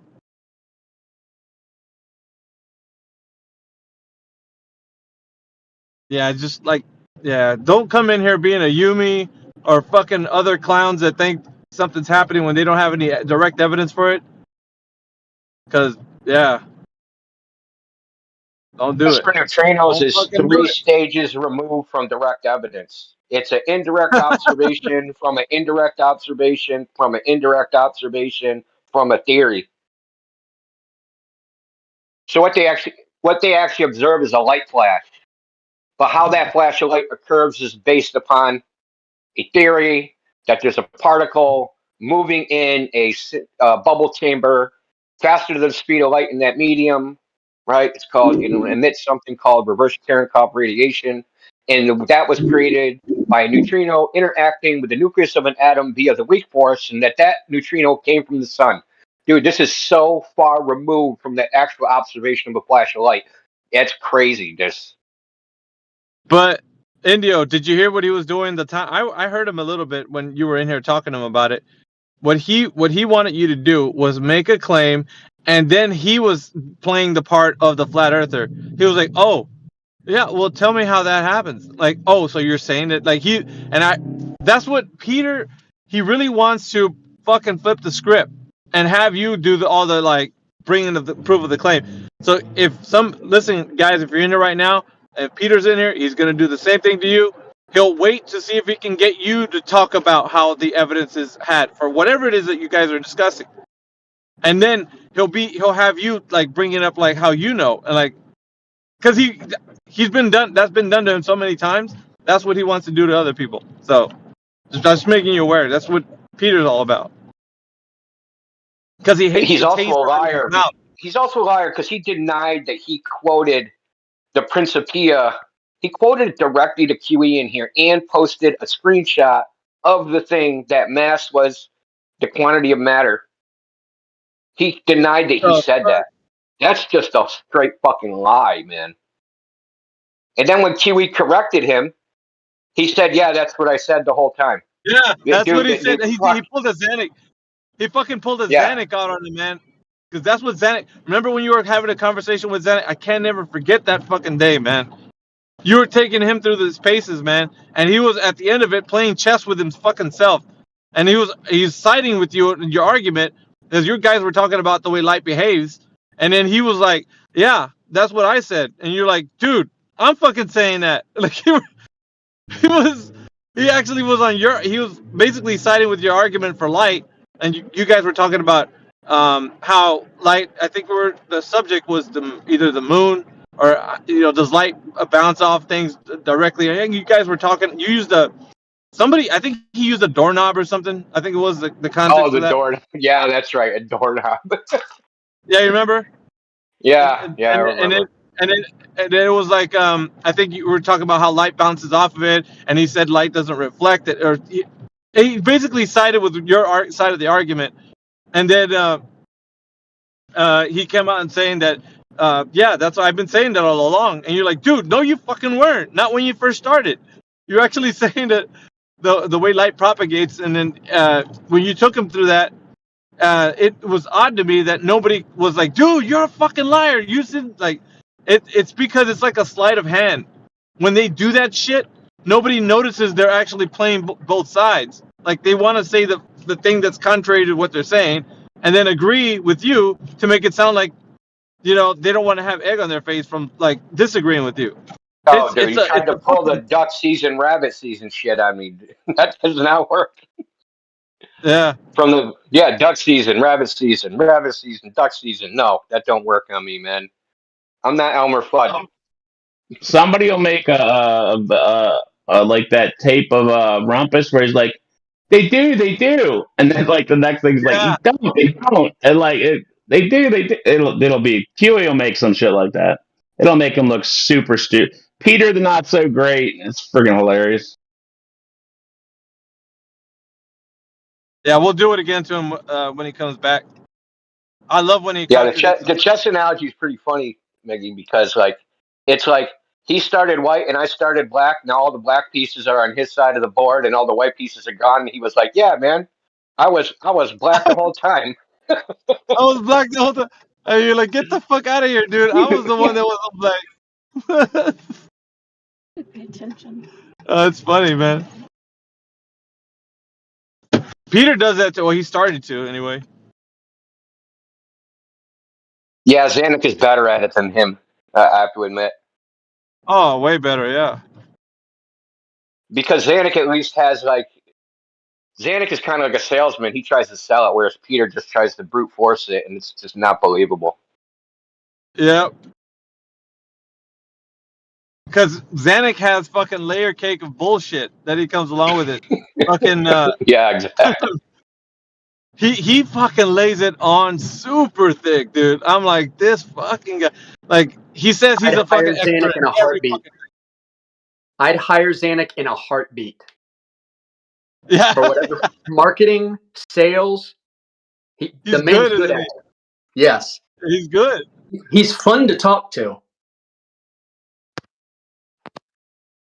Well, I mean, shit, man. You could just pour something in a bottle, label it snake oil, and get rich with Zanuck. Zanuck would be like, "Yes, this is snake oil. Yes, it doesn't do anything, but you need it anyway." Imagine how effective he would be if he was selling something legit. I don't think he'd want to do it. I think Zanuck, he thrives in trying to get people to buy something they don't need or want. Like the challenge of it. It's easy to sell water to a thirsty person.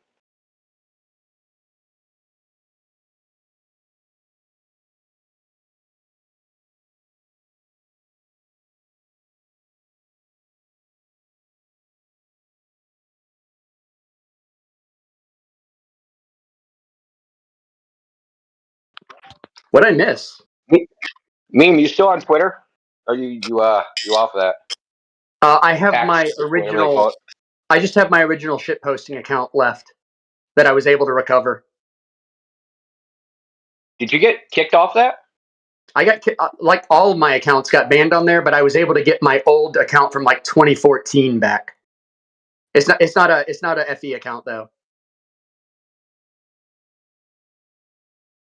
Yeah, I mean, it's just it's even. I don't know what it is, man.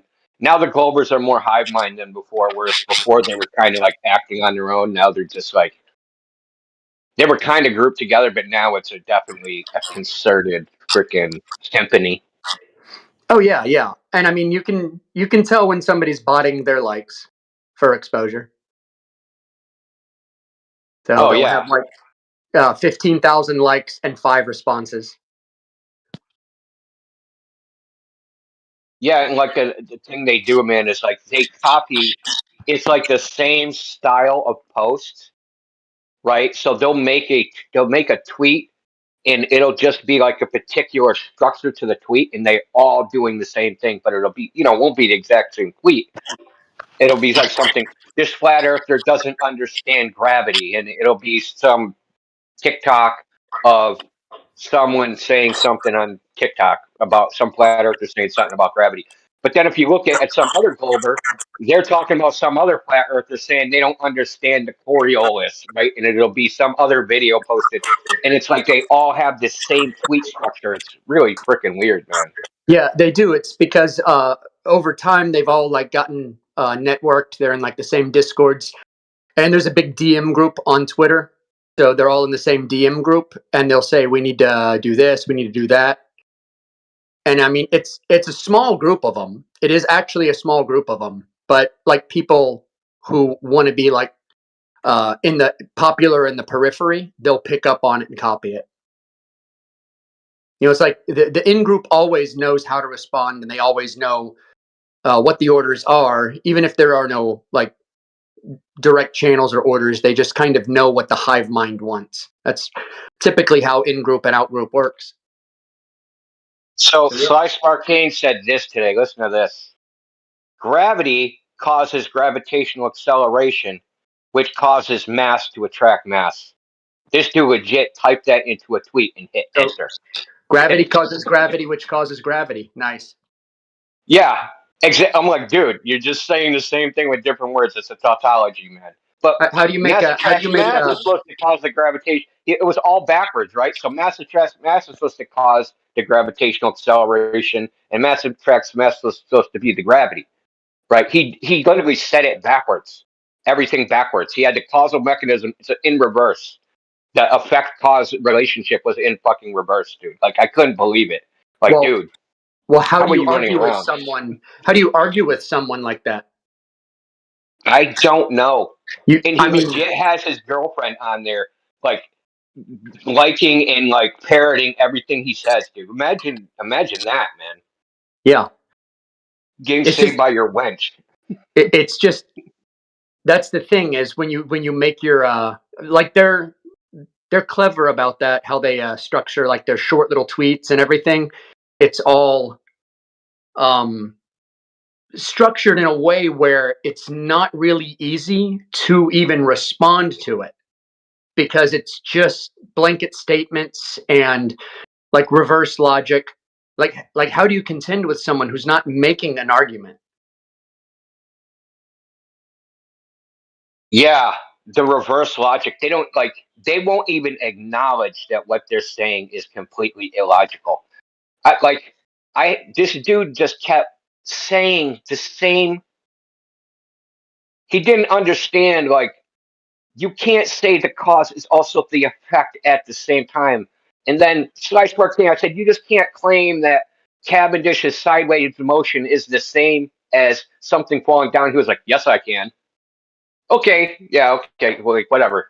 Like, that's your position? Yes, I can. Great supporting argument. Yeah, okay, I'm done talking to you, buddy.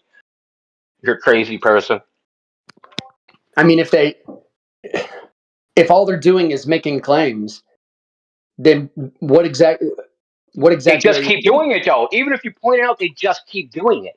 They keep acting like the claim is the evidence.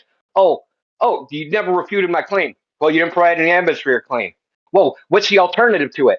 I don't need an alternative. You didn't provide any evidence. See, flat earthers don't have answers for anything. Like, what? Yeah, like the claim is as good as evidence, and that's what I try to get across to people who are just looking for explanations. You're just looking for something to believe in, and that's all a claim is. It's just make a claim. The claim is good enough on its face to be taken as a truth. That just boggles my mind that people. Well, I mean, it doesn't really. I understand. That's just human nature. But like, it's more difficult to contend with stupidity than it is with intelligence. Yeah, I've noticed. It's pretty sad, actually. Like, sometimes I have to, like, read the tweet, like, 10 times because I'm like, I can't comprehend it because it doesn't. It's like a crazy person, right? Crazy person starts battling their schizophrenic gibberish, and you're trying to actually make sense out of it, but there's no sense to be made of it. And that's the mistake. Yeah, it's strange.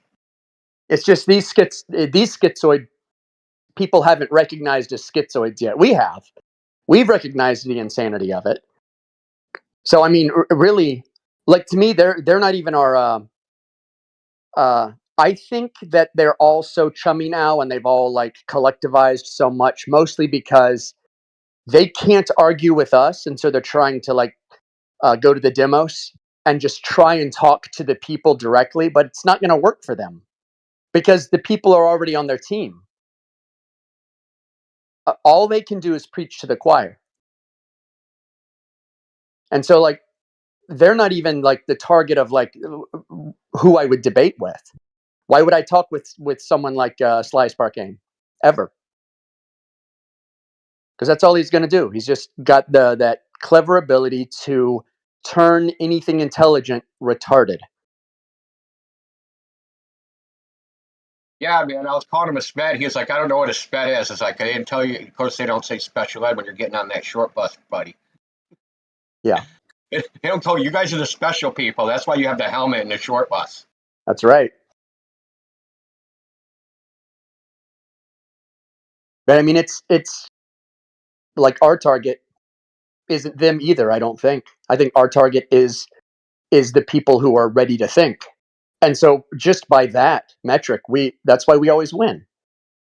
Just the fact that we still exist means we already won because we've already reached like the point where it's in popular media, right? Like they'll never have that win because they were the popular media. They were the worldview. And the fact that we're even just 1% into the worldview now, I mean, it's game over. It's just, matter of time.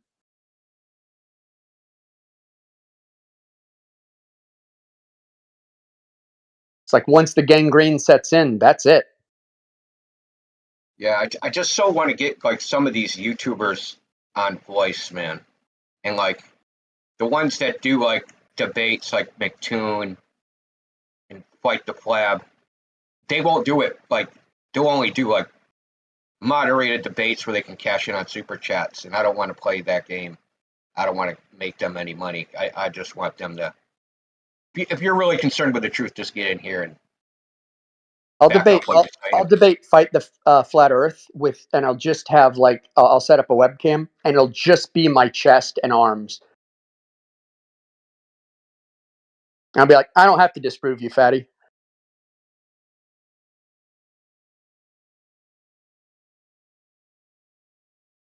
Because I mean, my whole thing with going into people like that is they're only good for insults. Like I have so little human respect for them that like the only thing I really think they're worthy of is passing insults to them.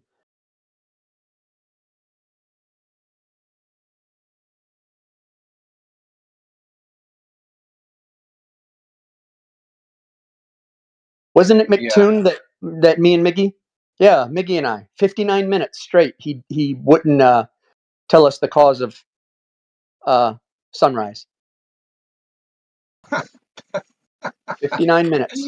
That's funny, man. I remember that. That was several years ago. And he was in there and he would not tell us the cause of sunrise. We just couldn't get past that thing. And it was 59 minutes of discussion. A minute shy of an hour.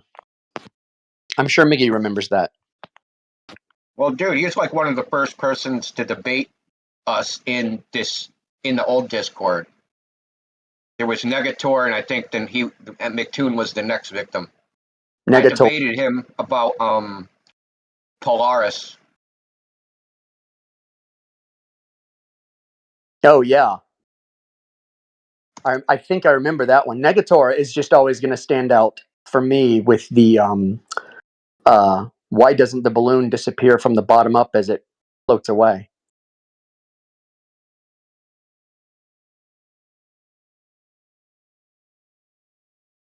That was his argument.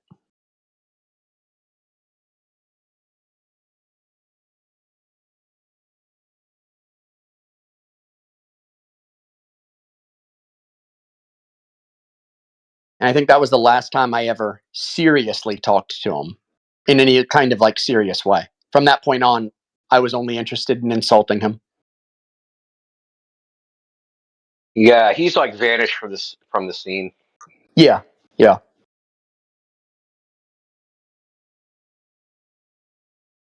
I don't know God, if he some was. of those guys, man, they used to embarrass themselves so bad, and like they have no shame or self awareness, and don't even know how bad they're like.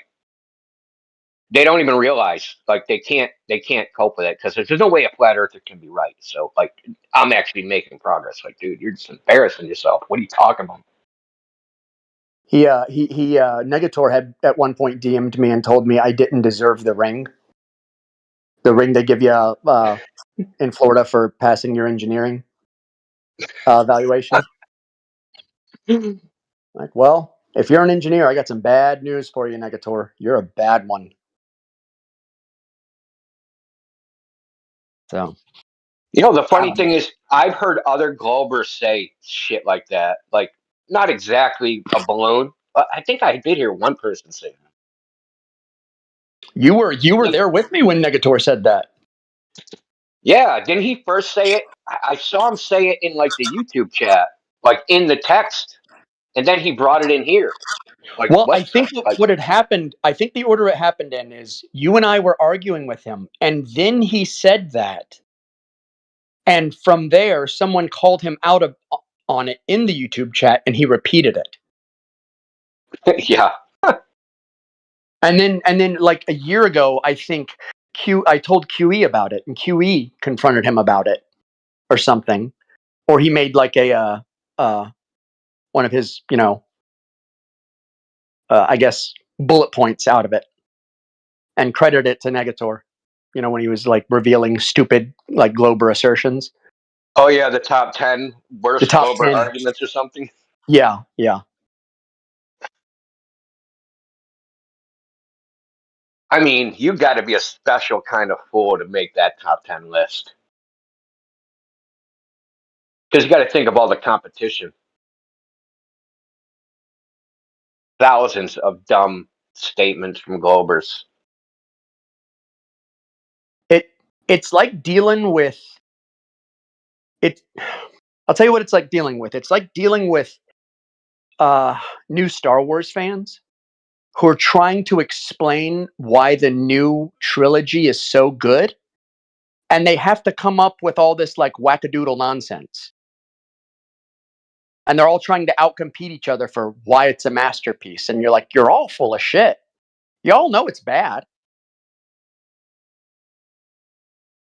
So bad, it's like it's hard to figure out what the worst part of it is. I'll be honest, the Globers are so bad. It's like the Star Wars movies. They're so bad they get to be entertaining at some point. I mean, that's why we have the Golden Globes. That's funny. I was talking to my son about that. I was like, man, I'm going to watch this movie with no stars because when a movie's that bad, it's actually a comedy. Yeah. Yeah. No, that's the thing. I love bad movies. So it's like right up my alley. Especially when they're trying to be serious. Like they made it and they were trying to be serious. And they hired like the worst actors ever, the worst script. So I was watching this movie yesterday. It's the one with Ethan Hawke in it. And like he has like 24 hours to live or whatever. So in the movie, they're about to kill him with a lethal shot of hydromorphone. And she's about to give him the shot, and she flicks the needle to get air bubbles out of it. It's like, yo, you're trying to kill the dude. What do you care about air bubbles? Like, it's little things like that. I'm just like, what? Why don't you like make sure you apply the alcohol so you don't give an infection before he dies? Like, it's little things like that. Like, who wrote that? Like, what's wrong with you? There's this one movie with Dolph Lundgren, and it's an Uwe Boll movie. And it is awful. It is so awful. And you can see on Dolph Lundgren's face through the whole thing, he's trying to hold it together. Like this, you can tell. It's like he's on a bad Saturday Night Live skit where he's trying to take it seriously, but at the same time, you can see like, what am I doing here? This is retarded. It's like I'm firing my agent. That's the thing he's thinking every scene. I'm firing my agent. How did he get me in this? I have a sneaky suspicion it was, I need to keep my Film Actors Guild card. And so I have to do something. I'm sorry, Screen Actors Guild card. SAG, not the South Park one. Or he had like, you know, a bad weekend in Ibiza and he has to take a really crappy movie to pay off his, like, you know, his bar tab. Yeah, his bar tab and like for the prostitutes and every other thing.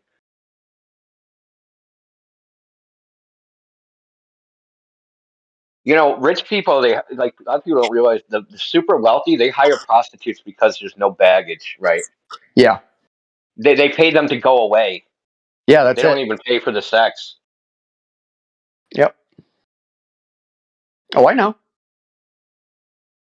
I've had a lot of wealthy clients. So, like, why are you 62 and single?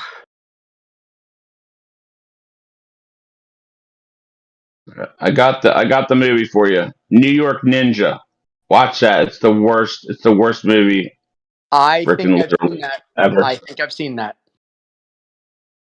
I think I've seen that. You ever seen Chud? He's like doing these moves that are just hilarious. Like, and there's one scene where he's like on roller skates, dude, and he's like, I don't know, it's like a 6-year-old like trying to look like he like knows ninja moves. It's the worst. It's a It's like 6-year-old who wrote the movie. it's awful, dude. It's so awful. Oh my gosh. Did Ugh. somebody say Chud? That's an acronym for something, but it's a zombie movie, right?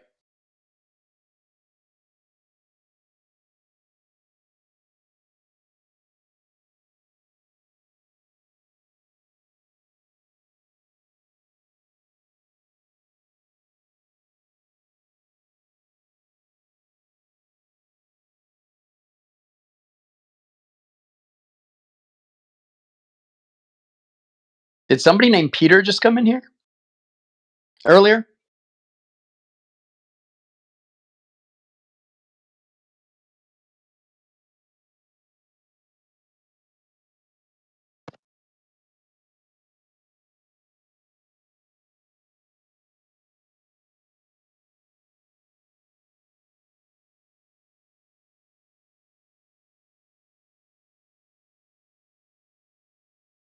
You mean Peter the Great? Yeah, he was in here a couple days ago. Not today that I know of.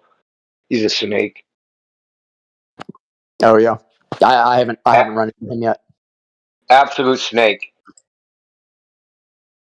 Oh God, you'll end up banning him, no doubt.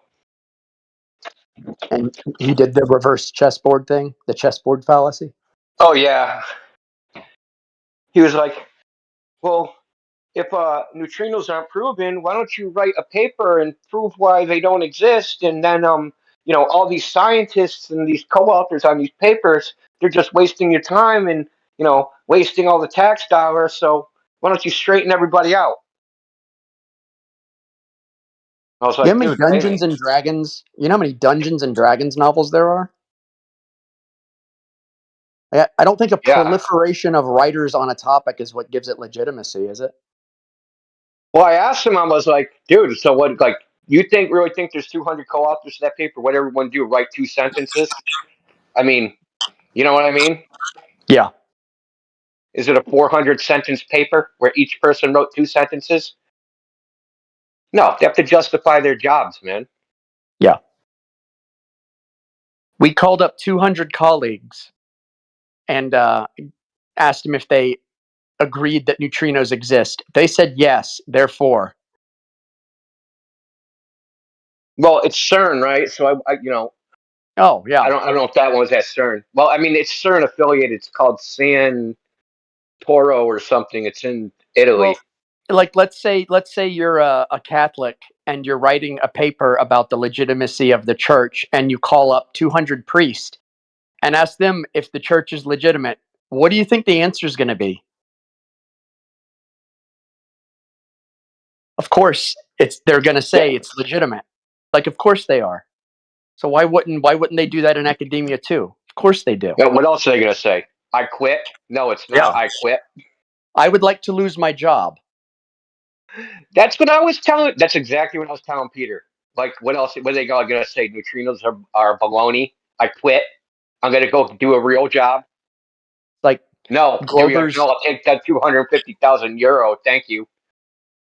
It's like the anti-flat Earth types, not Globers, but anti-flat Earthers. They are the communist types. They are the type that make me go, these people would fall for communism.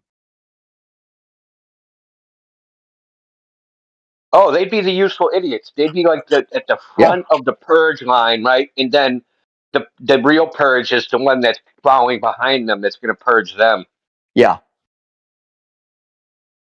And they would be like, but I was loyal to the party. Yeah. Yeah, so what? Yes, time for reward. You get the lead sandwich.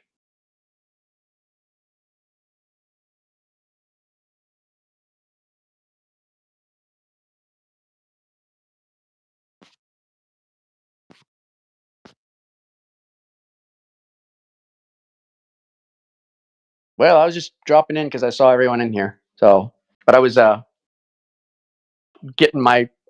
working on my renovation and watching Skeleton Night in Another World at the same time. So I'm probably gonna go back to that. If you want a bad movie, check out Chud. No, I've seen Chud probably a dozen times. Chud, I used to rewatch that. Yeah, it's one of the better bad zombie movies. You know, some of the best B movies are the ones that like came out after Conan, like the fantasy movies. Oh right? my god! Like they tried to emulate like Dungeons and Dragons or Conan or something. Beastmaster and freaking dude. So oh man, there were so many barbarian titty movies that came out after that. It's unbelievable. I was too young to fap, but I would have.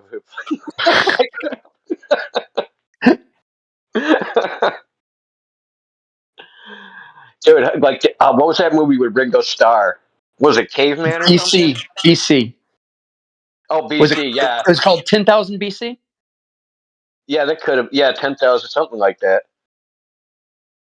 But Lana was hot, dude. My God, I don't remember. I was so little when I saw that. I don't even remember. Dude, every chick in it had a giant titties, man, like giant, and they were like coming out of their little, fur skin, fucking.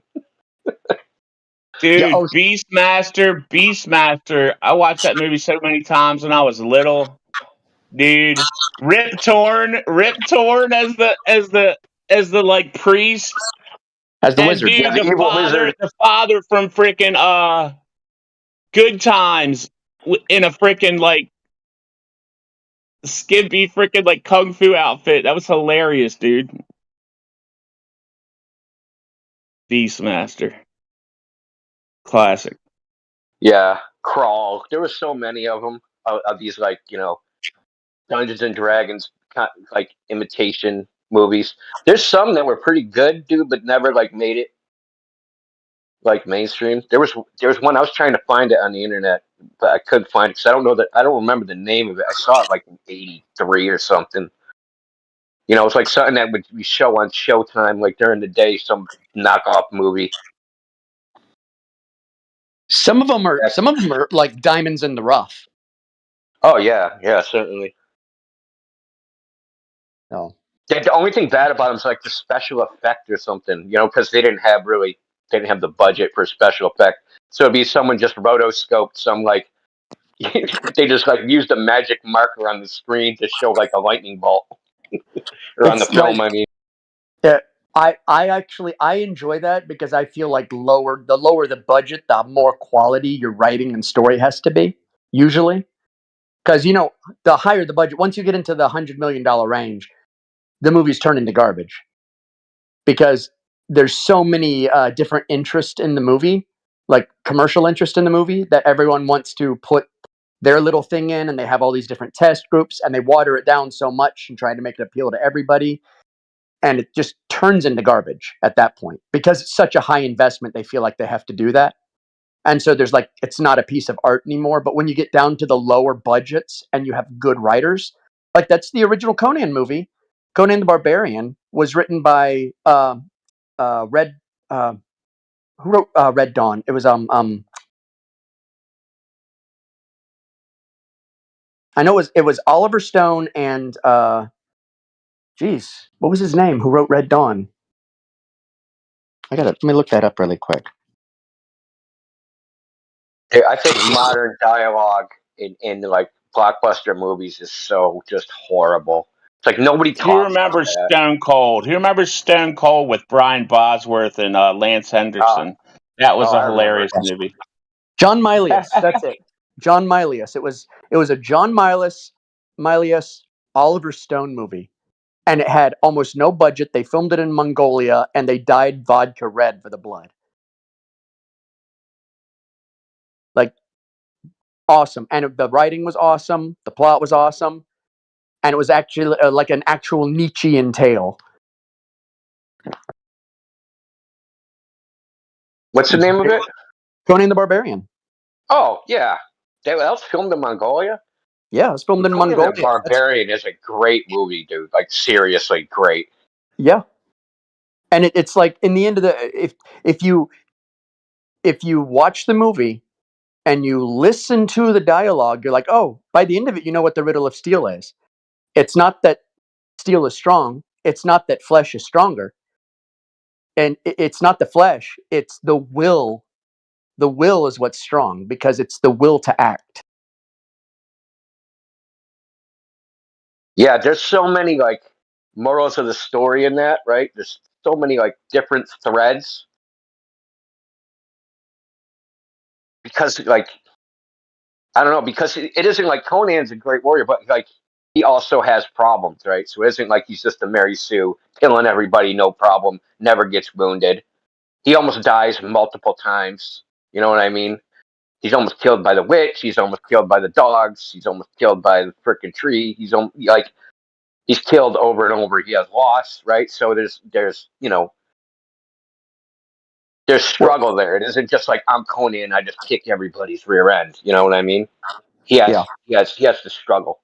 Yeah, and he only didn't die from the tree because he was like mortally wounded from it, and they what's her name, Valeria, made a deal with like the underworld to like keep him from dying, and she would sacrifice herself. She would pay the price, she said. So he was beaten, and it was his friends who saved him. Oh, remember, he had to keep himself alive by eating the buzzard, right? Remember the buzzard came to try and like peck at him, and he like he killed drank it, the buzzard's blood, eat him, yeah, or the vulture or whatever. I read somewhere that the coughing fit was real, and they just were lucky to catch catch a real it. buzzard. Yeah, it looked like a real buzzard. Like they just, hey, we got a dead buzzard here. We just want you to bite it and like spit it out. He's like, I like to do that, and he was like, well, Ozzy did it. You can do it. He's like, well, if Ozzy did it.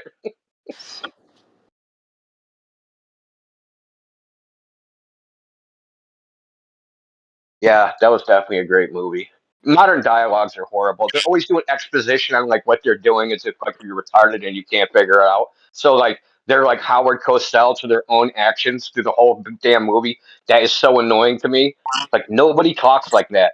No, they don't. Going to go get guns. Like no, like you don't need to tell us, dude. Just show the freaking part where they're going to get the guns. I think we'll figure it out when they're picking the guns up. Or like, we all know you're the best sniper with the highest score.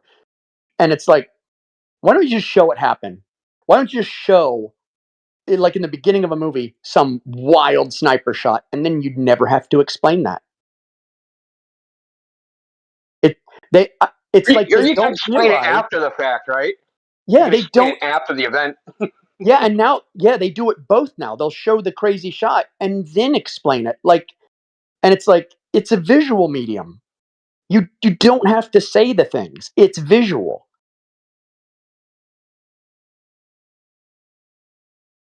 I mean, I spend a lot of my time watching like Korean and Japanese stuff. So Yeah, they don't do mindless exposition all the time. Like, no, they don't. Like I said, man. And like the people portrayed in it are a little bit more, I guess, grounded in like reality and react more like real people would. So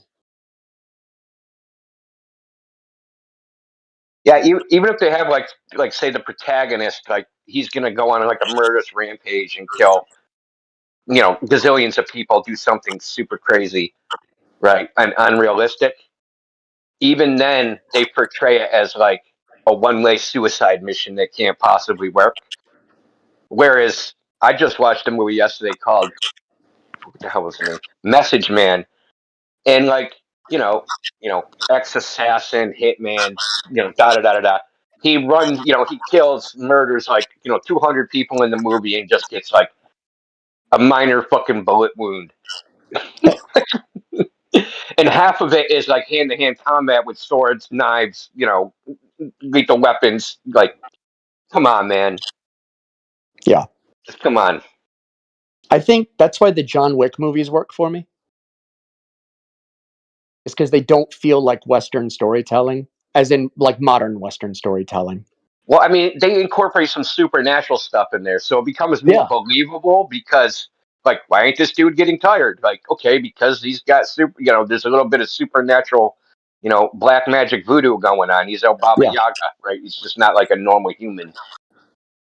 Yeah, I always like when there's the hint of the supernatural, which shamefully I do like Stephen King movies, but that's what I like about Stephen King's whole universe, is that even the mundane stories you're reading, there's the hint of the supernatural in them. That's what makes a lot of them good. Did you ever see Storm of the Century? No, I don't even think I've ever heard of that. Storm of the Century. Storm of the Century. I believe it's streaming, and you can watch it on YouTube, I think. And it was a '90s miniseries, and it was so good. It was like, how The Stand was a '90s miniseries also, which I really love, and that was Stephen King also. And it was about a plague, about a supernatural plague, right? But this one, Storm of the Century, I won't spoil it. I mean, just go watch it when you get a chance. It is I got something to so do. good. Yeah, I it got is something so to do good. It's tonight. So I'm unbelievable. not going out drinking. That's for sure. Yeah. I was gonna say, speaking of big titties, this will be the this girl that I'm talking to right now. First time I've ever talked to a girl that was well endowed, let's say. Very well endowed. So I'm just curious about that. Because like all the girls I've ever been with, they've all been like bee stings. Oh, really? Yeah, yeah. Because Well, I mean, I always liked petite girls.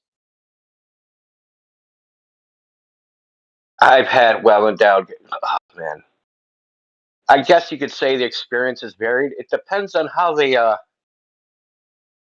when they take the bra off, they don't always look so Yeah. amazing. You know what I mean? Sometimes No, I imagine. she's still young, right? So Yeah, yeah. I got 17 years on her, so I think it's all right. that's okay. Like false Yeah. advertisement. She's 26. Look, I had a girl. I messed with a girl one time. Her titties looked really good. They were big, but I don't know what the hell was wrong with them because they felt like oatmeal in a plastic bag, dude. Like they like squished. I've never felt a girl's breasts that were like this. It was the weirdest thing. It was like they just like squished, man. It was fucking weird. Sure, it didn't feel like sand. Like sand. Sandy 40-year virgin. Yeah. Nah, that was like 20. She was like 18. But it was like if you put oatmeal in a plastic bag and squeezed it, that's where her tits felt like. So they wet were nice big milkers, is what they were.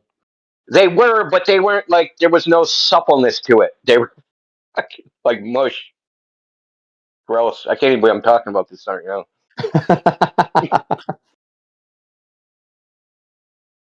Well, I'm gonna get back to my anime and renovating, standing. So I will talk to y'all later. All right, man. All right. See y'all. Have a great evening. You too. Happy New Year, everybody. Happy New Beer. Yep.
1, 2, 3, 4. I told you so.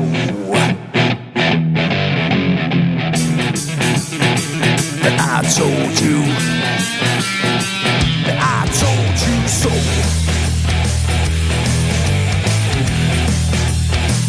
I told you.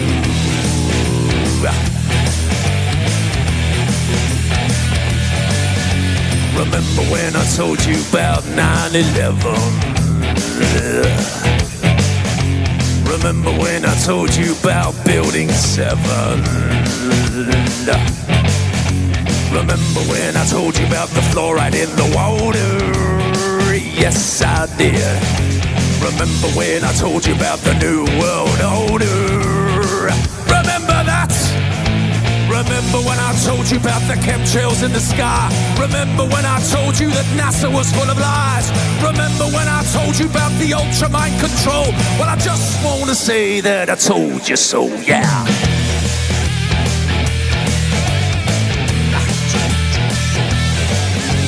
Remember when I told you about 432 hertz, that is, and what 440 can do to you? It hurts my ears. Remember when I told you about the vaccine agenda? Yes, I did. And that Michelle Obama is a transgender. Yes, he is. The dinosaur fraud, the climate change scam, and yes, Sandra Bullock is also a man. Remember when I told you that there ain't no globe? Well, I just want to say that I told you so. I told you so. I told you so. I told you so. I told you so. Yeah.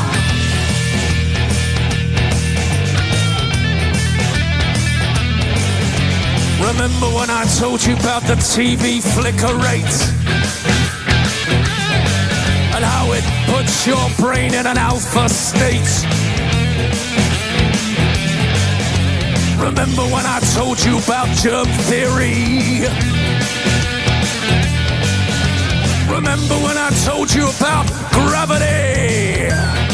Remember that? Remember when I told you about Paul McCartney? Remember when I told you about direct energy?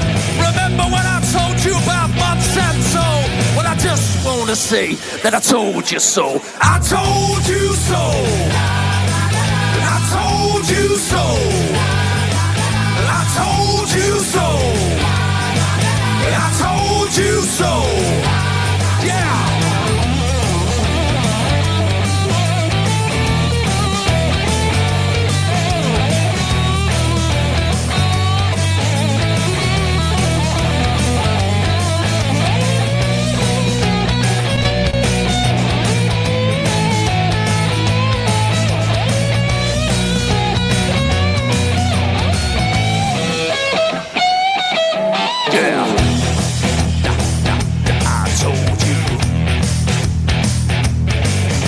Remember when I told you about the mainstream media? Your so-called celebrities and pedophilia. Remember that child trafficking and adrenochrome? Remember when I told you about the Georgia Guidestone? Remember when I told you about the false flag operation? Remember when I told you about 5G radiation? Remember that I told you that? Well, I just want to say that I told you so. I told you so. I told you so. I told you so. I told you so.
Why has nobody been to the moon in such a long time?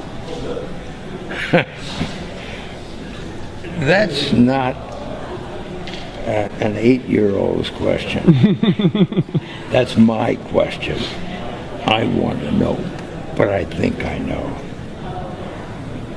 Because we didn't go there, and that's the way it happened. And if it didn't happen, it's nice to know why it didn't happen, so in the future, if we want to keep doing something, we need to know why something stopped in the past that we wanted to keep it going. But I think I know. Because we didn't.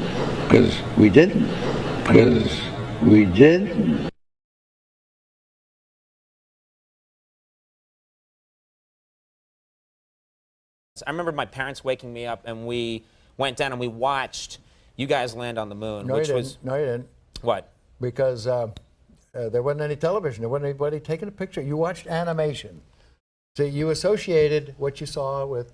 I have very hazy memories. Yeah, I know. Well, no, but what we saw was we all were gathered around the old curved top radio and listened. Talking about how many feet we were going to the left and right, and then I said contact light, engine stop.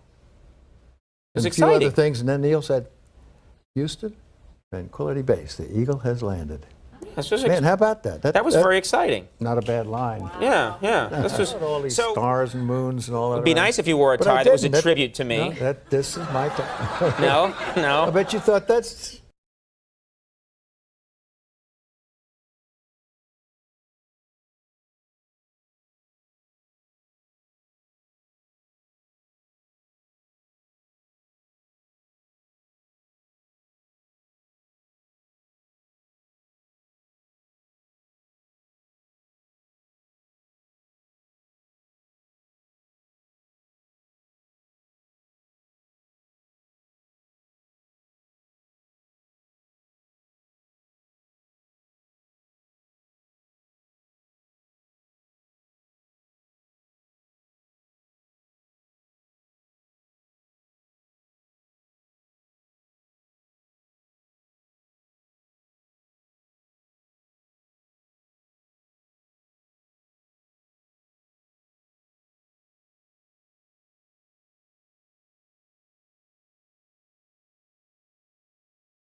Buzz Aldrin did a question and answer session with Oxford Union, and in it, he said something that you just have to hear for yourself.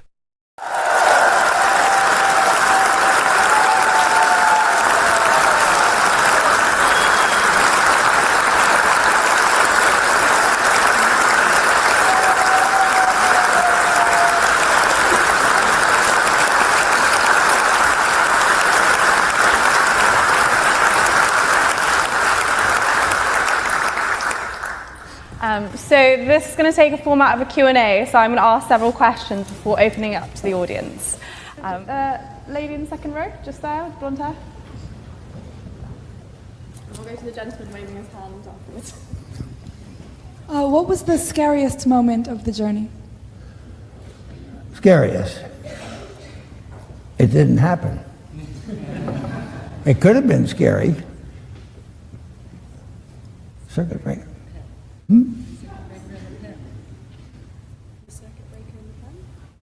Oh. Wow. Just wow. Let's go back and watch that again really quick. This isn't tricky editing by any means. This is right there on the original source footage.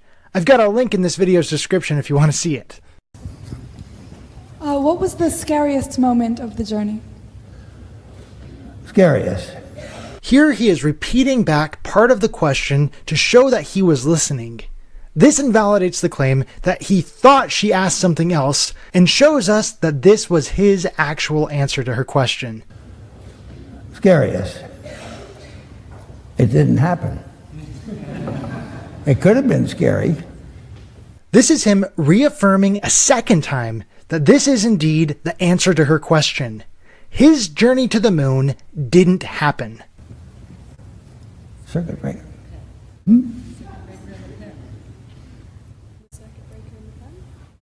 Oh. Someone called to him from the audience saying, "Circuit breaker in the pen? Hey Buzz, you're breaking from the script. This is supposed to be your answer." His host then restates what the unknown person in the audience said. The circuit breaker in the pen? Either asking, what are they talking about? Or encouraging him to stay on script.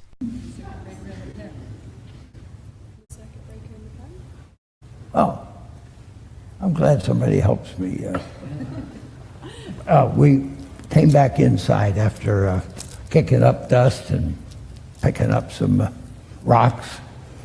And of course we had to... And then he goes on and tells this story about popping this important circuit breaker back in with his pen. You can go on and watch that on your own if you want. As I mentioned, I've got a link to his full Q&A session in this video's description. But his response, that his journey to the moon didn't happen, is one that is worth remembering. It didn't happen. It could have been scary.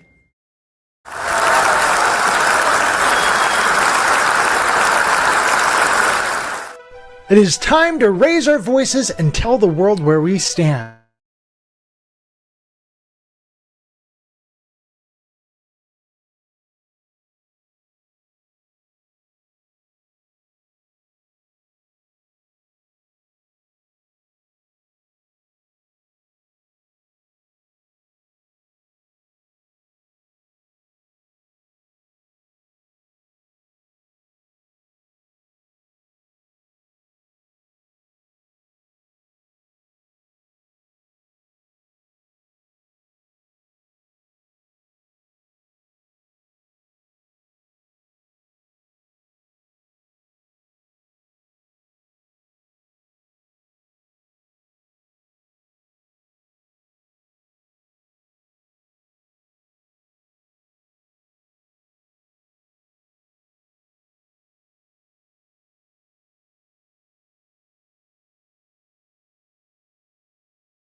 All right, kid, here's the deal.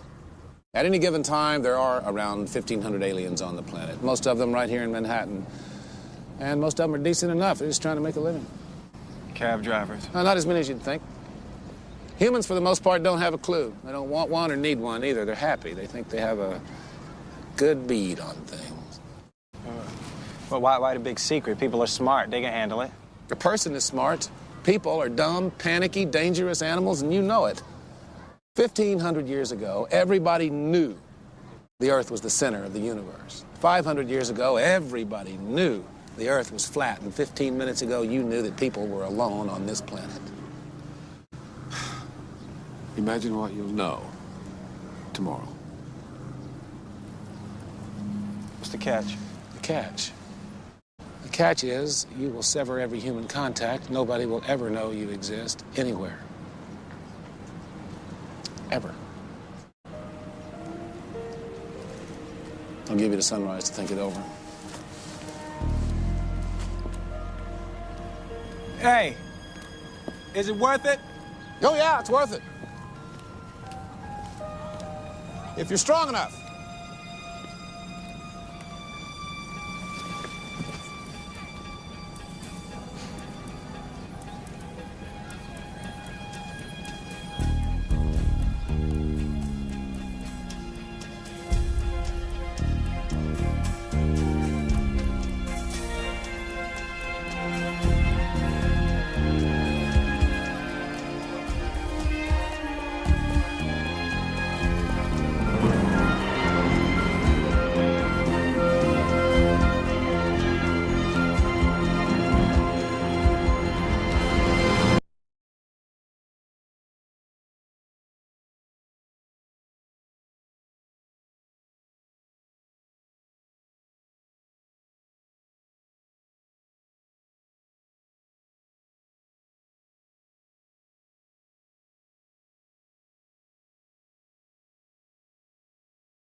Yeah.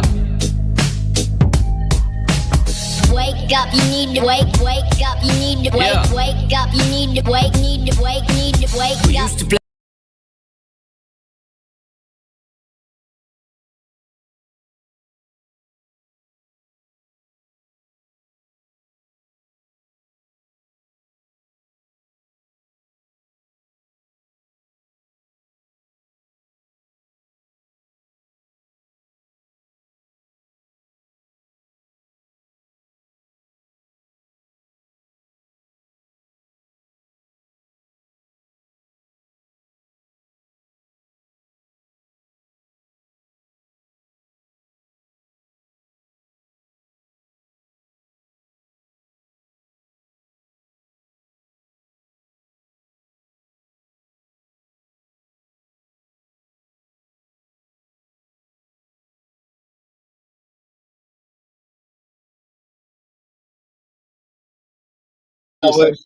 He's deep, this guy, isn't he? Yeah, like so a needle pulling thread. I don't understand how you think that a fax machine isn't conveying information. It's where We're, it sounds like you're coming from, but we're talking about taking pictures from a place that can be akin to Narnia, somewhere that doesn't exist. You can't well, have if you're a just going to fax- assume that, then No, it's not an assumption. I'm about to tell you why. You can't have gas pressure without a container for the volume. You can't stop an increase in entropy from high pressure gas into a lower pressure environment. Your Globe Earth model claims an open system, so no physical boundary for gas to achieve gas pressure, and you claim out there's a vacuum. There's nothing physical stopping entropy. So you've got a problem with your stories about taking pictures from somewhere that doesn't exist. why is it the case that it requires a container and could not be a steady gradient? A gas pressure gradient is achieved by first achieving gas pressure and then second putting energy into the system. The first though must be achieved. You must be able to achieve gas pressure, and to achieve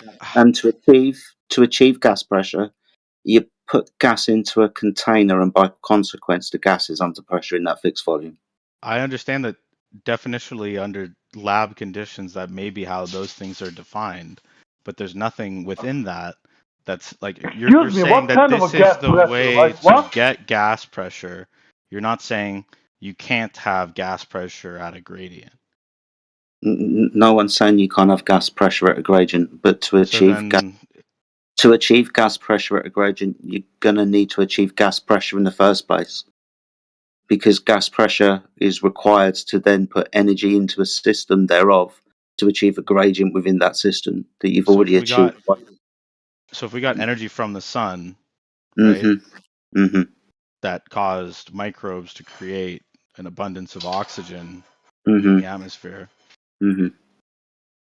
that follows that this container via, I don't think it's exactly the ionosphere, but something akin to it, one of the spheres, under my view, right? No, not when you're talking about stratosphere and mesosphere and troposphere and thermosphere, you're talking about magnetosphere. You're talking about areas of either energy or gas. Yeah, and you could notice a little bit of a crossover, can you not? Okay, but how is patterns, right?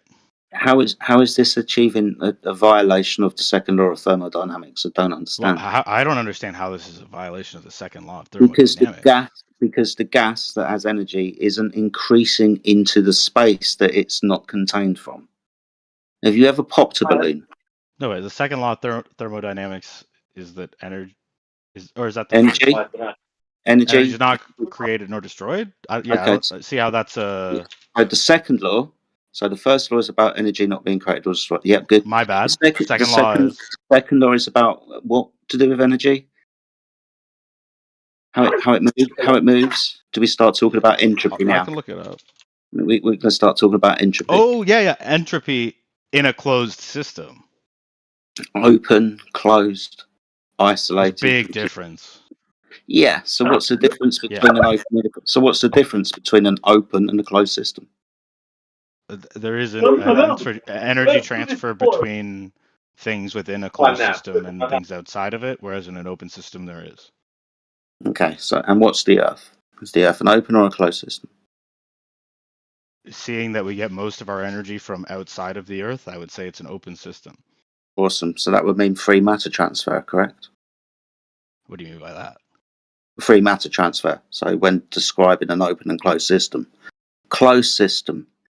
matter, physical gas, rocks and shit can't leave the system, but energy can.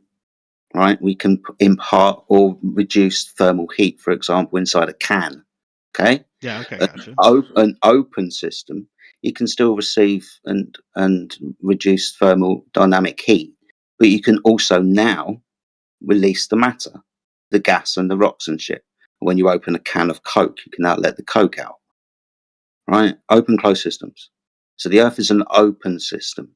Right? So basically a balloon, but without the rubber of the balloon.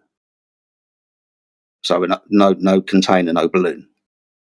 Open for the gas to move freely around into, well, gas does what? Fill spaces, right? So according to this law, that says that energy will decrease, or sorry, go into lower energy states. High pressure will disperse to low pressure environments. When you pop a tire that's under high pressure underneath that in that tire, and you release it, uncontain it from the lower pressure outside, the high pressure will go to the low pressure. Law of nature. Yep, good. So the gas that we breathe, if uncontained from the vacuum of space, will follow that law and disperse into the vacuum of space we wouldn't be breathing. Does that necessarily have to be instant? We wouldn't be breathing. If it were instant, we wouldn't be breathing. I agree with you. Well, we wouldn't be breathing anyway because we wouldn't have achieved gas pressure because the Earth's an open system.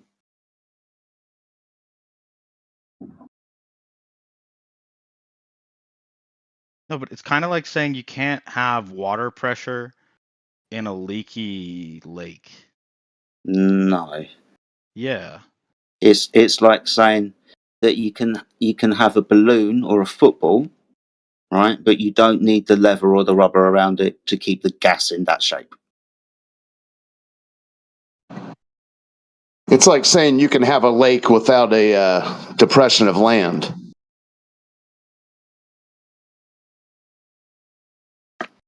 Is there water pressure in a lake that's leaking water? Can you have gas pressure without a container?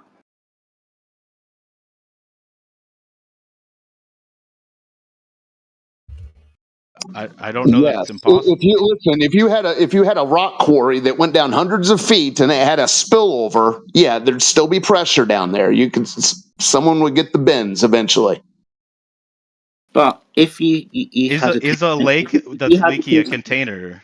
If you had a container of gas and then you measured, say, 50 psi, and then you made a hole or opened the door of that container, if the hole was small, you open the door ajar, you would notice a reduction of that pounds per square inch value over time.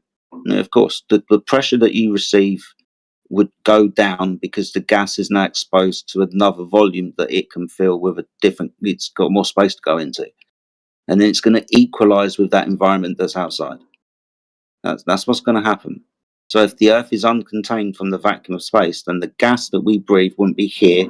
It would have fucked off into that ever-expanding void and dissipated so much it would be non-recognizable as any form apart from individual gas molecules at huge, incredible distances, because that's the volume that the gas has got to fill. Yeah, but it takes time for yes, things to occur, right? Takes time. Yeah, yes. Exactly. Yeah. So there's nothing wrong with saying that it's an open container and we're losing atmosphere. Then we're also generating atmosphere. Yeah, that's totally fine. No. Why? No.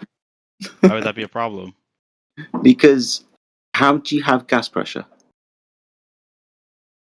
What do you need for gas pressure? You don't need an absolutely sealed container to have pressure of any kind. An absolutely sealed container. Yeah. The Earth's an open system. Exactly. So it's not Omnidirection. absolutely sealed. We agree. It is not analogous. We're talking about a non-existent container, no container, not a leaky one. Not one with just a fucking hole in it, you know. I don't see what's the symmetry breaker? What the fuck?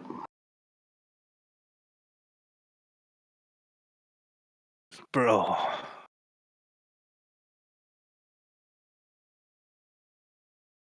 I mean, it seems as good as an analogy as anything could be. What? That the Earth is a busted container. What? Because all it means to say the Earth is a busted container is that there's a transfer container. between the volume on the inside and the volume on the outside. We both say that it takes time, and you're somehow trying to say because the lake is leaking, it doesn't have water pressure. And although it's Incorrect. the difference between talking about gas and liquid, they're both. Don't strawman him, dude. That's cheap. Don't do that. Don't strawman him. Nobody agreed to your lake analogy. Don't jump First of into all, a conversation. no one said there's any kind of container. I'm going to jump in if you're going to go ahead and just make false analogies and strawman people. I'm definitely going to jump in when that happens. So no one agreed to your lake analogy. Nobody agreed to your leaky container analogy. You have no volume. You have no container. Show me the container. So you think that a lake is not containing water? So we're talking about gases and liquids. You think those are analogous? They're both fluids. The gases. Yeah, gases and liquids. Gases. They can be. Fluid is a description of property. A gas and a liquid are not the same thing. Do not conflate them and say the word fluid again. Well, it's just it's a term in physics. Yeah, bro. you are conflating them. Just because they flow doesn't mean that they're exactly the same. Obviously, bodies of water and liquids take free surfaces that lie flat. Gases fill the available volume. So liquids don't do that, gases do. So stop conflating, like he said. So because they fill the available volume, you will need a closed container, not an open container, to contain gas. Whereas with a body of water, obviously you can have an open container, like a cup. Or an ocean basin, or what have you. That's just unfortunately evidently wrong. Because with our conditions, we have water, H2O, as a liquid, but it can just as easily be a gas. So when we have specific so when it's a gas, it's going to need a closed container. Shut up. That are heavier than. Shut up. What? When it's in a gaseous state, it's going to need a closed container for containment. When it's in a liquid state, it doesn't. So you're talking about different states of matter again. Just because it's the same substance that's gone into a different state of matter doesn't change anything I said. No, but you didn't let me get to my point. Yeah, because I heard what you were doing. You were talking about water in a gaseous state or water in a liquid state, which didn't in any way address what I said about gases and liquids. So try again. Well, funnily enough, it does, because there are gases that are heavier than air that act in a way such that they can sit in an open topped. That's not true. What do they call it? Okay. Yes, it is. What, forever? Okay. Sorry, what? Yeah, show that within a vacuum then. No, Take a vacuum chamber. No, stop, because your claim is a pressurized system of gas within a vacuum. So show that in a vacuum. Take an open top container, pour your heavy gas into it within a vacuum chamber, and see if it just chills out there. So I don't know why I have to prove your example when I'm trying to make my own. This is your claim that you're going to have to. and you're not letting me. You're straw manning me. Yeah. Okay. Right? So what's the problem with what I just said? You said that you can pour a dense gas into an open top container and it'll just stay there. Cool. Your claim is the Earth is a pressurized system in a vacuum. So take that open top container, put it in a vacuum, pour your dense gas into there, see what happens. What do you think's going to happen? So that doesn't take into account the gradient. What do you think's going to happen? So you're not taking into What account do you think is going to happen? Answer the question. Yeah, why won't you? Yeah, if I take a pressurized system into a vacuum and then open it, it's going to be depressurized. No, you're misrepresenting what I said. Take your dense gas, try to pour it into your open top container. What do you think is going to happen inside the vacuum? So yes, I'm in a vacuum with an open topped fish tank. And I have a pressurized system of the gas that I'm going to try and pour in. I'm going to open that. I'm going to open that, and then the entire system within that bottle is going to be depressurized. What's the gas going to do? Is it going to just fill your open top container and sit there within the vacuum, within the midst of the vacuum? No. No, of course it's not. Because that's a misrepresentation of what I'm talking about. No, it's not. You're talking about... Listen here, big fella. I don't think you even understand what you're talking about when it comes to the Earth. Yeah. You're talking about a pressurized system within a vacuum. And also that dense gas, even if you do this at sea level, 14.7 psi or whatever, it's going to eventually mix with the surrounding gases anyhow. So Heretic, I just posted a video to the chat. I'd like you to explain to me if there is pressure of the heavier gas inside this container within the container. Okay, so you've got a pressure differential within that room is what you're showing me. What? That's fantastic. A gas pressure differential within that room. Like that's like saying you have like a glass. I'm just asking a question. Of water. Why do you have to tell me what it's like saying? Why can't you just answer the question? It seems like a trivial. Why can't you just answer the question instead of tell me what it's like saying? Yes, there are multiple pressure differences. Right. Okay, so that would be gas pressure, right? Yes. So that would be the force that gas is exerting on the walls of its container. You have a differential of that. What do you think you might need for that whole system to exist? Quite a few things. No, just the main thing would be a container. It all has to be contained. Physically, has to be a closed system. If you can have a differential of the force that gas is exerting. Yeah, and that wouldn't have happened. Okay, that wouldn't have happened if you didn't have the contained system of the ambient air pressure in the first place, because we already talked about what would happen in a vacuum. All of it would just go. So, where do you think you got the ambient pressure to begin with to have that differential in the force that gas is exerting in the walls of its container that you're showing us? The air above the air at our level. Yeah. And where did that come from? What? And where did you get where that? the pressure is coming from? And I'm saying the air on top of the air that I'm breathing. Right. And where did that pressure come from? It comes from the gravity of the Earth pulling it down. So now we use gravity to contain air. There it is. There it is. Yeah, because show it. Show it. Yeah, so when you have that, I'll post the video again. All right, so these two gases are interacting with the Earth in different ways. Thank you. So we understand that different gases, depending on their density, will react differently to each other. Lighter gases and denser gases.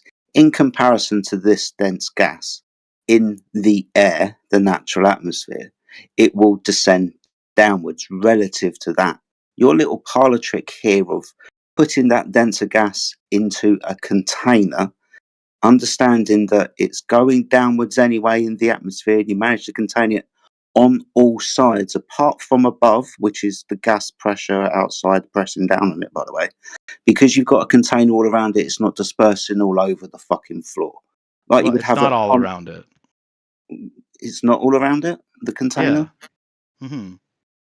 If your house didn't have a roof, would you say it was all around you? Excuse me, you do remember when I said the gas pressure pressing down from above?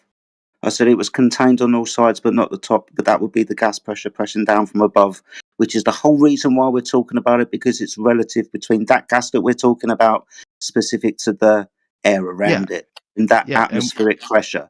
And like I have to fucking repeat myself, in standard atmospheric air, that gas will descend downwards relative density.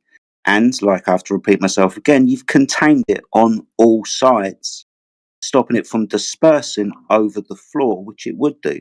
And then over time, and then over time it will disperse into the environment around it. Even over time, if you were to keep the container around it, come back same time tomorrow, that gas won't be there because we were speaking about this earlier, entropy. It will disperse. Why is this one gas more dense than the other? What makes that occur? I think that's quite well described, right? Why one gas is denser than another. We can talk about making just one gas denser depending on how much energy we put into it, right? That energy being heat. Gases will be denser or not as dense depending on their temperature. Hot air Gases will expand. Yeah, hot air. Yeah, and the amount per volume.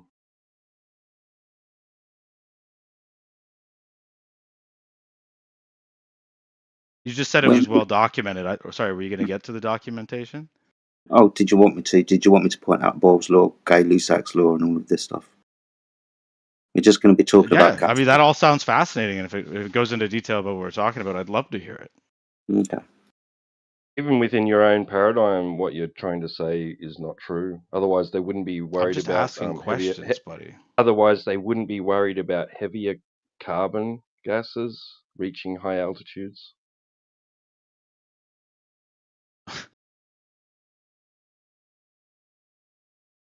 The thing is, you understand that the more prevalent that heavier carbon is below, it could lead to higher levels of it above, right? Because of the pressurization. Yeah, keep contradicting yourself. That's not a contradiction, man. I don't understand why a gradient can't work.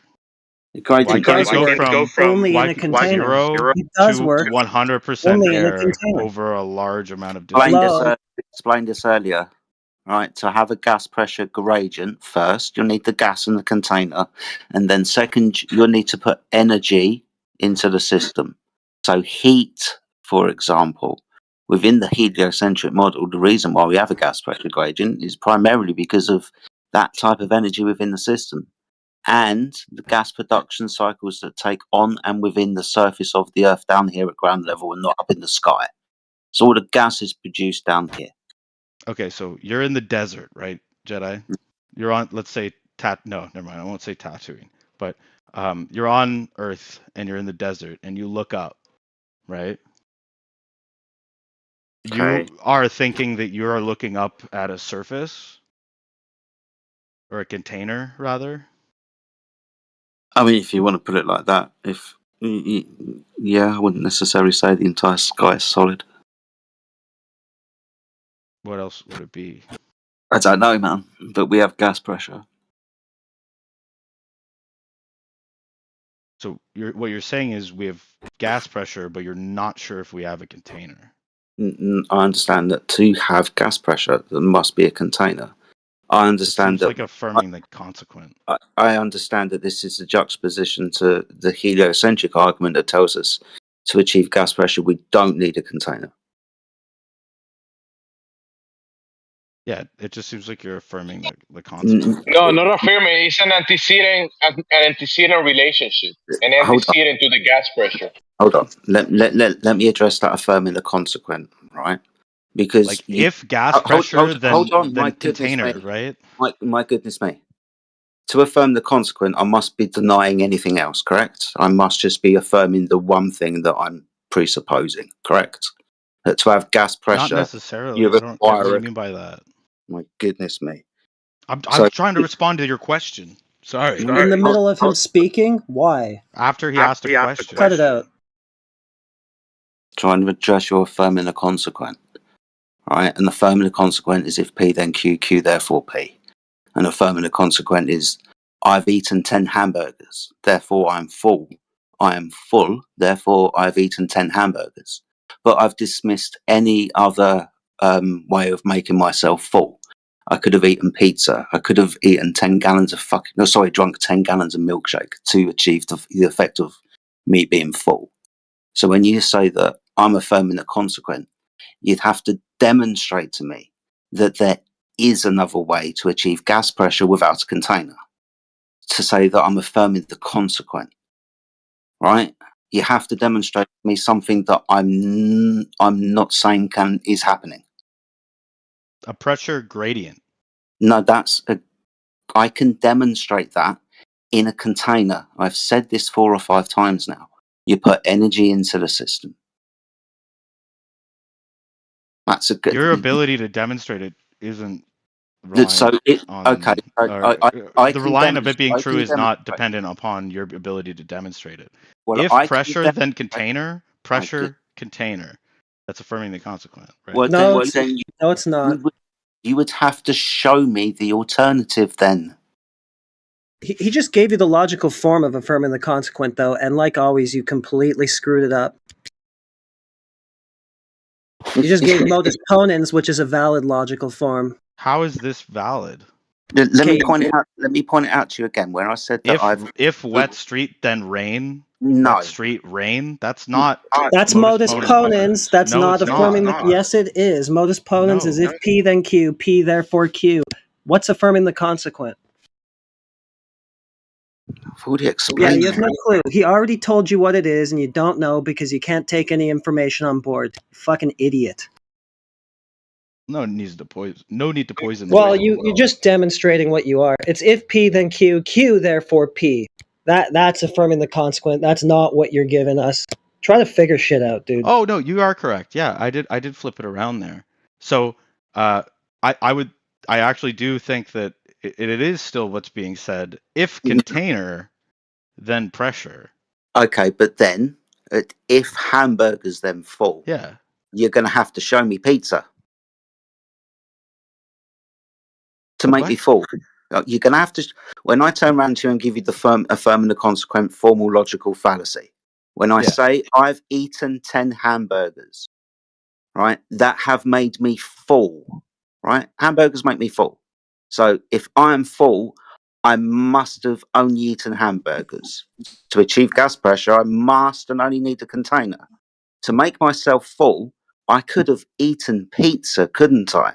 So therefore, you're going to have to show me pizza. Show me that I don't need to have a container to achieve gas pressure. I disagree. Without begging the question. No, I can't help you. I disagree in that if it were to be valid, or sorry, if it were to be sound, right, you would have the burden of proof to show that no other explanation. Hold on. My claim can't be demonstrated. Sorry, my claim can be demonstrated. Your claim can't. I can demonstrate gas pressure with a container. You can't demonstrate gas pressure without a container. No, I have a demonstration. You don't. So therefore, I can demonstrate what reality does. I can demonstrate what reality does. You can't. You have to show that you cannot have gas pressure without a container. How the fuck would you do that, you idiot? Of proof. It's your fucking burden, mate. That's your No, claim. because if you were to put you write the claim out, right, as an argument, or you write the argument out with the claims, then I would just question the premise that would say, in order to have pressure, you need a container. Well, you do. In order for me to question that, I don't have to prove otherwise. Well, you do. What claim did he make? Yes, you required. No. Well, you can question reality all you want. You still have no other means of demonstrating gas pressure but with a container. Sorry about that. That doesn't make you right. It does, actually. No, it doesn't. It really doesn't. It does. I will be right until you demonstrate some other means of causing gas pressure, say gravity or bending and warping of space-time, whatever you have. And you'll never do it, so I'll be right up until then, which will be forever. You are what's going on? Are you that's conceding? able to use Discord until you prove it otherwise. Are you conceding? Now he's getting upset. You're doing the same thing. It's now. the same Yeah, logic. you're It's the just same doing logic it you're again. using. No, it's the same logic you just used before you said that stupid thing. You just assert a baseless thing and then say, "No, prove that wrong." That's all you can do. No, because the difference is you're asserting the baseless thing. No, I'm not. There's and then you ask me to prove it wrong. There's basis for it already because we can demonstrate it every single time under containment. You can't even offer one demonstration that conforms to your claim. But the fact that you have only demonstrated it under your conditions does not mean that's the only possible condition You under have which you no can do it. demonstration to the contrary. That is the only means of demonstrating it. You have a claim about how it could possibly happen instead, which you can't demonstrate at all. That's not, you're not understanding. He's making the claim that there is no other way to have pressure other than in a container. There's not, because you can't demonstrate it, so there's not, for all practical intents and purposes. That's just an argument from There incredulity. is no other definition. There is no other definition of gas pressure. You can say that there's other ways to do it, but you can't show it, so let's just get real here. There is no other way to do it. Here's Till what then, you can do. good luck. That's not a valid inference. That seems highly motivated. If you're not satisfied with our explanation, then take a question, go to the nearest university and ask a physicist there with your question. He will answer you the same way we do, without being flat earth or whatever. You guys want to hear a parody of your argument? If stars, then globe. See, this is where you're wrong. You guys don't have an accurate portrayal of stars, so I'm right until you guys prove stars wrong. Can I show you gas pressure in a container? Can I show you I'm assuming as much. I'm assuming you can show me that. Sure. Good. Can I show you gas in a volume, not expanding into any other volume, achieving pressure without a physical boundary? Potentially. I don't know that it's impossible. Potentially. So you don't believe in entropy? I don't see how that follows. What you do, you should do if you understand that entropy is energy and how it moves. Gas moves because it's got energy. Gas disperses over distances. Gases don't just stay through time. Gases don't just stay in places and not disperse into other environments. But in order for them to move, they require time. Good. So we understand that then. Yeah. So good.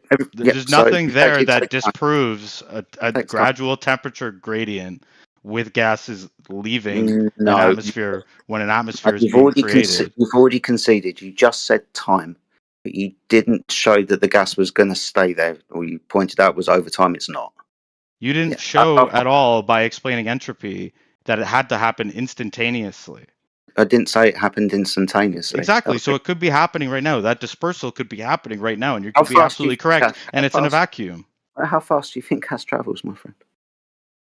Is it driving or flying? Gas, really? It's just a redundant conversation with you now, isn't it? No, tell me. How fast is how fast is gas? If you're gonna say meaningless shit like that, how fast is gas? It depends on the outside pressure. Mm-hmm. It depends on the temperature of the gas. And because your globe system is completely open, there's no leak. It's completely open. It happens in an instant. Why does it have to happen in an instant? That's only our understanding of because what an the gas is. Would disperse into that's all only directions possible. That's only dependent upon the pressure that's already there, though. If the pressure was such that it was different, it could take a longer amount of time. If there's vacuum outside there is no pressure anymore. The equilibrium already happened. It's like he's never experienced wind. Yeah, this is getting silly, dude. I don't understand what you want to say. What I'm trying to say is that it's just been asserted. Be quiet, dude. You've already told us what you have to say, which is that you have no demonstration to support the globe fairy tale of gas pressure without a container for us. You've already said that. Yeah. Well, I expect that to be the response of a person trying to run a 24/7 just because flat it's Earth always seemed to happen this way doesn't mean that it has to necessarily. Yeah. Okay. Cool, Cope. There's really nothing here for the globe. It's ironic that you're saying that I'm coping because I'm merely asking for the argument to say that pressure requires a material surface boundary. Well, we already gave you the modus ponens. You already gave us modus ponens, which you misidentified as. You already gave us modus ponens, which you misidentified as affirming the consequence. So there you go. I admitted I made a mistake. What? Yeah. Are people not allowed to make mistakes? Okay, so then why are you asking then? You already realized that that was a mistake, that what you were actually describing was a valid argument for gas pressure needing containment. Yeah, it is, because it's modus ponens. Okay, so now you don't think that modus ponens is valid. Because no, you're saying if pressure then container, right? Yes, it's valid and sound. Yeah. Well, okay, then what's the justification for premise 1 then, T-Dub? Is that who said it? Pressure. Pressing. It needs to press against something. What's that going to be? You know that gas fills the entire available volume. So that's going to need seems like sort you're of a just begging the closed question. container. Begging what question? The question of whether or not there's a boundary. What's gas You're saying pressure in order defined for as? there to be pressure, you need a boundary or like a hard material surface, and I don't think that's the case. The amount of gas in a fixed volume. Right. That's what gas pressure is. If you have a volume, so nothing about that means that you need a container. Sorry, go ahead.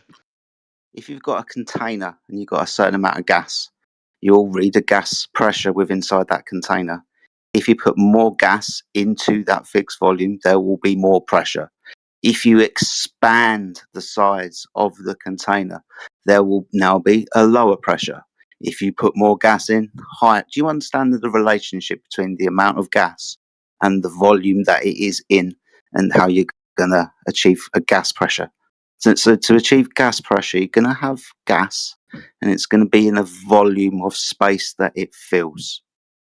It has to be a defined region. Now, that contained volume is where the gas exists. Can I jump in for a second? You're gonna have to demonstrate gas pressure without a container. Can I ask you a question? No. If I have a cube that has a volume on the inside of 100 cc's and it's filled with 100 cc's of oxygen, right? It's completely sealed, welded shut on every side.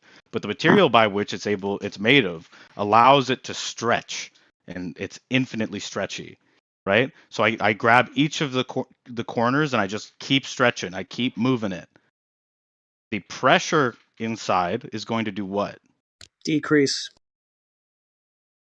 And what is that? What are we saying when the pressure decreases? Infinitely stretchy? You're fucking kidding me?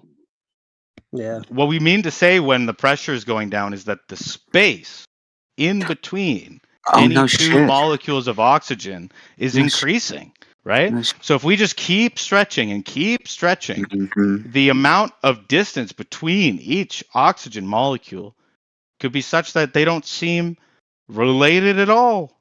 Kind of just like they're in a vacuum, am I right? Yeah, that's what you do. Keep stretching. Yeah, well, that's what a vacuum is, actually. Well, for all practical purposes, it's just an area of extreme low pressure, since there is no such thing as a fully evacuated, vacuum. Your stretchy thing is a container. Can you do this without a container? So, if I stretched that entire cube around the planar Earth and around the firmament, right? It's still in a container. Can you do it without a container? Yeah, I guess if I concede the firmament, I always concede the container, right? Well, if the firmament is see-through, then where do you find an edge? Because it's see-through. You cannot find it. You don't know how high it is, ever. You would walk into the dome and go doink. All right. Yeah, walk up and walk in it. How do we do that? With your legs. Without flying. No, up. I'm talking about up. Oh, sorry. You were talking about walking, which I take to be horizontally. Yeah, which we can't do anyways because reasons of government and restrictions. I mean, you guys seem to have a good amount of numbers in here. It's always worth the old college try. Oh yeah. Let's gather and just approach an army of people who point their guns at us and say to us, "Turn around. We don't want you here." Well, I mean, you're the one who has the claim about the sky that defies natural law. Why don't you give it the college try? Test that claim out. I mean, what natural law? entropy, the ones that we've been describing to you the whole time, all the gas laws. No, I've shown that that you have a none of the disagreement with discussion about nature, with entropy natural has laws, anything to do physical with world. requiring a container for pressure. If we follow the definition that was given by Jedi, right, that's entirely consistent with my view. There is no symmetry breaker between our views at that point, other than the fact that he thinks there is a big material container and I don't. So that would be the violation of natural law because there's gas pressure, and without a container, you can't have that in the first place. That's just begging the question. No, it's not. You can't Yes, demonstrate that there's any other means of establishing gas pressure. Well, I only understand the shape of the world as being globe. So and every that's the only single way to time, have the shape of the globe. So you can't say that the Earth is flat. That's why your thinking goes against nature on this point. I'm following because you your just thinking. can't seem to separate it from this globe fantasy that you have in your head. That's the I'm only mirroring place. your That's reasoning. the only place where pressure will not fill the available volume. In your case, you have an infinite expanding volume, which the gas pressure here is filling virtually none of. The only place that will happen is in your fairy tale, not in reality. That's why you can't demonstrate it at all. In order to have the shape of the planet, it has to be round. Oh, So, what shape I don't know of what the you guys planet? are doing here. Okay, so shape of the planet. All right, show any evidence No. for that. No, What it's planet? definitional. Because What planet? our planet is a globe, so it's definitional that it's round. and Okay, you're just can you wrong. justify that? First of all, define planet. Yeah, I only know Earth, and planet is not existent. To you, maybe. Yeah, maybe you haven't heard of the word planet. You can use other definitions. It's not going to work. The reason that No, I'm appealing just to the doing what you definition guys of do. gas pressure, yeah, I'm way ahead of you. The reason that appealing to gas pressure works in our case, as far as the definition goes, is because that definition is demonstrable. It's backed by all experience that we Wait, have. are you talking about the one that Jedi gave or the one that you gave? Gas, the force that gas is exerting on the walls of its container. That's the definition of gas pressure. That's not what Jedi And said. So it's you backed guys by have a demonstration. disagreement there. Oh, it's not. That's not what Jedi said. No. What? Excuse me. Gas isn't described as the force that the gas exerts upon the walls of the container. What? Yeah. No. What did he say? He said a measurement of the density within a volume. More I specific. believe. Yeah, that's more specific. The amount of gas in the amount of gas in a volume. The volume being defined by the container. The gas existing within that's the begging that the question container. then. No, that's not begging the question. That's demonstrable. How's it begging the question if I can demonstrate? If I pour a bunch of water on the street, just because it's not in a container, doesn't make it not a volume of water.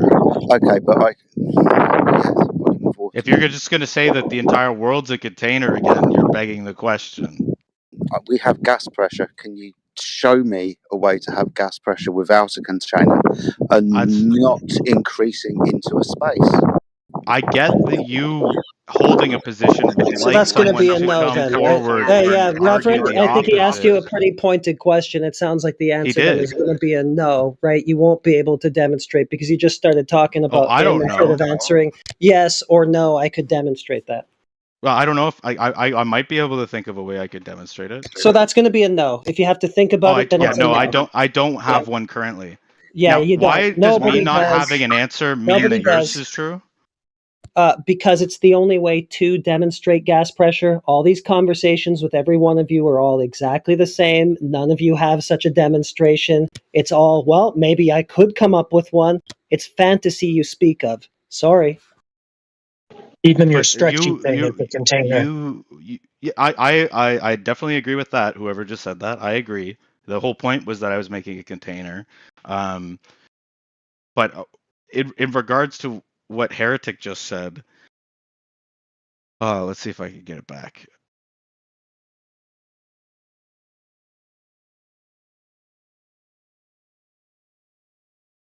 Oh yeah, myself or anyone else in the world not providing another argument does not make the other. No, I didn't ask for another argument, so you're already straw manning. I asked for another demonstration. Sorry, yeah.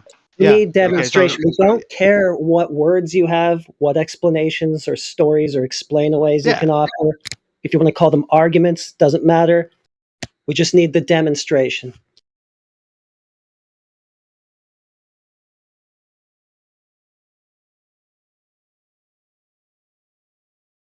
If there's no other explanation for pressure that could explain it in an open, non-contained system, it's just oxymoron. Then it's a container. Yeah, gas pressure in an open, uncontained system. Listen to yourself. What does gas do in such a system?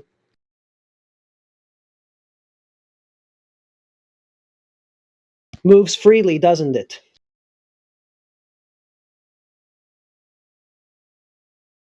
Well, when does gas not move freely?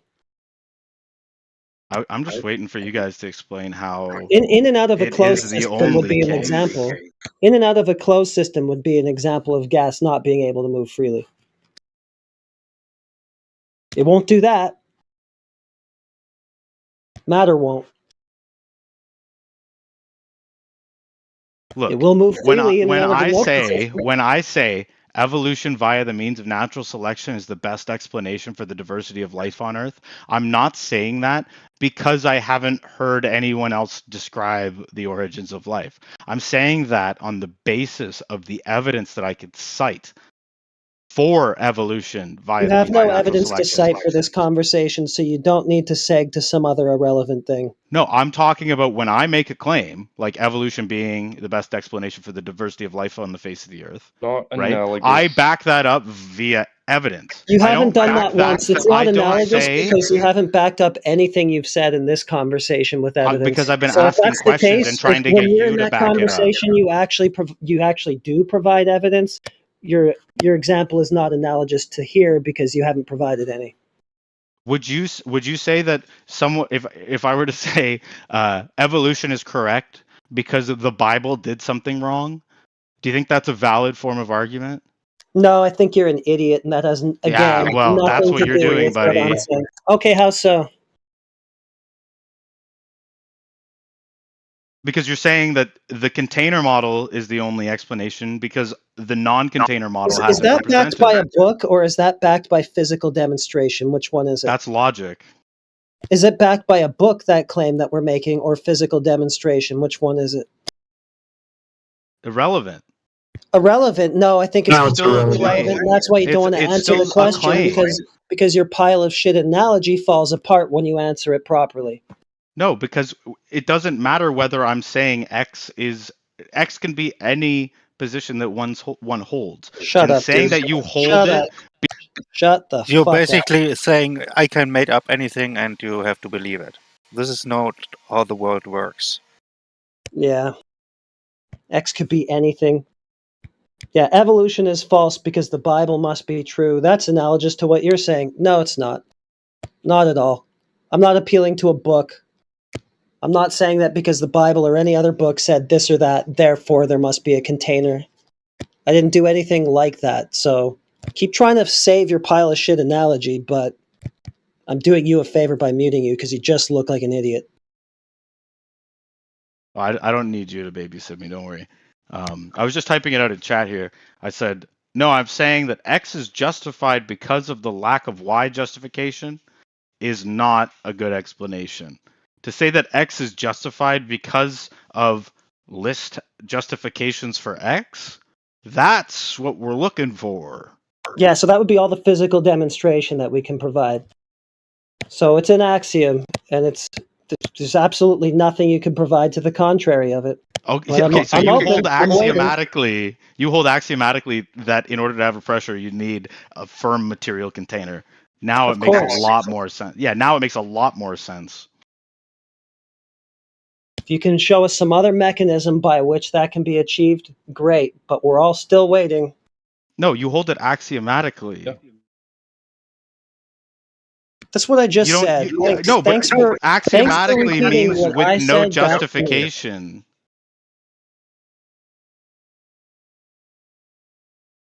Okay, so axioms are unjustified. That's what I just said. Oh, really? Then why are they axioms? What? No, they don't require justification. They're obvious, self-evident. But what defines the volume available to the gas which surrounds Earth, according to you? Defines the volume. Look, I'm not going to move past this logical issue. What sets the fixed volume? What defines the fixed volume? I'm not going to move for the gas to move around freely this within. Logical issue. What defines it? Answer the fucking question. What defines the fucking fixed volume surrounding Earth available for the gas to move freely within? You're baking into the question the contradiction. So what defines it? I can't answer a question that has an interlaced contradiction within it. You said both moving freely and rigid, so I can't really deal with that. It's obvious that it's a trap and you're wrong. What the fuck are you talking about? Gas moves freely within a fixed volume, does it not? Does it not? It doesn't move around the entire volume instantaneously, which was my original point. Did I say that? No, but that's what the point of contention was earlier. So what's defining the fucking fixed volume? What? What's defining it? The parts per million that we find at specific altitudes. You're trying really hard not to answer this question properly. Again, this is a slime ball tactic that you use time and time again. Actually, I have a very good question for you. Within a sealed system... Yeah, but you haven't answered his question. Sealed system. Looks like you're just about there. Or maybe you knew it all along and you just... If you don't shut the fuck up, I'm gonna touch you. Yeah, how about that? See you later, boy. What the hell? Bye now. Have lots of fun. Happy New Year. Yeah, sealed system, you were almost there. You almost answered his question. Sounds like the answer was on the tip of your tongue the whole time you were formulating your bullshit question to divert with it. Well, no need to poison the well any more than we already have. Jedi, shut up. If you have... What? What do you mean? You're diverting to somebody else now with another question? What's the answer to T-Dub's question? What defines the gradient? Oh my god. Why should we waste our time on you? I don't know how many times he repeated the question to you, and that is the best that you can do to regurgitate it. You're either stupid or an asshole and just ignoring everything we say, so why should we continue to humor you? For fear that you may make sense, I think you'd stop. What? That didn't make sense. No, just you gotta think about it like Yoda. Oh my gosh. Oh my. Yeah, so it's all right. I gotta go. So anyway, people that think it's a sealed system. All right, have a good night, buddy. For people that think it's a sealed system, if you fill a container so that it's under pressure, a sealed container so that it's under pressure, let's say 1 atmosphere.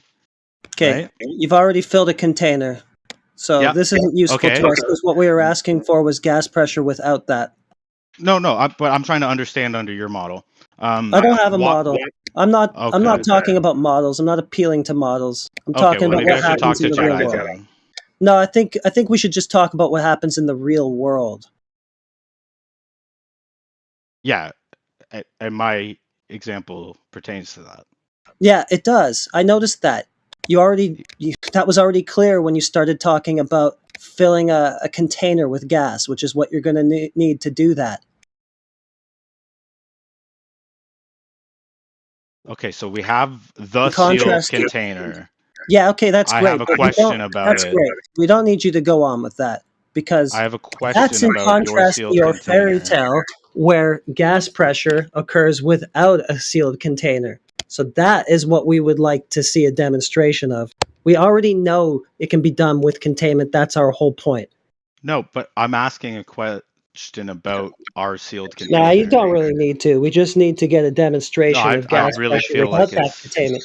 Yeah, but I really don't. I really don't care. I really don't care because what's burning for me is I want to see this demonstration of gas pressure without the containment. No, I can't do it. Therefore, the flat Earth. Okay, so you're not the one I should talk to then. Well, being a new acolyte under the school of flat Earth, I'd like to ask a question.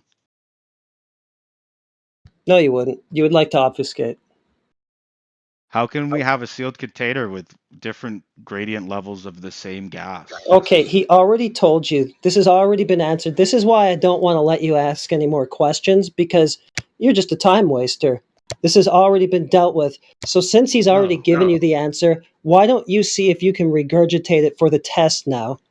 No, he hasn't. He hasn't. Yeah, he has. He has. And it's not his fault that you don't get it. It's you. You weren't listening. You haven't been listening. So I don't even know why I should give you the answer again. This is why I don't want to indulge your questions, because he has taken the time to painstakingly give you all the answers you ask for. And then you just circle back to the beginning, asking the same questions again that were already answered for you, because you don't actually want the answers. You want to derail this chat and waste our time.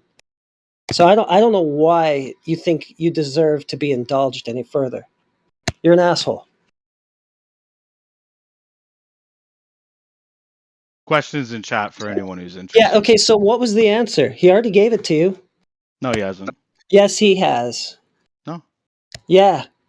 Jedi, it's in chat if you'd like to engage. Shut the fuck up. Energy input into the system. That was the answer. It was given to you many times.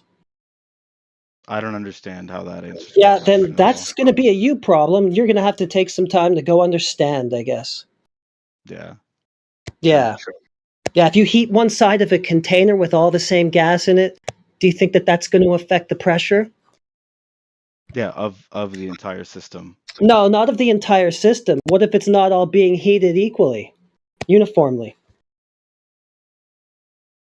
That can make different weather patterns. A differential. So what's that going to be? What's that going to be? A differential? A gray? Not necessarily a gray. Yeah, necessarily. No. Yeah. So are you telling me that it's just really cold, because it's really cold up in the Himalayas, that's why there's less air? Yeah, that will be one reason, absolutely. Why is the amount of air at other cold places not affected? Other cold places. It is. Yeah. No, not to there's a direct relationship between pressure and temperature. You're incorrect. You're going to be very ambiguous. Sorry, sounds like you're going to be very ambiguous when you say other places. Yeah. So compared to Everest and where? Let's say Yellowknife. I don't understand what that is. Okay. And in you understand Canada. So northern Canada. Okay. Yes. Now we're going to have to start talking about the differences between these places. All right. Altitude. The main difference is going to be altitude.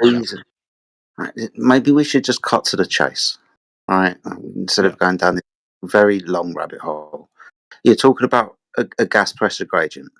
And why at the top of Everest we noticed that there's a reduction in the amount of gas pressure. All right. Now, within your model, it's heat. Within your model, yes. Within your model, it's heat. Primarily radiant heat from the surface of the Earth. Don't tell me my model, man. Why not? Because that's the thing that's in contention. It's not just heat. No, I'm not saying it is just heat. So heat is included in the reason for the lack of what other reasons on top of altitude. Okay, but we concede heat is one of the factors, yes? Heat is one of the factors, as well as altitude. Okay, altitude. What do you mean by altitude? That's distance somewhere from where we sea level. Yeah. Now, are you saying that the distance where we observe the gas pressure gradients has got something to do with the gas pressure gradients? At distance, and we say from the surface of the water, sea level, we're noticing the gas pressure gradient. Yet that's the thing that's in question. You can't give that as a cause. At a distance. What? Distance from what? So you're saying distance from what? And what being when the you cause go, of gas you can't. gradient? When we go up, there's less air. Yes, well done. And are you saying that that's got something to do with there being less air? Because you've just said altitude. Because when altitude is when you go up, and less Yeah. air is talking about the gradient. Yeah, so we're just noticing the gradient. We're not talking about a cause for the gradient because of altitude. Or are you? Are you saying that they are not associated? Well, I'm saying He's no. stating that the altitude's causing the gradient. That's what he's stating. Altitude in and of itself, eh? Just distance away from an arbitrary object is You just causing. love to straw man Heretic. No, we're trying to figure. It's on point. We're trying to figure out what you No, mean. that was AJ, and I'm listening to you No, dance sorry. around it, trying to dance around it, and that's what you said. That No, it I don't was mean to speak not against you, just AJ. I wasn't temperature, addressing there is you. height above. I don't care whether you're addressing me or not. I'm listening to the conversation, and you're being full of shit. Well, no, because you said that when I addressed you as making a straw man, I was addressing you, but I was addressing Heretic, who had said that it was altitude in and of itself, when I had stated prior All that you've it is said. not altitude Oh, alone. you guys believe the Earth is flat? Yeah. You guys might enjoy this guy more than you'll enjoy me. So Okay. Do you want us to move on to the next guy? No worries. All right, mate. Yes, we He do. took the bailout right before he was going to get to the crux of his dude, BS. I've just been argument. in here for 2 hours. I've gotten to 3 cruxes, and you right dance before, away from you haven't every gotten single anywhere. one. Yeah, you haven't gotten anywhere. You haven't provided any demonstration that backs anything that you claim whatsoever. I'd so like to cite our abundance of Altitude, what would you observation like to to add? show the What would you- gradients what- is direct.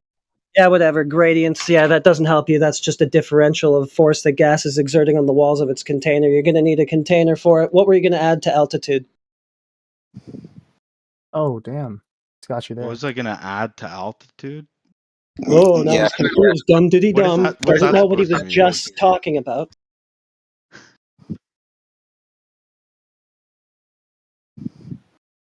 Yeah. Tough day in the Flat Earth VC. Tell us how. Let's pull a number out of our asses for keeping the conversation quick. 10,000. Can I please ask you a question, please? Yeah. After you've answered how 10,000 feet causes gas pressure.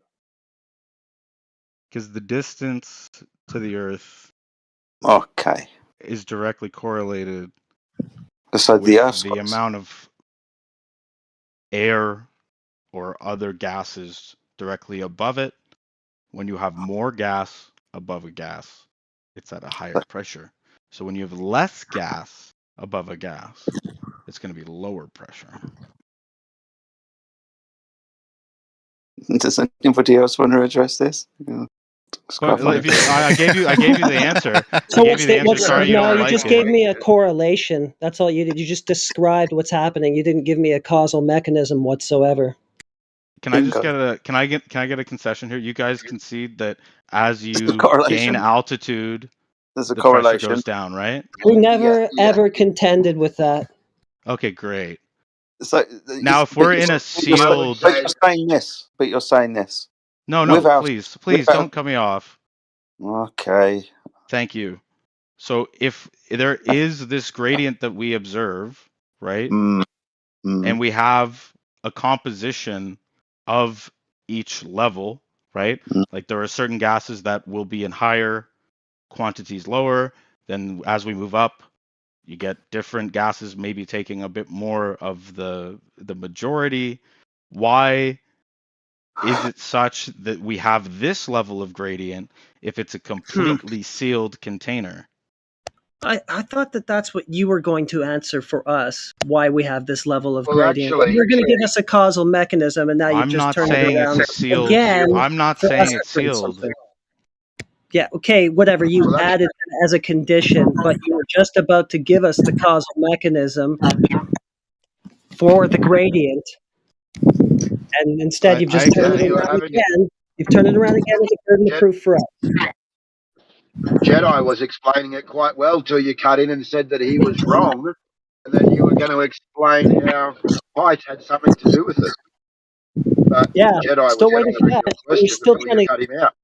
Yeah, this is what I was waiting to hear too. And every single time he's on the hook to actually give us the goods, this is what he does: is he turns it around for some sort of burden of proof for us.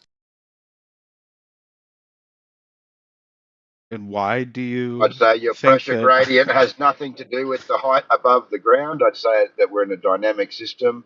we've got wind, we've got temperatures, we've got entropy occurring, we've got gases moving everywhere. Eventually, yes, they settle, they do what they do, but that hasn't got to do with the height that the gases are at. It's got to do with the temperature of the height that they're at. He said correlation between Earth and the height above it, so he's trying to weaselly kind of like slip gravity in there without saying it, obviously. Yeah. Yeah, that's what I was saying before when I pulled him up. He's just fucking circling around the drain, trying not to say what he's going to say. So what is gravity then?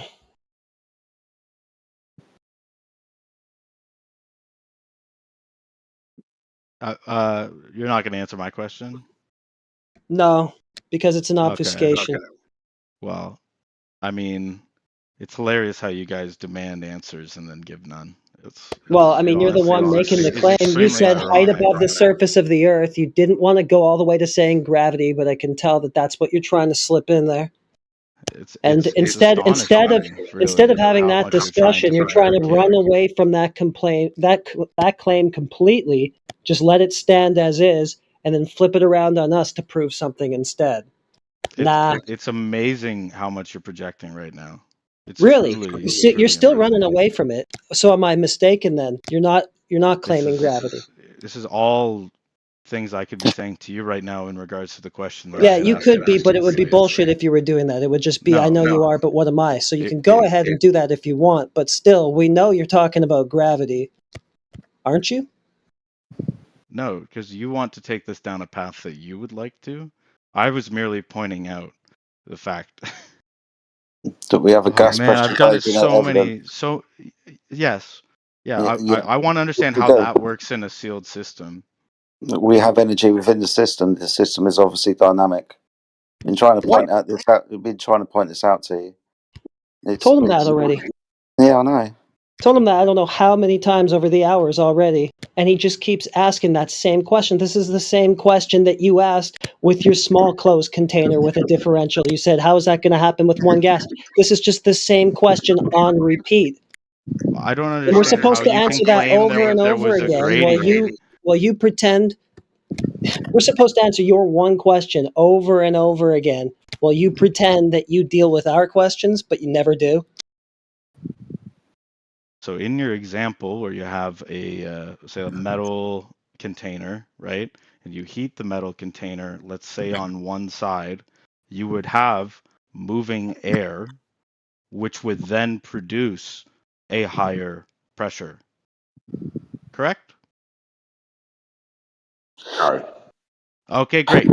So when we have the sealed container that is purported to be Earth, and there is heat applied to it, it's not only that we are able to measure the movement. Earth isn't a container. We couldn't have pressure without hold on. it. So hold on. What do you mean by heat being applied to the Earth? Do you think that every area of the surface of the Earth has an equal distribution of heat?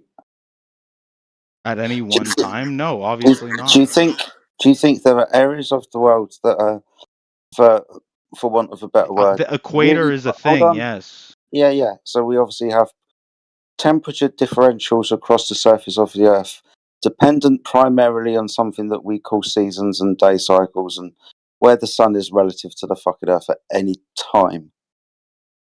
Right? That could be best described as a cycle, couldn't it?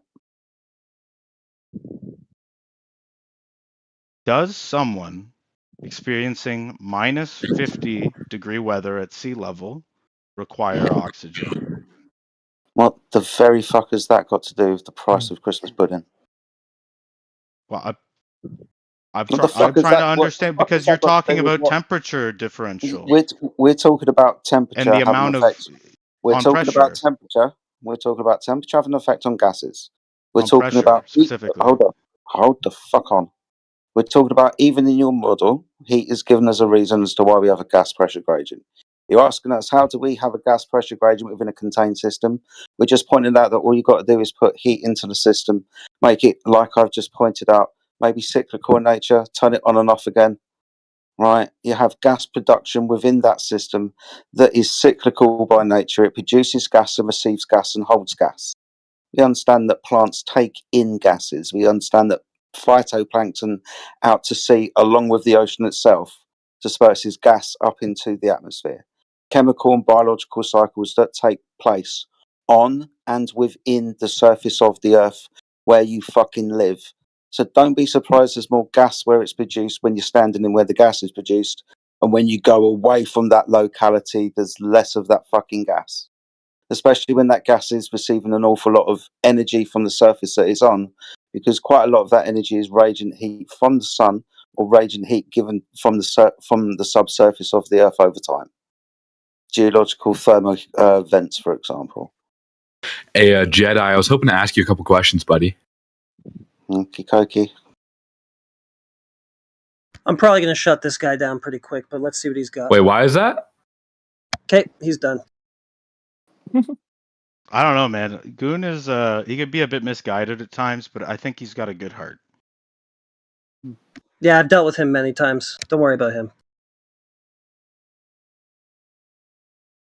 Professional derailer. Is it the case that the lower pressure at Everest is caused solely by temperature? No. What else is it caused by? Do you remember everything else I just pointed out? So energy differential, or the locality between them and trees? Them and trees. The surface is where the gas is produced is primarily at surface level. You can call it trees if you want to. You can also talk about the oceans and the waters of the earth, which is like we're told like 70-odd%. So 2/3 of the earth, right, is covered by water, if not more. Now that has an evaporation cycle, right? Water turns to gas, and then comes back down as rain. We have forests like the Amazon that produce and are responsible for an awful lot of our oxygen, right? They're called the lungs of the earth. Now, obviously, gas is produced down here at surface level. You're saying that with altitude away from where the gas is produced, there's less gas? No shit. That gas is also under an awful lot of energy.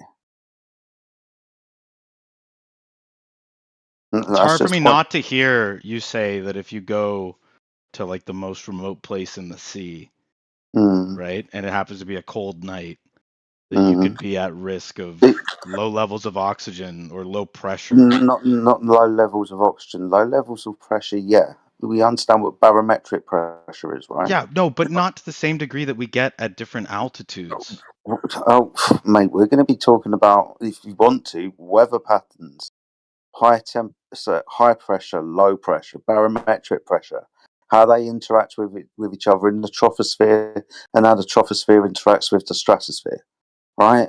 We're talking about wind directions. We understand that there's an awful lot going on at different altitudes when we're talking about gas. There's high wind. Have a lawn chair attached to balloons, is there a height at which you would not be able to breathe? Yeah, there is a height at which we're not able to breathe. Caused by what? The lack of oxygen.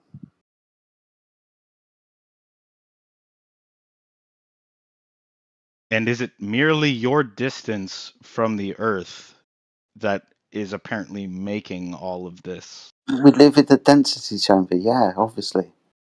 Different densities of gas, different. It's like I'm pointing out every single thing to you that you have to take into account of why we have energy within the system, why certain gases exist at certain altitudes. You're saying that can only happen because the Earth is impacting on that gas that it's not attached to, either bending and warping space-time towards it or attracting the mass of the gas. Straw man. I've wasted far too much time here today.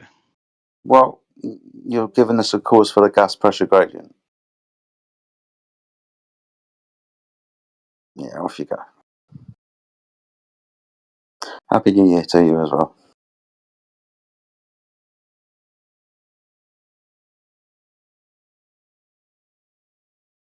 Did he just flounce, or what happened? That's it. Yeah, I mean, it's like once you say, okay, sure, let's dive into your worldview and look at it. Where do you think gases move? What direction do they move? Oh, you think they move down, do they? Yeah, your idea of physics is fucked up. Happy New Year. Thank you.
I've pressed my factory reset button.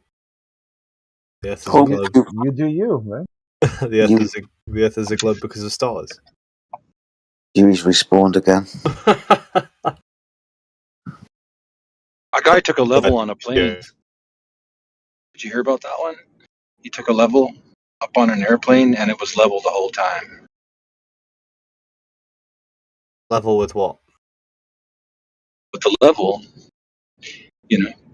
See, I imagine like when someone says level, they mean a plumb level, I guess. I don't know what they call it. I think they call it a plumb level or something. No, it's not a plumb level, but it's like a level. He took it up, like when you're doing construction and stuff. Yeah. That thing, where it shows you like everything is straight, like a line, kind of like a straight line. And then when the plane wasn't dipping, because if the Earth was round, it would have consistently have to dip, wouldn't it? Always taking fast. That's why, my boy.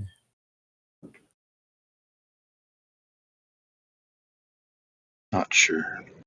Maybe it factors in the curve. It's important to not talk past each other, because I think level is something where I do think we often talk past each other. So, now I know most people don't like this side, but it's just the only thing I could find off a quick search. So, here's a demonstration of what your opponent thinks level is referring to when they describe it. Now, it might be different from yours, but you have to speak the same language, right? Look at the side chat. They obviously, when they say level, they mean level with the surface. Yeah, level with the surface, which is curved. Yeah. So if someone says level means horizontal, it can, but you're not speaking to them then. You're speaking to yourself. But what at that point, the conversation breaks down.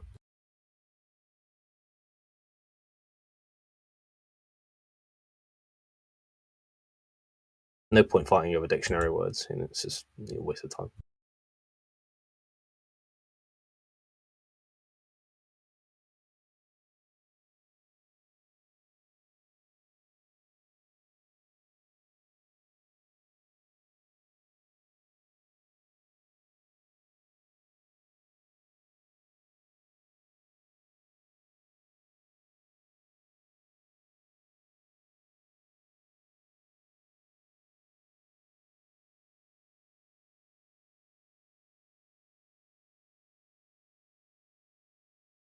There's no more Globers in the chat. Manufactured Totem, unmute your mic.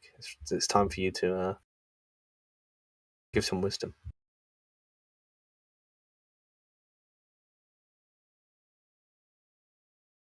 How do you talk to the police? To the police? Yeah. I don't. Yeah, you don't. You don't talk to the police. I've never had a run-in with them, so never tried talking to the police. Well, even if you do, you don't. All right, I see. nothing you say will be helpful. It will only be used against you. Yeah, I agree with that. Actually, I think when police officers try to make it so, at least as far as I'm aware, this is my outsider knowledge. When police try to speak to you, you must assume that no matter how nice they're being, no matter how much they're trying to feign understanding, they're not speaking to you because they have any other intention other than to do you ill will, right? So, not without a lawyer present. And that's what you do. So the same level of trust government has for you, that's a level of trust you have for government. Completely reciprocal relationship. They don't trust a single thing you say, and everything you say will be used out of context to find a way to prosecute you and hold you to the full, extent of the law. The same exact relationship back to them. Two-way street. Nothing they say is ever above board. It's okay. There's actually in the law that it's okay for the police to lie to you. So they say, well, why would they lie? Because it's okay for that. But if you lie to the police, that's called, hindering the legal process, perjury. Yeah, there's all kinds of laws you can be charged with. I think I agree with you. I think essentially no one should trust the government in such you see some people, they have like rose-tinted glasses on for whatever sitting government it is, depending on the party it is. I'm quite the opposite. I think that you should never trust the government. Now, that's not to say the government can't tell the truth, but that's to say that obviously you should be skeptical when the government tells you anything. Now, if that's going to be drawn, if we're going to draw parallels to flat Earth and globe Earth, I don't think that it's just the government that's telling you that the Earth is a sphere. So I don't think it's particularly analogous. Well, you're missing the point, aren't you? It's okay for them to lie to you, but it's not okay for you to lie to them. That's the difference. Yeah, but I don't know if there was an analogy to the globe Earth here, but I assume that was the point. Were you getting annoyed with me before, were you, Britnat? Annoyed with you? Yeah. When? About Seychelles. Oh, you! Oh, you sound like T-Dub. I was like, no. I don't think so. I just wanted to. I assumed your epistemology, like how you'd think, right? And to be fair, if you think it's a belief, you're not too far off what I believe, in a technical sense. I just assumed that you would have said that no, you have to say Seychelles exists or Australia exists, because I've tested that argument out a few times and people say, yeah, of course Australia exists. But if you say I know, you'd have to go I know there. Australia exists because I live here. Yeah, obviously. Now, I believe Seychelles exists because of testimony, all sorts of evidence. Yeah, things like that, and I can go there. Yeah, but I will not know that until I go there. Yeah, I agree. Now, space obviously is slightly different because you can't just go there. Even with documentation, you'd have to get you'd have to go into some sort of career, and that's way more difficult. Well, and then the evidence for it is also not that great either, is it? The only evidence I could imagine someone would even say one way or the other is just, for me, it's intuitive that if gas pressure is thinning out, until a mechanism is in place to describe how it would reverse or stop thinning out, then we must assume that it's just going to continue, right? That's the most rational explanation. Assume that that's where the problem comes in, isn't it? Because your assumption is the mother of all fuck-ups. Would you agree with that? Well, I mean, it's technically a presumption because it's based on a reason, right? Assumption is a fuck-up because it's based on no reason. So I meant to say presumption, but I agree. Okay, in this conversation we're having, is there a difference?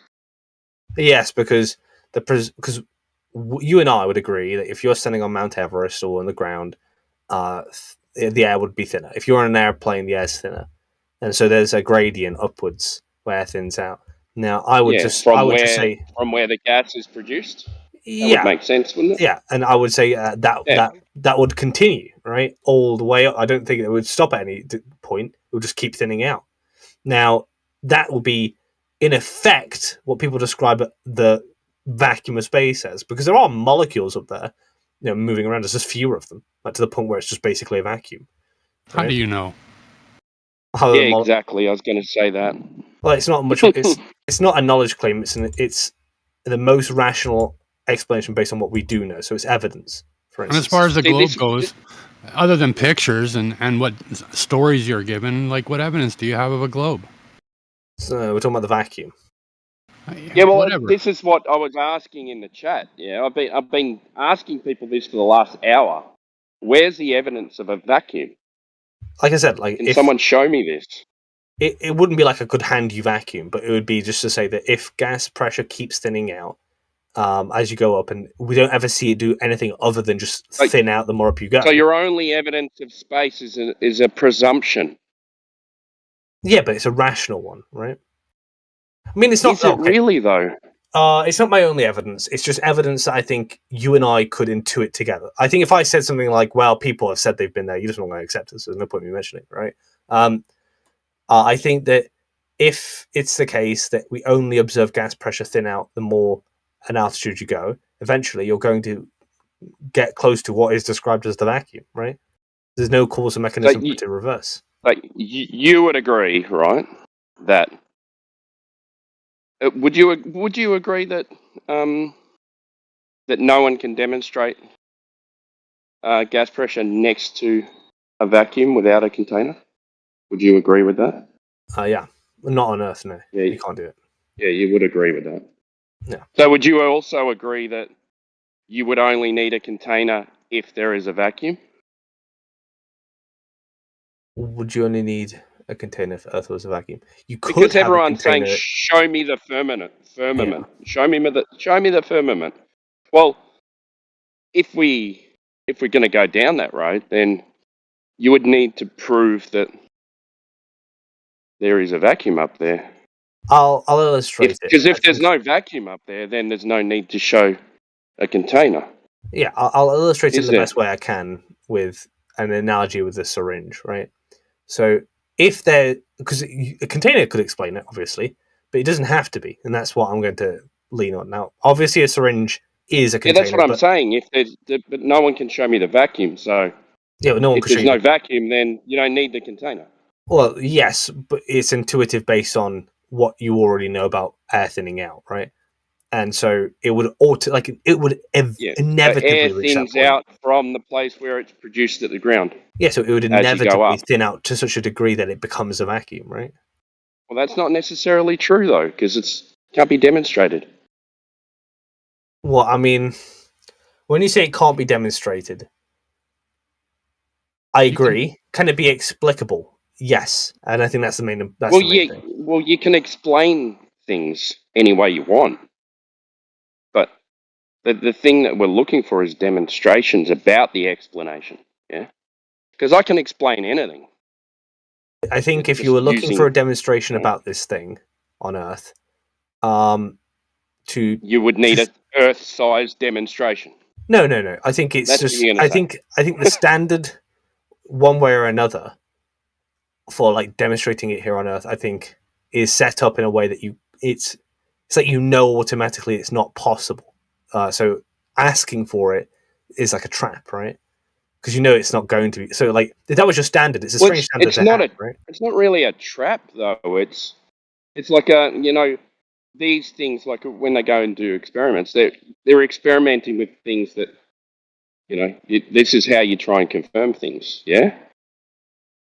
Yes, you agree with that? For some things, but I think these things of certain magnitude of things. I think like so. I think it'll be if it's on a grand scale, then we can't do it. Yes, effectively. If you're on Earth, you can't replicate. So how do we know these things that are claimed by globers about Earth? If it's on such a grand scale, you can't experiment with it. I wouldn't say you can do it on Earth. I'd say that look, if this is where like a lot of the crux is. Like if I said to you, look, there's no container as far as we can see. gas pressure thins out, there's probably a point which it thins out to such a degree there's a vacuum. And you say, well, demonstrate that to me here on Earth. I could just as well say, I'll demonstrate it to you by going to that place and telling you what I saw. No. Just hear the point. Well, the problem is you don't have a globe model anymore, because inside the globe model, your container is gravity, the force of gravity. Yeah. I don't. So if you throw out all of gravity, you're kind of done. Your goose is cooked at that point. What you have to do is demonstrate how forces can act on gases. Well, I don't think that goes against the globe, because people say you'll reach escape velocity to leave the Earth, right? So escape velocity, you're leaving the pull of the Earth, right, downwards, and the atmosphere. Well, let's turn it around then. So, okay, so the globe claim is that gas is attracted to the Earth, is it not? Yes, but pressure wants to go in the opposite direction. Okay, so can you demonstrate gravity acting on gas? I'll do the next best thing, right, and demonstrate a force pushing down but not being able to quash something like gas, right? So if I have a syringe and I'm pushing down, I'm applying force, right? And the pressure wants to go in the opposite direction. So there's a stage at which you just can't push down anymore. Now imagine that force gets gradually weaker the further away you get from the surface. Then the gas will be able to expand upwards, not to the same sort of density as maybe it was on the surface, but yeah, like I can demonstrate that with an analogy with the syringe. Yeah. So you're saying the air has weight? I don't think I wasn't even alluded to with what I said. Well, I never thought. You're saying that it's getting pushed down. What's pushing it down? We'll say a force for now. We don't have to go. What force? A force. No specific force, type of force? A force with the property of reversing the trajectory of gas molecules. There you go. Is that Zeus or Jesus or the force from Star Wars? It has the ability to reverse the trajectory. Dark force and light forces? Yeah, the ability to reverse the trajectory of gas. Is what you need so does that force only affect gas, or does it affect solid things too? Oh, it could do both, yeah. It affects solid things? It could do. So when you put a solid thing in a vacuum chamber, it weighs more than it does when it's not in a vacuum chamber. Is that an assertion? No, that's a fact. Yeah, and? Well, you're saying there's a force pushing stuff down, but when we remove all the air, there's no extra weight there. There's more weight. Okay, what's the current ongoing explanation for that? I don't know. I just know that when you put something in a vacuum, it weighs more. A solid thing. I think it's best to then look at what the explanation is for that, because I don't know off the top of my head. You can also look at that too. You just told me that air pushes on stuff and makes it go down, right? Like, so you're adding weight of some sort. Air pushes on. No, I'm saying that a force will change the trajectory of gas, but pressure wants to go in the opposite direction. It's trying to go opposite to gravity. Yeah, but we're talking about the force. The force. Yeah, Britt, have you heard about how a body, someone who drowns, and then they look for their body, and this person's missing?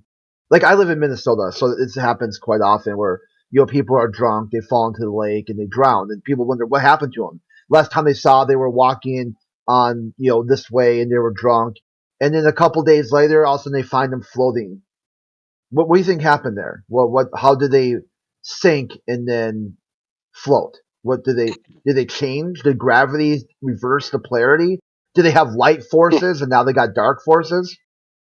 Oh, I mean, what happened there, do you think? What do you think happened? That the body filled with gas from decomposing, and it became more buoyant than the medium, the water, and went right to the surface, but it's less buoyant than the air, so it stayed right there on the surface of the water. Okay.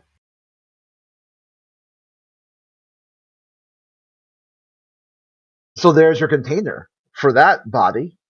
Inside your worldview, you could say, yeah, it got to a certain level inside the medium and stopped. I'd say that the container is a falsifiable assertion. So what's containing the body then to go higher than the surface of the water? The container around the Earth, right? if Yeah, it's just the how about the case, water? Just like in the water. I So think like it's even our more dead clear if I fish. talk about the container on the Earth, right? Because then I could just say that container is going to be made out of something physical, right? Water, gas, solid, doesn't matter what it is. So the buoyant forces and I in the decomposing corpse And if we're going to hold to the surface, how come it doesn't keep going? If we're going to hold to the idea that it must be akin to something you can replicate here on Earth, I don't think there's going to be a special, unique element that's going to be discovered. So we basically know it's going to be one of the elements on the periodic table that we're interacting with. And if no such interaction is made, then it doesn't exist. Does it work on clouds? What work on clouds? The Force. The Force? The clouds have their own physics going on. Oh, they're different. No, the Force is being applied, but they have their own physics. They're anti-gravity clouds. I mean, have you ever been on an airplane before? Oh, here we go again. You comparing airplanes to clouds, dude? No, I was going to say. Well, it's funny how that's what you were assuming I was going with. Well, I was talking about clouds. And you brought up airplanes, right? Shows like a foresight, because I was going to say, do you ever notice how there's no clouds above you when you're in an airplane? They're always quite relatively local to the ground, right? Fence. You can fly through them. That's why you get turbulence. Or as you're going up in the sky, yeah. No, or if there's a storm, right? While you're in coasting mode, yeah. Yeah, if there's a storm. Or Are you saying you're up or down. always above the clouds? I'd say you're almost always above the clouds. I flew 16 hours. No, you can't say almost always. Yeah, you got to look that up, Britt, because one of the excuses that NASA dropped for why the 1972 photo, the cloud formations, don't match ground cloud formations. They said because there's high altitude clouds that you can't see from the ground, that you would see from space. What is a collection of water gases? Is that what you're describing? Or whatever, yeah. So the people said, "Hey, I'm looking at your 1972 photo, and I looked at ground reports of people during the day, and some people in the same areas where you show clouds reported clear skies." And they're like, "Well, yeah." NASA says, "Well, that's what you would expect to see." You're like, "What the fuck?" Right? No, that's not. That's not what you expect to see. And they're like, "Well, yeah, because you guys don't understand that there are really high altitude clouds you don't see from the ground." I don't know who said that. Like, this is the thing you've got to be clear with me, right? I'll accept that no two flat earthers have the exact same view of what the world is. If you accept that I don't agree with whatever you've read in the 1970s, okay? Yeah, and I'm okay with that. Whatever Neil deGrasse Tyson said, right? As long as you drop the we, okay? Don't come in here and talk about we went to the moon and we explore space and all that shit. I don't care about saying we or they. It doesn't matter. So yeah, unconditional acceptance. It's just you and I. Or my patience for being told what other people think is starting to wear thin, I think, at this point. Well, the issue is that you've got this idea that you've accepted a model that someone else came up with, and you don't want to be held to task for that. That you just believe it without giving any sort of logical syllogism for why you would believe somebody who you yourself had said, yeah, you shouldn't believe them. That's not true. I agree with some things. For instance, I agree with the Earth being a sphere. I agree with Earth rotating. Some of the basic stuff. Why? But yeah, when I get told things like, oh, you need to also agree with Copernicus, which is something you like to say a lot, Crit. There's no reason I should agree with Copernicus.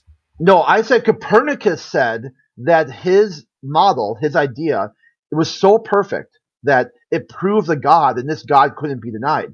So I say when someone says, hey, they invoke that they're smarter than flat earthers. Why are you smarter than flat earthers? They tell you because they've mastered Newtonian physics. I'm like, well, Newtonian said that those physics proved God exists, and this God cannot be denied. But what are you doing? You're like, sometimes they'll say that they're atheists. Like, I asked them, how do you square that worldview? If I could resurrect Newton, have you guys ram out some calculus problems and see who's smarter, would you then jump over back to a theistic worldview? And they're like, well, hell no. I'm like, it sounds like to me you never read Newton. You tried to bluff. You came in here like you had some back secret king knowledge of physics and astrophysics when you didn't even you didn't understand the worldview of the person presenting. It's like the same thing when they come here and say, flat earthers, turn off your TV, unplug your cell phone if you deny the globe.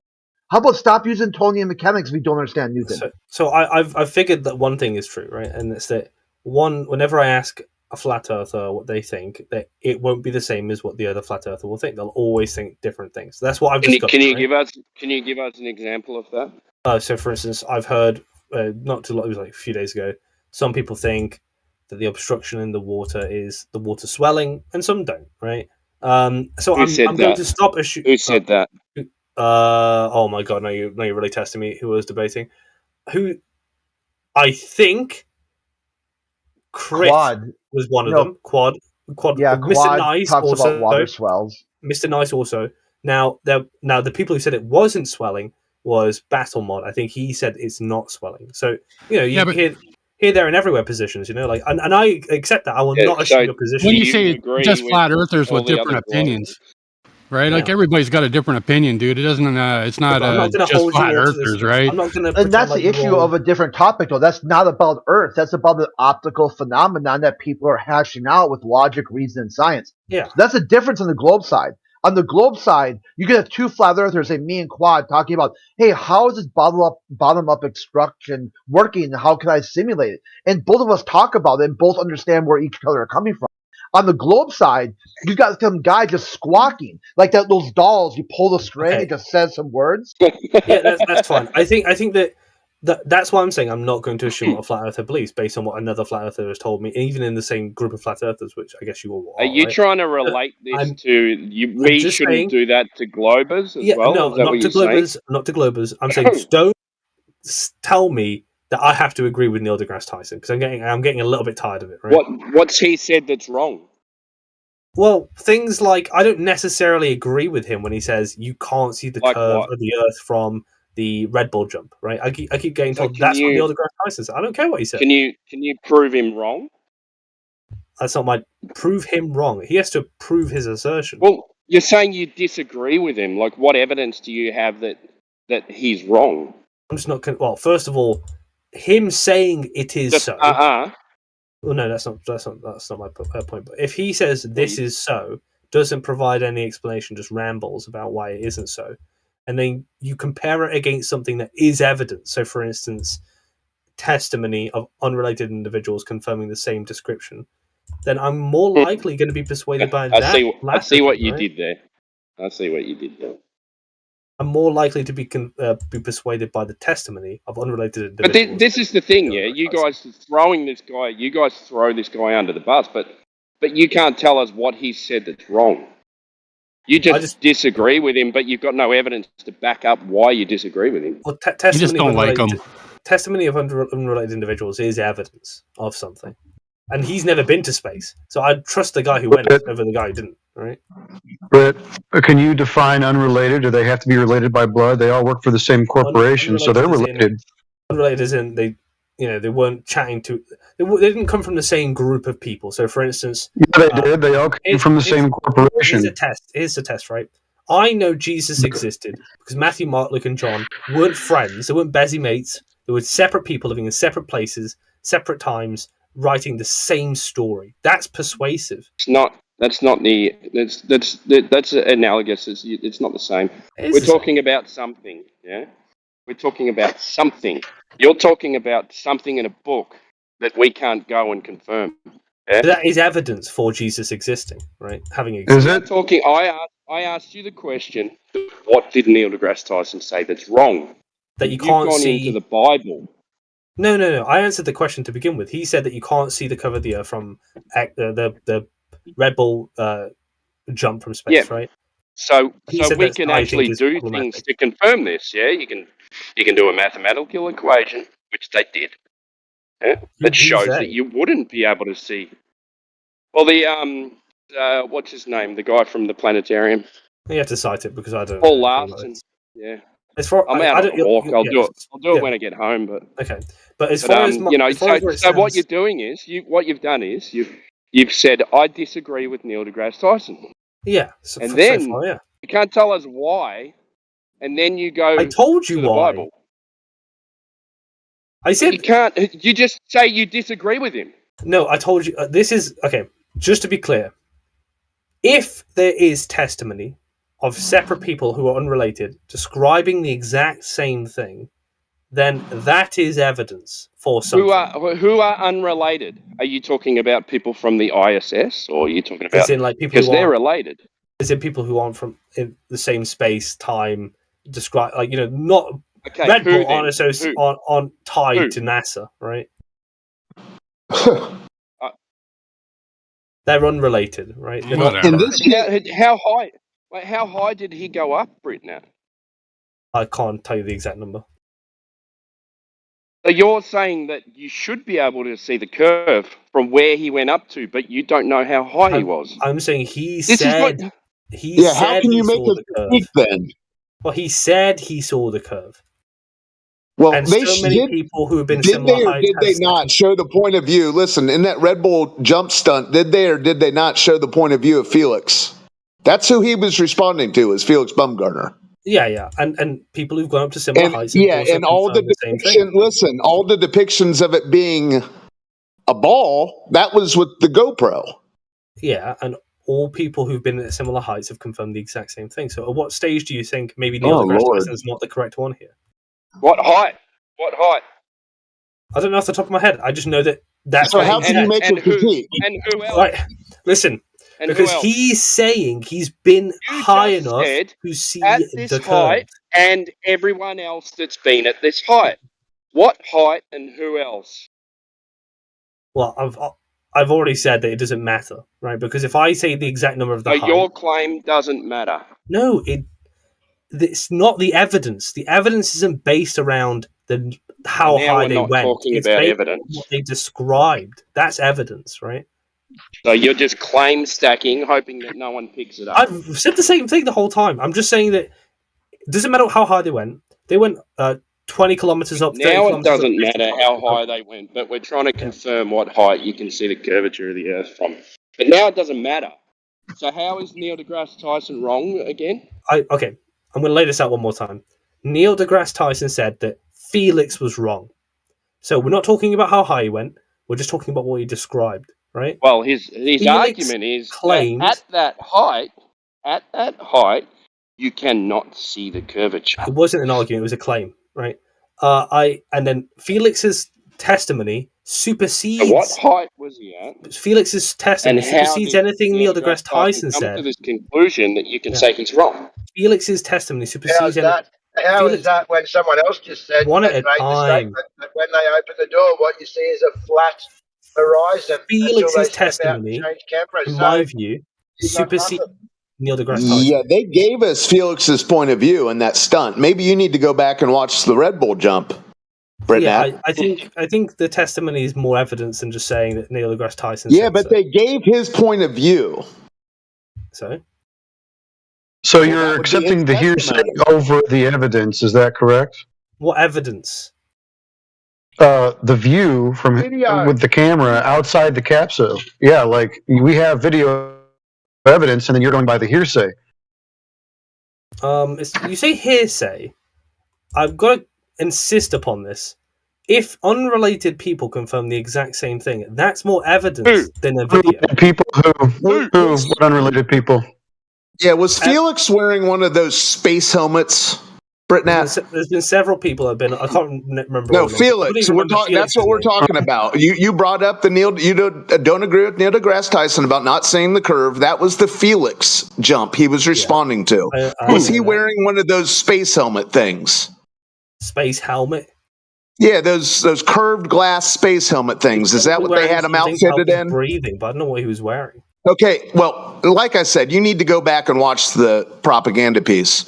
Yes, he's wearing one of those space helmet things, so maybe that has something to do with his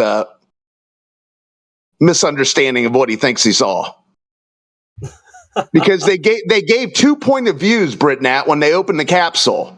One was a ball, Planet New Mexico, and the other was flat. It's possible, but then you'd have to. Yeah.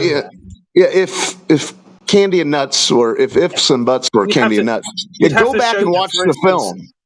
Go back and watch the propaganda piece. Hold on, you'd have to show. The Red Bull can't lie, The way that a debate works, right, is that one satisfies the burden. And if I say, for instance, this is evidence, and you say, well, it could be this, well, yeah, but I've satisfied my side. Now you have to show me that helmet. You haven't satisfied anything. How have you satisfied other than what pleases you? You haven't pleased anybody else in here, right? Well, look, so, it might not please you, but it's still evidence. Reversal. Yeah, that's not evidence. Look around. Right. I'll be clear one more time. Testimony of unrelated individuals your argument they're working for NASA. They're a legal title working for a corporation. They are related. So you're incorrect again. Working for a corporation, just a corporation? The same corporation. Yes, they're all related. So you're incorrect on that assertion. Anyone who's ever gone that high has worked for the same corporation? Yes. What corporation is that? United States Corporation, central banks, NASA. Right. Like, don't you understand? Well, okay, what about non-American people who've gone that high up? Yeah, they're all working for the same corporation. Right. You don't understand this? Felix Baumgartner wasn't an American. No, that was a Red Bull. Yeah, it was a Red Bull thing. It was an advertisement. Yeah, it didn't say NASA on the side of that capsule. Look, they need approval. I'll accept. To go that high, you need approval. So I'll only accept that testimony of unrelated individuals not being evidence if you will tell me right now Jesus doesn't exist. Go on. Why do you always want to equivocate it? Yeah, see, he's back to Jesus. Why does Jesus bother you so much? No disrespect, but that is the only way we know Jesus existed. He fears his sin. It's the only way we know anyone existed, actually. Right, for that matter. It's based on that. The only way you want to grease the skids to just, go ahead and talk smack about other people's belief system? If you say it's not a standard of evidence, who are you strawmanning in here? Who are you strawmanning in here? That's not my standard of evidence for Jesus. What are you talking about? So what is this? How would you know that Jesus existed as a person? This is a spiritual discussion. Now we're going from one thing to another, so it's not even equivalent, you don't know right? He was a physical person. You just think it's spiritual discernment, which is not. I never touched the man, Britt. Obviously, right? Oh goodness me! How do we get Christian who's doubting Jesus' existence? No, we're saying that. Get back to the subject. Sorry. Yeah. You've done that. You've done that 3 times now. Religion's not science, and demonstration's not faith. I think it's rational to say that unrelated. Like for me, if I want to know if someone existed, that is a rational standard, right? For anything. So if something happened, like say for instance Seychelles, someone says, "I went to Seychelles on a holiday. It was like this. It was like that." And someone else completely unrelated came to me and they said, "I've been to Seychelles on holiday," and they described the same thing. That is anecdotal. Yep. Britt, what did Felix Baumgartner mean when he said he saw the curvature of the Earth? What did he mean? Well, he said curvative. So yeah, that's a yeah. What did he mean though? I can see the what was he talking about? I imagine he was referring to some slight curve of the Earth, like you could see from the very low altitude he was at. In what sense? Like, you have to ask him. An arc below him, the surface curving down and away from him. You have to ask him. Horizon. What was he talking about? It could be any which way. If it matters which way it was, can you explain? You'd need to know what exactly it is that he means, because he could just be looking at a flat horizon, like we get people come in here and they say just go to the beach, you can see the curvature because the boat goes over it. People just assume that the horizon is Earth's curvature. He could have just been looking at a flat horizon and just called it, saw the Earth curvature, like as in the horizon. Doesn't mean he saw it bending down left to right or in the X or Y axis, whatever. It doesn't mean that. He could have just been looking at the horizon and interpreting that as Earth curvature because he thinks he's on a ball.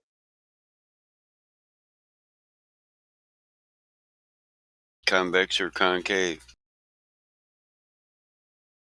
They're both curved. Yeah, but anyway, I'm just concerned about the standard of proof or standard of evidence, not proof. I think it does suffice as standard of evidence. I don't have to agree with Neil deGrasse Tyson. That's that. Great, good for you. You have a low standard. It's all right. I think it's a rational standard. I think if someone, I'd say rational low. I believe so. Yeah. Yeah, I'd say if you were someone who denied that as a standard of evidence, you would be verging irrational. Yeah, and that's what you think, and no one cares. Well, how about it imperial? You're just an empiricalist. Well, this is empiricism because you're basing it off. Actually, it's not. It's anecdotal. Theories. Theories are empirical, huh? Anecdotal would be an argument. Theories are empirical, right? Empirical is based on the theoretical and empirical are not analogous. Let's break up all these words. Empirical yes or no? refers to the phenomenological is world, right? A theory empirical? That's what I asked. It can be. It can be. Yeah, How it can so? include empirics. Empirics. Yeah. So, for instance, some theories are imperialistic conceptual. ideals. So some theories can be conceptual. Some can include empirics, right? So I've written papers before that were, in essence, theories that included empirics in them to support the theory, right? Anyway, there are theories that can be written entirely conceptually. Here's the atheist point of view. So astronaut prays before launch, gets out into space, reads from the Bible, gets to the moon, takes communion. Oh, they're atheist. Like, what the fuck is wrong with you guys? Like, how bricked is that? I heard like one theory I've been working on, that a lot of these anti-flat Earth atheist types, they're video gamers. I'm so for some reason you hear like video gamers, they say something 3 times every time they talk to each other. Right, left. You know, grab the beacon. They repeat themselves 3 times before something's heard. How many times do you need to hear that there is no atheist in space? All these people presenting you space are deeply theistic people. So if you think they're lying to you, so if you think they're lying to you about God, then why the fuck do you think they're telling you the truth about space? With all due respect, Crit, the theist versus atheist argument died in 2013, and it should stay dead. Right? Nobody cares anymore. Right? You had to keep interrupting just to get that word in, huh? Well, you thought it was that valuable. Just like now, you refuse to let other people finish. So, is it really interruption that valuable to your point? And if so, then do you have a point? Yes, it was relevant because I was about to tell you why. So the answers would be no and no. I was about to tell you the only reason why this is a topic. No. The only reason why this is a topic is because those same atheists who got defeated in 2013 are trying to get a booby prize. They're trying to win something before they ride off into the sunset. And they thought they could pick a fight with flat earthers because they thought all flat earthers were deep Christian, like deeply Christian. So they thought, here's a group of people I can get a quick kill. I can ride off into the sunset. There will be no forgiveness. It's just like, I mean, there are atheist globe earthers and atheist flat earthers. It's no relevance to the whole thing. No remorse. No, the relevance is that when you get people coming in here who saying their intellectual firepower for why they think the Earth is a globe is because the model proves like some sort of nihilistic worldview. You're like, no, quite the opposite. The experts in the globe model told you Earth matters. It matters a lot. It's a superposition in the universe. They can't explain it. They can't explain why Earth is so special, other than invoking some sort of supernatural being. So they're breaking it. The experts are telling them exactly how Earth was created by God, Big Bang, Catholic Church, and they can't understand that. So how are they going to understand anything at that point? Even the experts in their own model are failing to articulate some very fundamental facts about the heliocentric model. And they're filling in with their own objective worldview. It's like that quote from Copernicus. If you use astronomy to make a claim about the Earth, you'll exit this process a greater fool than you entered. I think you should leave religion at the door when it comes to flat Earth versus globe Earth. Then the debate's over, because that's all. The only reason why there's people here because they're anti-flat earthers who just can't let something go. Why do you keep bringing it up then, Britain? Well, it's very simple. I'm not doing it for me. I'm doing it because if you are religious, that should satisfy you, right?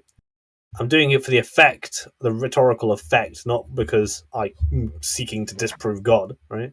But you just said we should leave it at the door when talking about flat Earth. But 3 of the times when you got stuck in an argument, you had to go to religion to try and save yourself. Not save myself. Talk about a Hail Mary. If you believe in the Bible, then and you truly mean it, and that's a standard that you adhere to, then I can appeal to that to convince you. Why do you think that everyone here is a Bible person? Isn't that why do you assume that? A fallacy? It's a appeal to emotion, appeal to religion, appeal to faith. Yeah, your emotional feelings on religion. Let me get in between a rock and a hard place with Jesus. It's fallacious. It's simply the case that in the Bible it says that the earth was hung up on. It wouldn't prove anything other than that guy's feelings, and he's butthurt. Yeah, like if you it's fine. I don't care if you don't deny the Bible. I'm not a religious person. It's just that I think if you are you anti-Bible because you know? I already said you'll receive no forgiveness here. You're living in sin. Is that? Well, I wasn't. Look, I like most people. I didn't care about flat Earth. Is that why you're angry with? Is that why you're angry with people that read the Bible? No, they say that you are a sinner because of your lifestyle. Oh no! I mean, I don't know why. Is that why you're angry? I don't know why to bring that up. No, he's mad because God didn't make his life perfect, so there must not be. It has nothing to do with that. When I was 12, I stopped being religious, and that was a long time ago. Before any flat Earth. When you were 12. When I was 12, I was never a whole thing entirely. What I was changed from day to day with new understanding. The one thing that didn't change was I don't really care about your revelations when you were 12. Anyway, they're anecdotal. The point is, I don't have any beef with religion, right? The point is that you do. I have a you view. I know it. You know why you do? Why? Because was it at 12 years old you left religion because you realised you were homosexual? No, is that it? Wasn't that? It wasn't that at all. But what is important? If we're going to bring up religion all the time, I'm going to go back to your lifestyle and your choices. Because you're wait, hold on. Is he gay? Everyone else's choices. Yeah. So I don't think that's particularly anything to do with what I was thinking when I was 12, right? But stop bringing up things. I didn't really know the Bible when I was 12, so that wasn't the conclusion I drew. It seems like you have the conversation. Hey, Timbo, it seems like he has a personal problem with Jesus by name, right? The reason why I bring up the Bible, this guy that condemned him for homosexuality. The reason why I bring up the Bible, did that. The reason why I bring up the Bible is because if you want to know a biblical reason for why there's a vacuum in space, it says so in the Bible. Go and cite that for me, please. Yeah, 1 sec. Yeah, it doesn't say vacuum. It just says it's still a if, dude. Hangs upon nothing. Yeah. But... Oh wait, that's not the right verse. 1 second. Wrong verse. Yeah, you're right. Yeah. He's angry. I really want to know. Angry. Yeah. He's angry with God. I'll explain it. I don't need you to explain it. I just want you to give me the chapter and the verse. You explaining things has done nothing. I'll give you the verse and I'll explain the verse. This dude does a lot of talking. I need you to explain it. Hey guys, my own Bible. Can I ask a purely logical question? Is this how we're going to bring in our new year? Yeah, somebody who doesn't believe in the Bible is going to tell us what it says. Well, yeah, right. I mean, if you want to dump this guy and not carry interpretation of the Bible to suit your beliefs, by all means. But I'd say God's word is clear. Excuse me, Britt. Bend your interpretation to That's literally what it means. Listen, Britt, your Mike, interpretation is relative to you. Nobody else. We all interpret that book and every book differently, so don't be an asinine. Come on. What was the chapter and verse, please? 26. Of what book? That's why it's called interpretation. It's an individual thing. Mike. What book of the Bible? I heard you the first time. I don't know which book it's in. Are you serious? Yep, I just know the quote. So you don't even know what book of the Bible you're getting this from? Are you sure it's from the Bible? Add some, or is Job not in the Bible? Job? Yeah. RSV. Dude, you're embarrassing yourself. RSV. The New Year. Standard version. So it's Job is the book, bro. Yeah. Okay. So you at 12 years old, you decided you didn't want to be religious, and you don't know anything. I just know that I stopped being religious or believing in God. He didn't want a job. Job. He didn't want a job. Then I don't know. All right.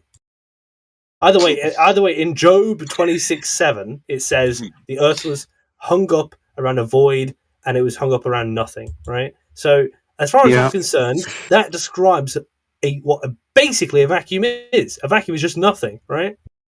Whatever you want it to be, right, Britt? Well, a vacuum is nothing. Only in that nothing there, right? Here's the funny thing I was trying to cover. It's only in that translation or that revision of the Bible, that version that you chose, and we don't change the interpretation or translation, but other people do based on their doctrine, and we can get a doctrinal book to say many different words. So we don't. Right. Excuse me, I'm talking. We don't have to twist translation because it's already twisted for us. It comes in about 36 versions. Okay. Well, look, I once said that maybe the Bible isn't exactly how you read it, and I got void isn't used in every book. Only that RSVP and the New World Translation, other ones are nothing. It just says nothing. It hangs on nothing. Right. Either way. And the Hebrew word means emptiness. And the Greek word that it was translated from means emptiness. Emptiness. So, yeah, it sounds like a vacuum to me. It's almost virtually what a vacuum is. Whatever you want it to be, right? Because nothing is a vacuum to you doesn't mean it was to the Greek and the Hebrew. So now we're that same word also isn't used in context with, excuse me, Brad, I was just going to go ahead and go to the Greek and the Hebrew. These are the synonyms for that particular word. Wilderness, wasteland, emptiness, desert, nothing. It can be any of those. Yep. Yeah. So maybe don't do so much armchair, theology. Maybe, do a little bit more research before you say, I want this to say vacuum. Yeah, let's talk about. I think you were the one trying to words you just used. Wrap those words around a modern translation of void. A desert You're the one trying to twist it. Is just a place that lacks precipitation, right? I think, right, and I'll be genuine here. You are bending the Bible to suit your worldview, and God is not going to judge you kindly for that, is he? Well, okay, that's fine. I tell you what, Britt, so if he's not. You're going to be seeing me in hell. I'll see you there. Bro, I'll take you to hell right here. Oh, man, now he's getting upset. Like, wow, dude, that's messed up. Britt, are you all right, bro? You mistake people for religious zealots that are not, dude. I would give you no quarter, no mercy. You wouldn't even stand next to me in public, and I guarantee it. I mean, how tall are you, Battlebot? It doesn't matter. Okay. You don't believe in hell anyway, Britnett. I don't. But right, you do, so it's funny, right? No. What is hell? Jeez, dude, you're kind of like freaking out. You're right, Britt? Yeah. I don't know. I do sound like freaking out. You just spent 10 minutes explaining to us that all flat earthers have different opinions on things, but now you're putting us all in the same basket, saying that we all believe the same thing. No, not you, Timbo. In your defense, you told me you're not religious, right? And we all have to the others. I said I'm not a Bible person. Okay, that's fine. So, but not a Bible person. But if you are a Bible person, which I think some of you are, because you're getting upset about it. Why you keep saying that? Wait a minute. Who's upset about it? What are you talking about? What? I'm upset? I don't. Do I? You're upset, bro. You can hear me smiling. I can't hear you guys. No, smiling. I can hear your voice accelerating in pitch. You are obviously distraught. Yeah, I'm very upset. You told the guy that you were going to see him in hell, so that's pretty unkind and hateful and angry, isn't it? Right? That doesn't mean anything to me. It means something to you. He judged me. He convicted me. So you were actually trying to condemn or hurt somebody else with your words? Why? Well, it means something to you, right? You're bending the Bible to suit your belief. So and that you want to actively hurt somebody. Why are you doing that? I'm just telling you that the Bible, you're bending the Bible to suit your belief. You that didn't will get establish anybody's bending it. You're bending the Bible to suit your beliefs. I don't believe in the Bible, so I don't care. Well, then why would you bring it up? Because you do, and you do care. So it matters to you. So I will use it as a rhetorical tool, right? Yeah, I mean, but that's one verse probably out of context. There's a lot of verses about the construction of the earth in the Bible. You picked one, cherry picking? Yeah, all the synonyms you gave describe a vacuum, right? So I don't mind. Desert describes a vacuum?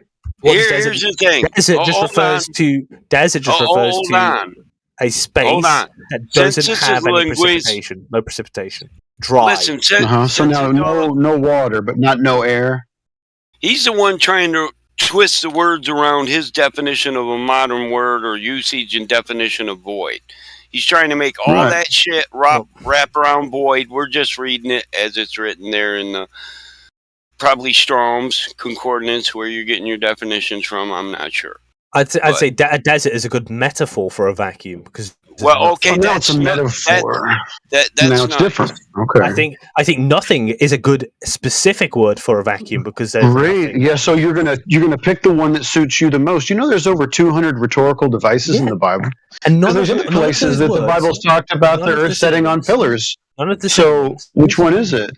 None of the synonyms. Are you going to ignore my example that I just gave you? I said there's another verse that talks about the earth sitting on pillars. That's a rhetorical device, right? So you wanted to point towards vacuum and you want to stay with that one because you're a cherry picker, and I get it. But if we're going to go ahead and compare it against other things in the Bible, then you just want to pick what suits you the best, and then you want to stick it to the Bible believers because you really don't like the idea of the Bible and God and Jesus, and that's okay. But I don't understand why you're so hateful about this, Brett. It also says it has foundations. As for my personal view on the Bible, I don't care. It's just because if you believe it, it's a good rhetorical tool, right? I will use your standard of proof to suit me. What is my standard of proof, Brett? Look, if you believe in the Bible, it's a good. What is my standard? If don't straw man me, Brett. What is my standard? If you believe in the Bible and you believe it to be true, and the verse in there says that the earth was hung up upon nothing, then yeah, I'll take that as just good enough rhetoric. Just for you, I'll believe in Leviticus. How's that? Well, Leviticus is an interesting. Just interesting for verses. this purpose, yeah, because it suits me. Because my suit. Now go rhetorical on Leviticus. And I think if you are here and you believe in the Bible, I've not checked. Look, your view on gay people is already set in stone, and I don't care about that. Well, the point about the earth being hung up on nothing. That is something you haven't experienced yet in the Bible, and so I'll introduce that to you now. Right? We've already heard it. You think I haven't read that, bro? What are you talking about? Listen, if you have, you haven't spent a lot of time thinking about a counter argument to it. You just said it doesn't mean nothing. Why? What counter argument to a rhetorical device? I'm using the Bible as a rhetorical device. The verse is the verse. Right? The verse is the argument. You're using it now, and you're using the entire thing as a rhetorical device to prove what exactly? Because if you're going to go ahead and straw man us with the fact that it must be analogous to believe in the Bible in the same way that you believe in the globe, well, then I would agree with you. It's just a big old religion, right? And just whatever you want it to be is what it's got to be, right? Yeah, that's one verse from one revision. Like I said, we can get multiple translations. But let's not cover that while you twist it around a modern definition of a modern word. Like it's logical. If you're going to interpret it that way, like you can also interpret it. If you want to use the word nothing, you can say that he's saying that the earth is all there is. Yeah. You can interpret it any way you want. Like if it sits upon nothing, so it doesn't. I don't think that's the most immediately obvious interpretation. But a vacuum is. If anyone's interested, Britt and Nat, I can send it to you as well. But I've got a 1-hour presentation on what we're discussing, covering all the verses in their context, using the original Greek and Hebrew words.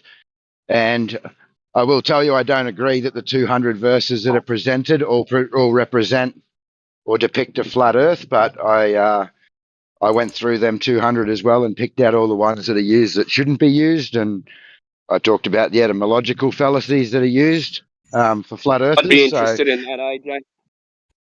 Yeah, no worries. If you want to do it on here, I can, or you can. I can try and send it to you in email. It's you might not understand it all in the email, but it's a PowerPoint presentation. So if anyone's interested, send me a message and I'll get it to them, or I can present it for you. It's whatever you want. If you send it to me, I'll share it in the lobby so everybody can see it. Yeah, I can't do it right now. I'm just out mowing at the moment. I got to get back to my It's cool. computer. It's cool. But just putting the offer out there if anyone wants it. You know, a lot of people have read those 200 proofs, and they're not Bible people. And I wondered if you knew that there are people who believe in God that have no belief in the religions of men or the Bible. Yes, that would be there is. That would be me. So, if you're talking to a bunch of men who already do not accept the Bible as a religious book or even intact book the way it was written, but they believe in God, you're not really insulting those people because you're just attacking a fairy tale that nobody can prove anyway. I'll be right back. Argument failed, has it, Britnat? So he's got to run. Got to run. Even Aristotle had, a thesis on the unmoved mover, or the God of creation, and he denoted him that way too. Most of the old natural philosophers that they now say were scientists, they had theses on God's great book of creation. Herschel quoted that he was studying the great book of God's creation, and it should be the truths that we idolize, that we find from science about God's great book of creation, and not the people who find them.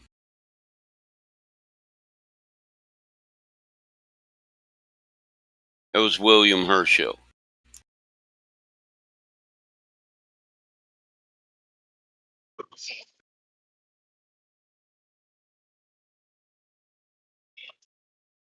From my understanding, natural science began in Christianity, or at least people believing a creator, because they wanted to describe and work out the creation. Yep, those were natural philosophers, which then got changed to be called natural science, yes. Yep. I like to read their old quotes, read their theses on the unmoved mover. A lot of them wrote a thesis on the primary cause, the unmoved mover, the one. Like, if cause and effect can only go so far, eventually you're going to have an effect with no cause. And that would be the unmoved mover. Set things in motion without moving himself.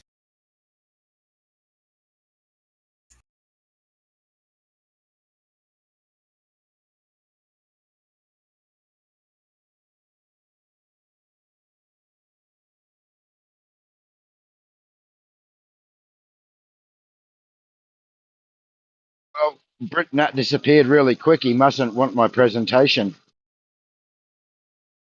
I do, bro. That would be interesting to me just for, wisdom's sake. Yeah, I'll send it. I presented it on the other politics server, the politics and religion one, in a stage event thing there a while ago. Yeah, I don't really like religious doctrines, arguments, or religious arguments. They just turn into doctrinal arguments, and all men believe in God, but don't believe in God. Don't want to accept they probably believe in the same God, but it's all different names. Who's your God? Your God's the devil. That's what it ends up to be. Everybody thinks they're right, and they all want you to entrust their soul to them because they got the only way to heaven. And all I know is pride comes before the fall, and you got to have a lot of pride to think I should entrust my soul to you.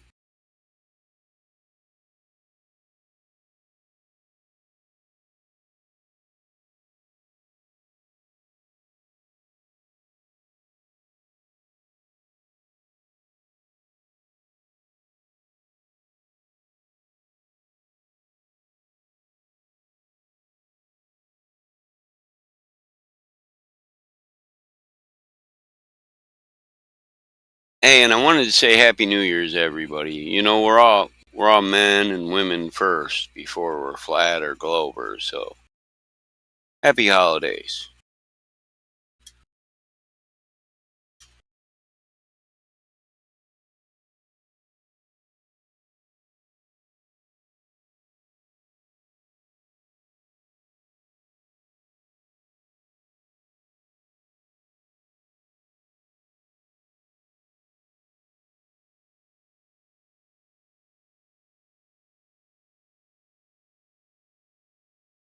Happy holidays, Barrymore. Thanks for that.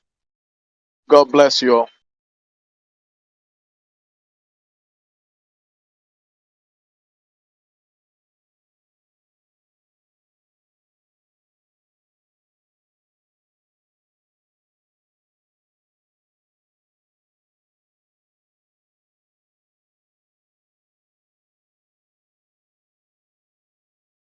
Manufact Totem went on mute. It's really upsetting.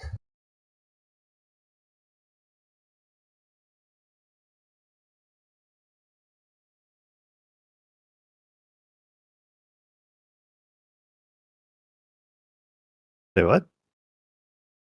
Oh, now you're talking. I heard my voice.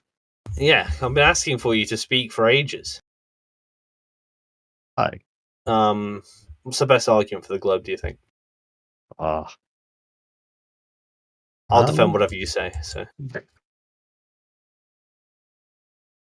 the best argument? Yeah.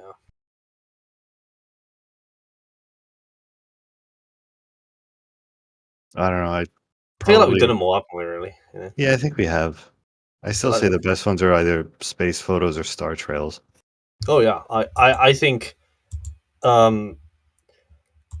I used to think that photos are maybe they're not sufficient, or maybe people saying so isn't sufficient.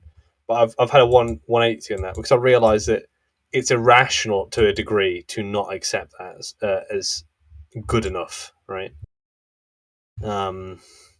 And when people say that, well, you're just being told that it's all like a plot, I think that burden is on them.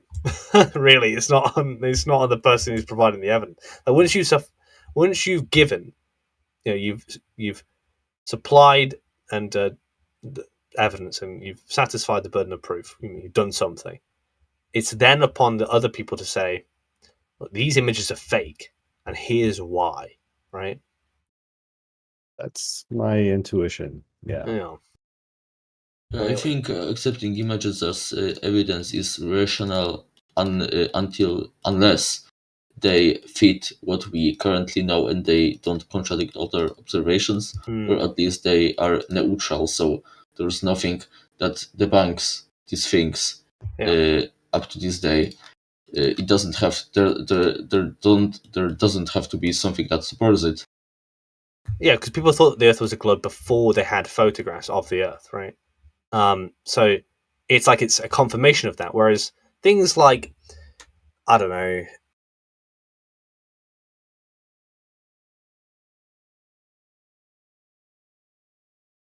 oh, okay. I apologize if I upset someone.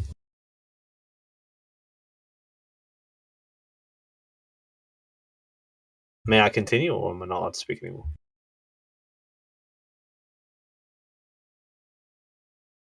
No, you've really upset me. I'm crying in my coffee. Please don't. I was just going to say that, like, if it was something like Bigfoot, which is often a counter argument, people say, "Oh, there's pictures of Bigfoot or Santa Claus." I mean, nobody thinks Santa Claus or Bigfoot are real, so a photograph of it is going to be scrutinized heavily, right? But if your mum showed you a photograph of you when you were younger, there's not much to scrutinize there because you already know that at some point you were in that house and you were younger, right? And that's fair enough. So you wouldn't scrutinize that image. In the same likeness, people already think the Earth is a globe. And then they go, look, we're going to send people up there to find out once and for all. They take a few photos back and say, well, it's a globe. I don't think that's not sufficient evidence. Seems sufficient to me. Well, I mean, yes, I think I would agree with that. I would add, though, that you could demonstrate that a photo of you when you were younger is a fake, but would that mean that you were never younger? Because that one photo is fake. Yes, exactly. That is a good point as well. I mean, like, there are probably images of Earth that are dubious or clearly not actually Earth. That doesn't make the Earth any less real, like as the other photos confirm. Plus, if there are people who are around the world, different space agencies, that, as far as we know, aren't in cahoots, right? It's doing their own operations, getting the same photographs. Then yeah, it's even more persuasive. Now, if you all want to say that they are in cahoots and they're all working together and all conspiring, the burden did shift at that point to you, right? So your role to then say, okay, this is how we know that this all a conspiracy, and this is how they're all in cahoots, and this is how they'll forge their images. Well, I can give you one example of that. I know that you can look it up, the Australian Space Agency, which is pretty shit. Yeah, no one's really ever heard of the Australian Space Agency, but you know, the US and Australia just both got together and worked with India for India's recent launch. So apparently, at the moment, Australia's now providing some sort of rover buggy to India. So I know that Australia, India, and America work together on the last project, and you can actually find all that on the websites. And Australia was giving out grants to Australian companies to help them, to help India. Yeah, it's probably true.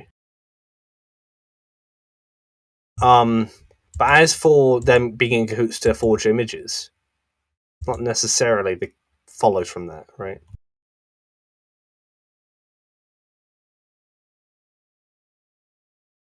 That may be controversial Sorry. among the Globbers.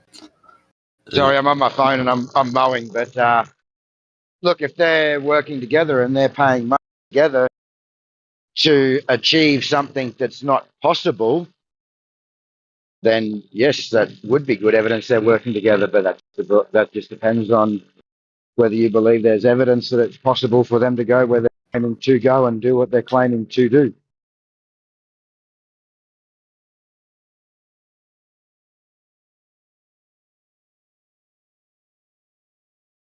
Is someone going to speak? Did you not hear him? AJ was talking just then. I don't know if you heard him.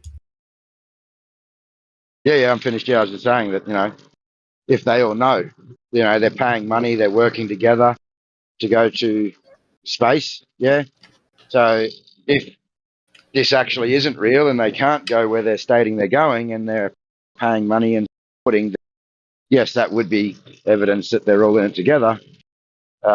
However, I suppose if they are going where they're claiming, then there's no conspiracy there, is there? There's nothing to even look at. I guess I think that's fair. If nothing else, that's reason enough to be skeptical. But it sounds like then you would doubt the veracity of that on a previous doubt of that not being possible.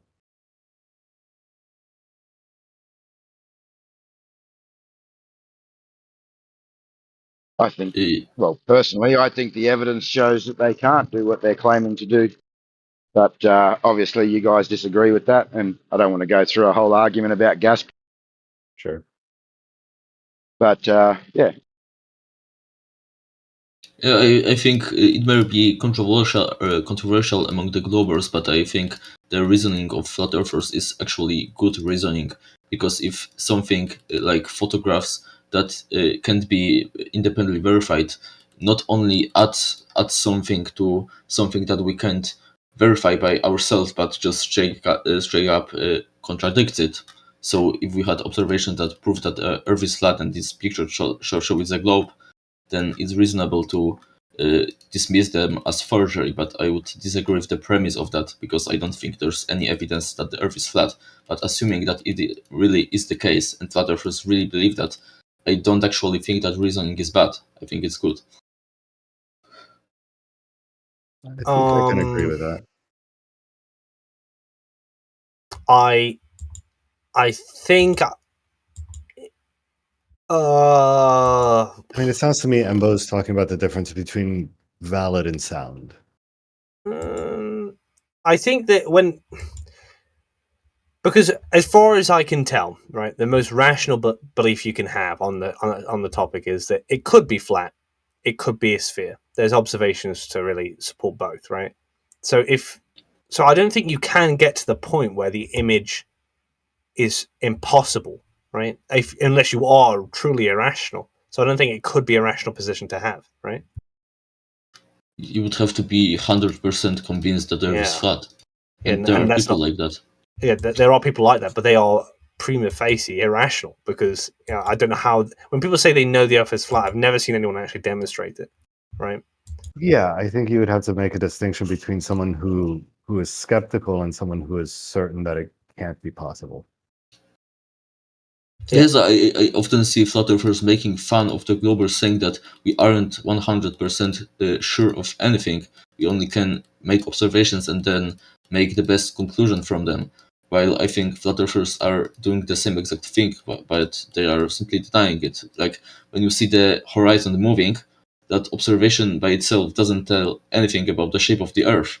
But there are different like explanations for it. They use that the horizon is geometric, but there's that refraction that moves it further. And there's the explanation that the horizon is purely optical. And these two explanations both are explanations of the same phenomenon. So flat earthers reject the one that they think is less plausible and accept the thing that they're the better one. Yeah, and it also depends person to person. I'd say, yeah, I'd say that the photographs themselves, you'd have to be very close to certain to say that, to be rational at the same time of saying, like, look, the evidence here on Earth is so overwhelming that this must be fake, right?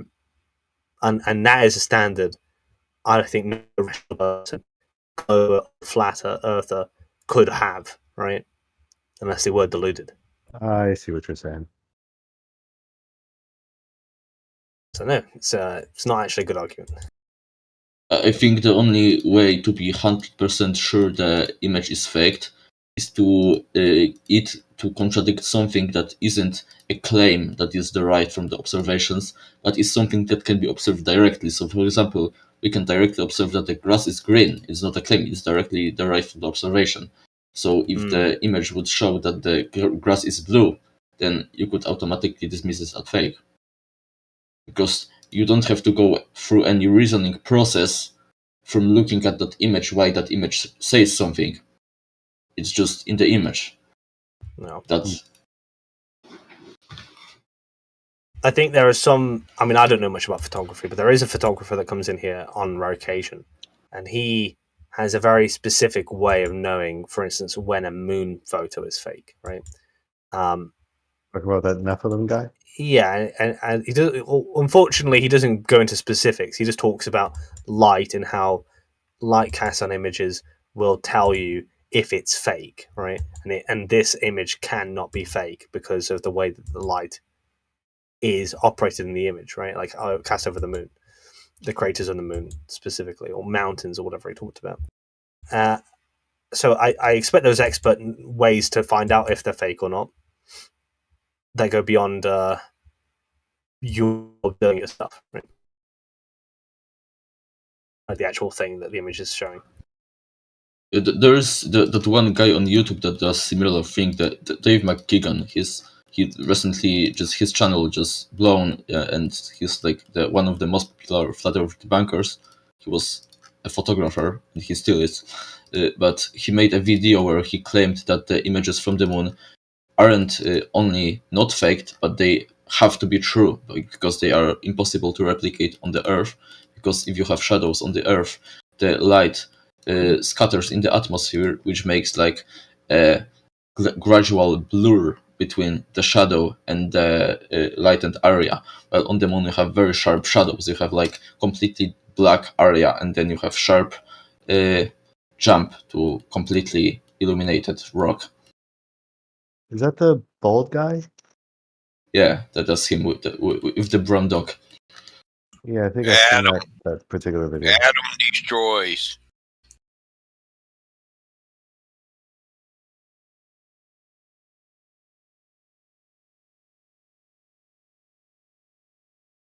Yeah. So at one point, I used to reject the idea that the photographs were that useful evidence, but now I've kind of switched my view on it. I think I was persuaded too much by the idea of like, you were just told this, which is an easy way to dismiss it. But now I kind of think that it's kind of irrational to some degree to say, wow, you were just told this. Because who wasn't told, if they have a flat earth opinion or globe earth opinion, we're all told something. You might have got your views from YouTube, I might have got mine from elsewhere. It's not a good reason to not seek validation. Yeah, well, novelty is something that comes with skill, right? If you want to give a novel argument that no one's ever thought of before, you'd have to basically be the edge of your area of expertise, right? And nobody here represents that. So everyone here probably got their opinion from someone else. Represents right? what? Expertise in what? In physics. Why are you so vague while trying to be specific? Or physics, what geometry, qualifies you as an expert in philosophy, physics? Maybe a bachelor's of science. No, further than that. It'd be cutting edge. Engineering, bachelor's of science in engineering. No, you'd have to be bachelor's is like not cutting edge really, but you know. So you wouldn't be an expert in physics. No, if you had a bachelor's with a bachelor's of science, but you could build. Yeah, I don't think anyone considers bachelor degree holders as experts in any sort of way. Really? Yeah. So an expert in his field has to have above a master's. When you got experts in fields who never even went to college. I'd say if you want to be someone who creates a novel argument, like a decent novel argument, yeah. We were talking about expertise. Yeah, like what I was saying is that really good novel arguments really come from people who are experts in a field, right? Expert? Well, if it's your profession, I would consider you an expert in your field, and it wouldn't matter your degree of academic achievement or your level. I think, well, it depends. Someone has proof of it, right? And the only proof that we can all rely on is someone's degree, really, at this point. I mean, that's the piece of paper that says that you did the work, right? If you told me you're an expert, I'm not going to believe you. No, I could take you to the job site and show you the work. That's professional. I think that's a different sort of based on the physics. Yeah, that would be like a professional, not necessarily. So I'd be an expert in the physics as we construct by. I delineate between professional and expert. Well, you would, but that doesn't mean the entire world would. Well, the rest of the world can do what they want. The rest of the world says if it's your profession, then most likely after a certain amount of years, you'll be an expert in it. That's how a mechanic becomes a master mechanic. I can attest to this. You know, we can have, say, on a construction site, we have an engineer who's done a degree, who's sitting in an office and drawing up these plans and telling these guys out on the ground on how something has to be built. And then we get out on the ground and it doesn't work and the engineer can't fix it. But the labourer who's just been a labourer for 10 years can come up with a solution. Because he's the expert in it. He has experience in it and it's his profession. He's not just a book smart individual. And hey, thanks for emphasizing my point so well. Yeah. And then if you've got someone who is an actual tradesman who's been doing it even longer, well, you know, if we've got just a labourer who's not even trade qualified who can fix something that an engineer on paper can't because they're not living in the real world. Happens a lot. I forgot what I was even saying. Oh yeah, my point was just that. My point was just that all of us here probably got our view on this topic from someone else, so it's no great novel arguments. Yeah, I mean, some people might have made a novel argument here. Listen, but for the most part, all knowledge comes from other people. Well, not necessarily. It's impossible, but you only know what you learn. Yeah, so when people say, you know, Globers were just told to believe this and that's why they believe it, I don't think that's a fair argument.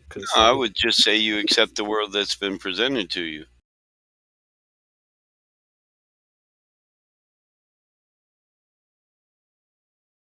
This dude's like a cop, man. He likes to rearrange and twist things and then imply you're twisting them. Who's that? You. Me? I was told I was a rhetorical Nazi recently, so... Well, that's accurate. I wouldn't listen. That's because you tell people what you do in your life, man. Listen, just do what you do and don't worry about what other people think about it. And then they can't bring it into a conversation. And that's for the Nancy comment. I would say you're a rhetorical person, but I don't know you, so you know. There's no reason to attack a person's sexuality. It doesn't make them smart or stupid. Oh. Too right. Very correct. I don't know why that even got brought up, to be honest. It was very, very strange direction of argument. Towards the Nancy comment, you tell people you're gay, and that's where they throw in the Nancy boy thing. But Nazi, not Nancy. Nazi. As in, like, Hitler Nancy, right? Oh, Christ, that's pronunciation. Yeah. Here, I felt bad. I thought they were picking on you and calling you a Nancy boy. No. Sheila. I've not heard I've not heard that word be used. I mean, my entire life I'm too young for that. He can't even say Nazi properly. Yeah. Well, if they were calling you Nancy just because someone's gay, I wouldn't do that, because I've seen some gay dudes that can fight. Yeah, I worked in a gay nightclub for a while as a bouncer, and some of those fuckers can fight, and you don't want to be knocked out. You might get violated. No, I'm joking. Oh, no. Listen, that's the golden rule when you go bar hopping. If you happen to go to a gay bar, don't get knocked the fuck out. That's funny. Oh, I bet it is. Some of you all listen. It's no different than other relationships. This guy here couldn't find a partner if he wanted to, but here you are, knocked out ass up on the floor.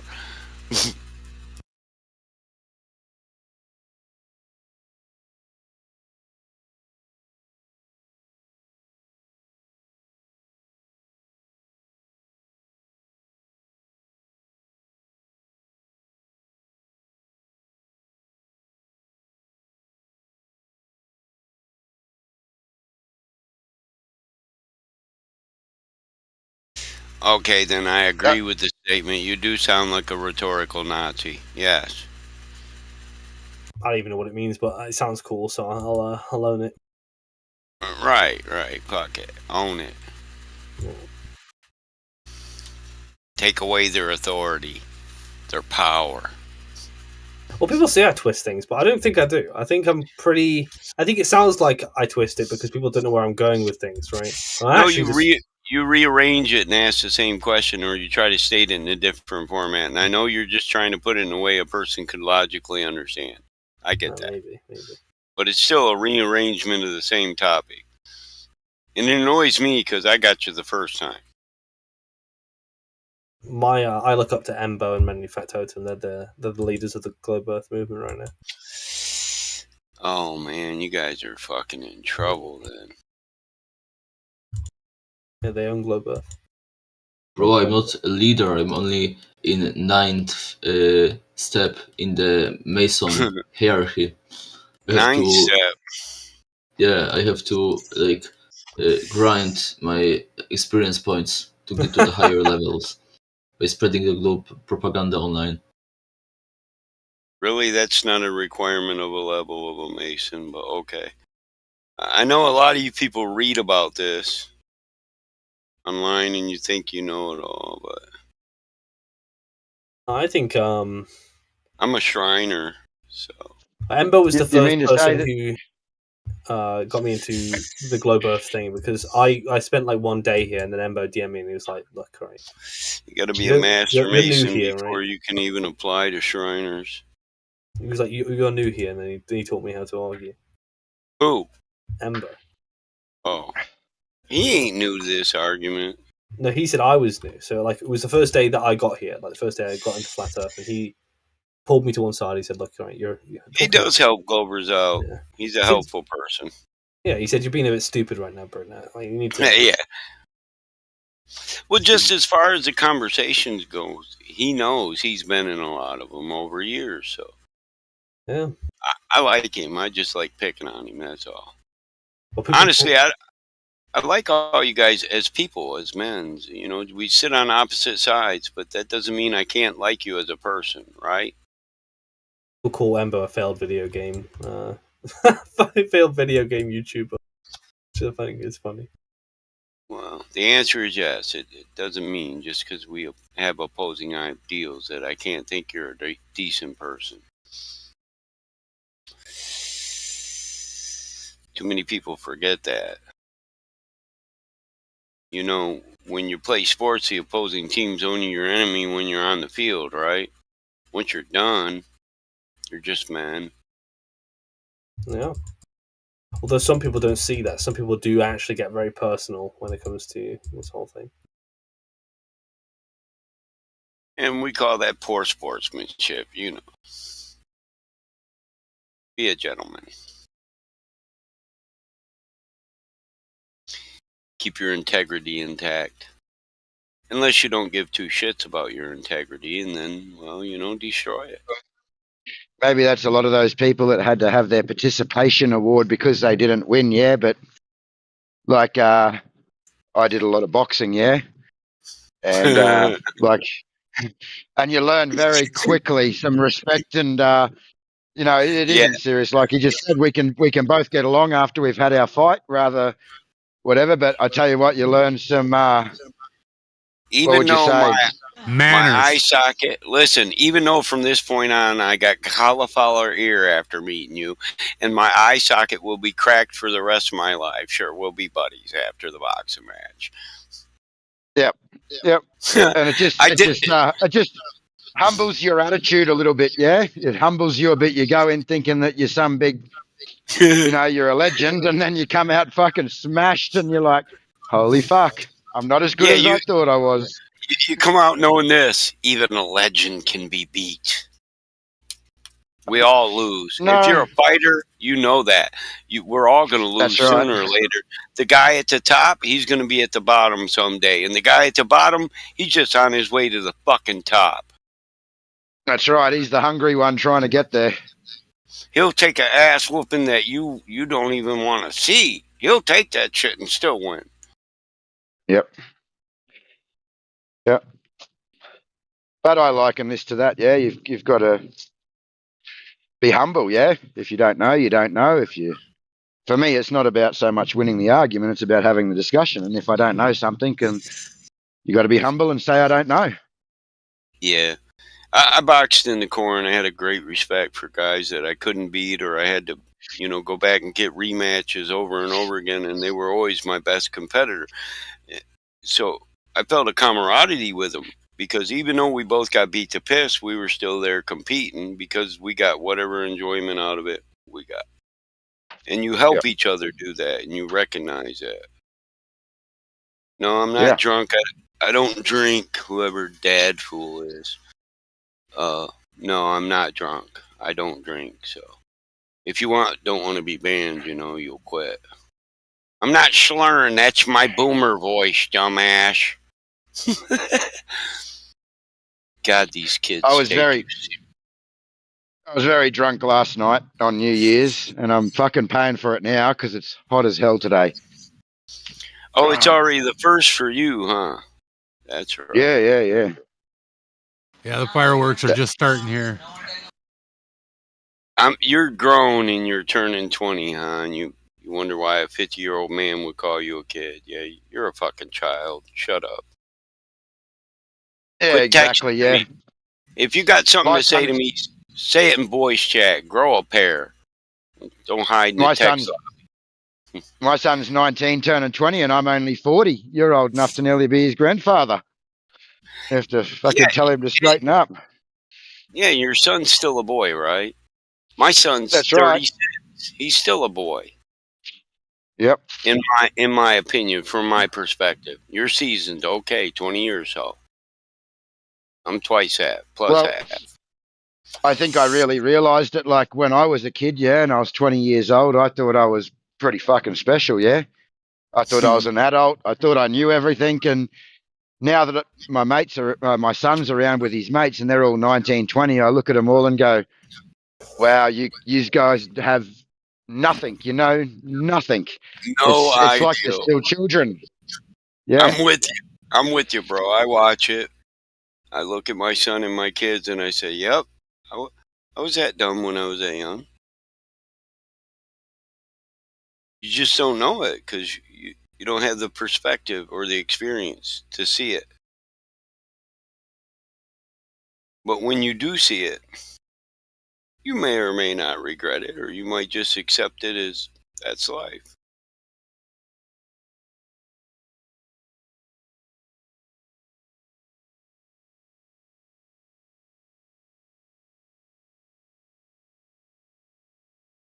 Daft, man, you want to go on a date or something, you know?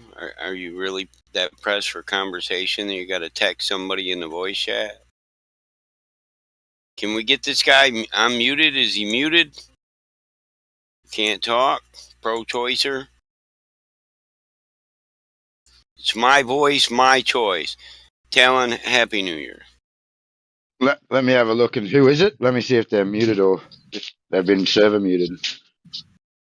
DAFFODIL.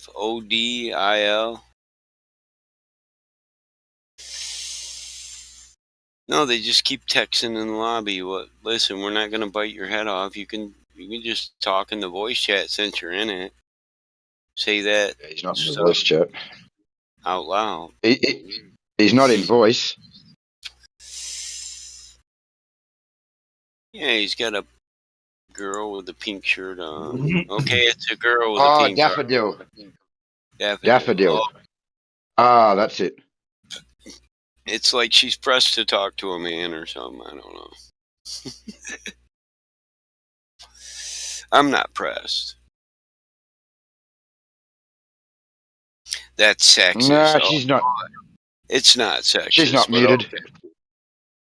She's not muted. That's a joke. Not server muted anyway, sorry.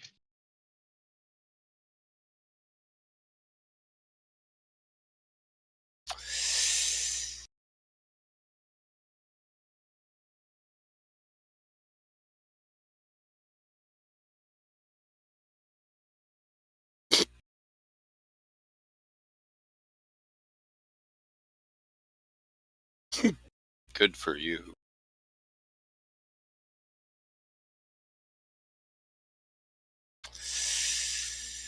Hopefully that'll make you rich someday.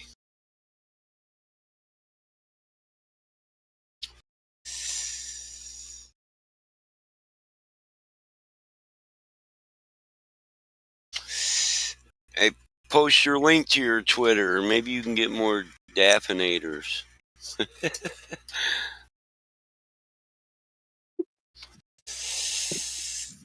I mean, men do blindly follow women. Some men. I'm not one of them. But oh, you can't post links here, guys. That you put her in jail for posting her link. That's sexist.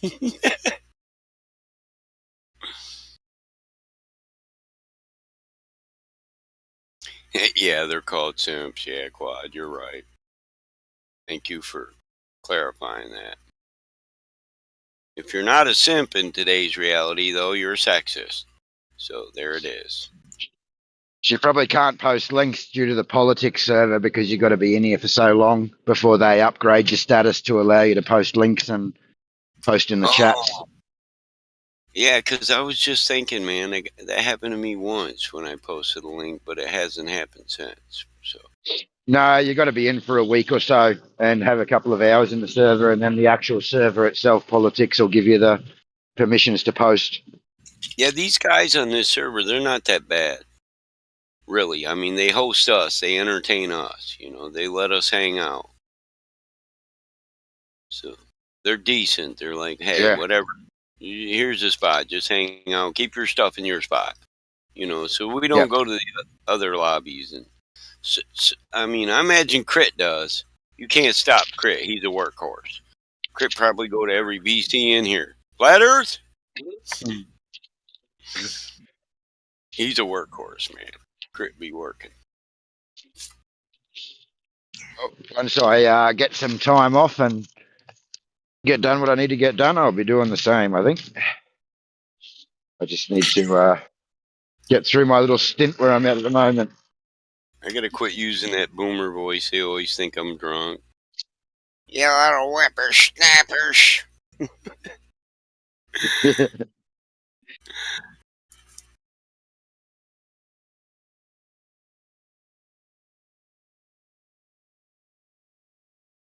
Yeah, I agree, Talon. They give us a place.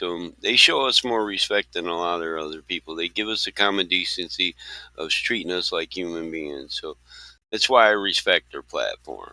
This isn't our platform. Well, he just means not guest mods, Quad. All our mods here are guest mods. where there's real mods in this server who are permanent.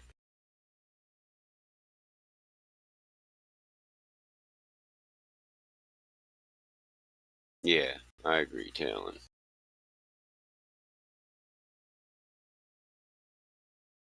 It just makes their server more popular, though, so they're wise. They've seen a benefit. Whether or not, who cares whether it's true? It attracts a lot of people, and those will be people on our server. So they're definitely smart people who run this server.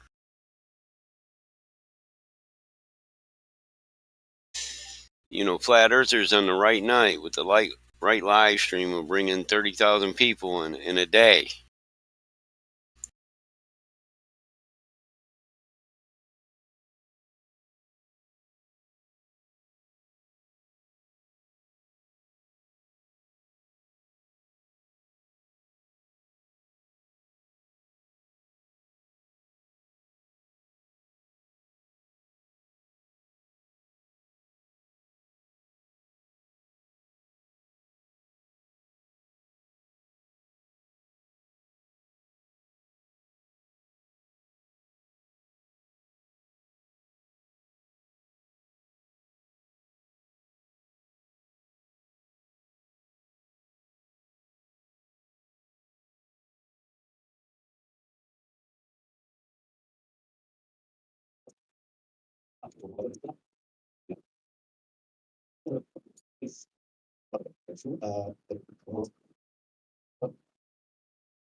You were very muffled. I couldn't hear what you said. Is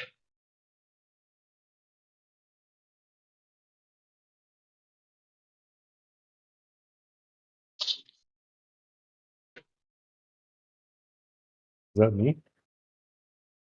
No, someone was just talking. I couldn't quite get what they were saying. Oh shit! Sorry, I was not liking.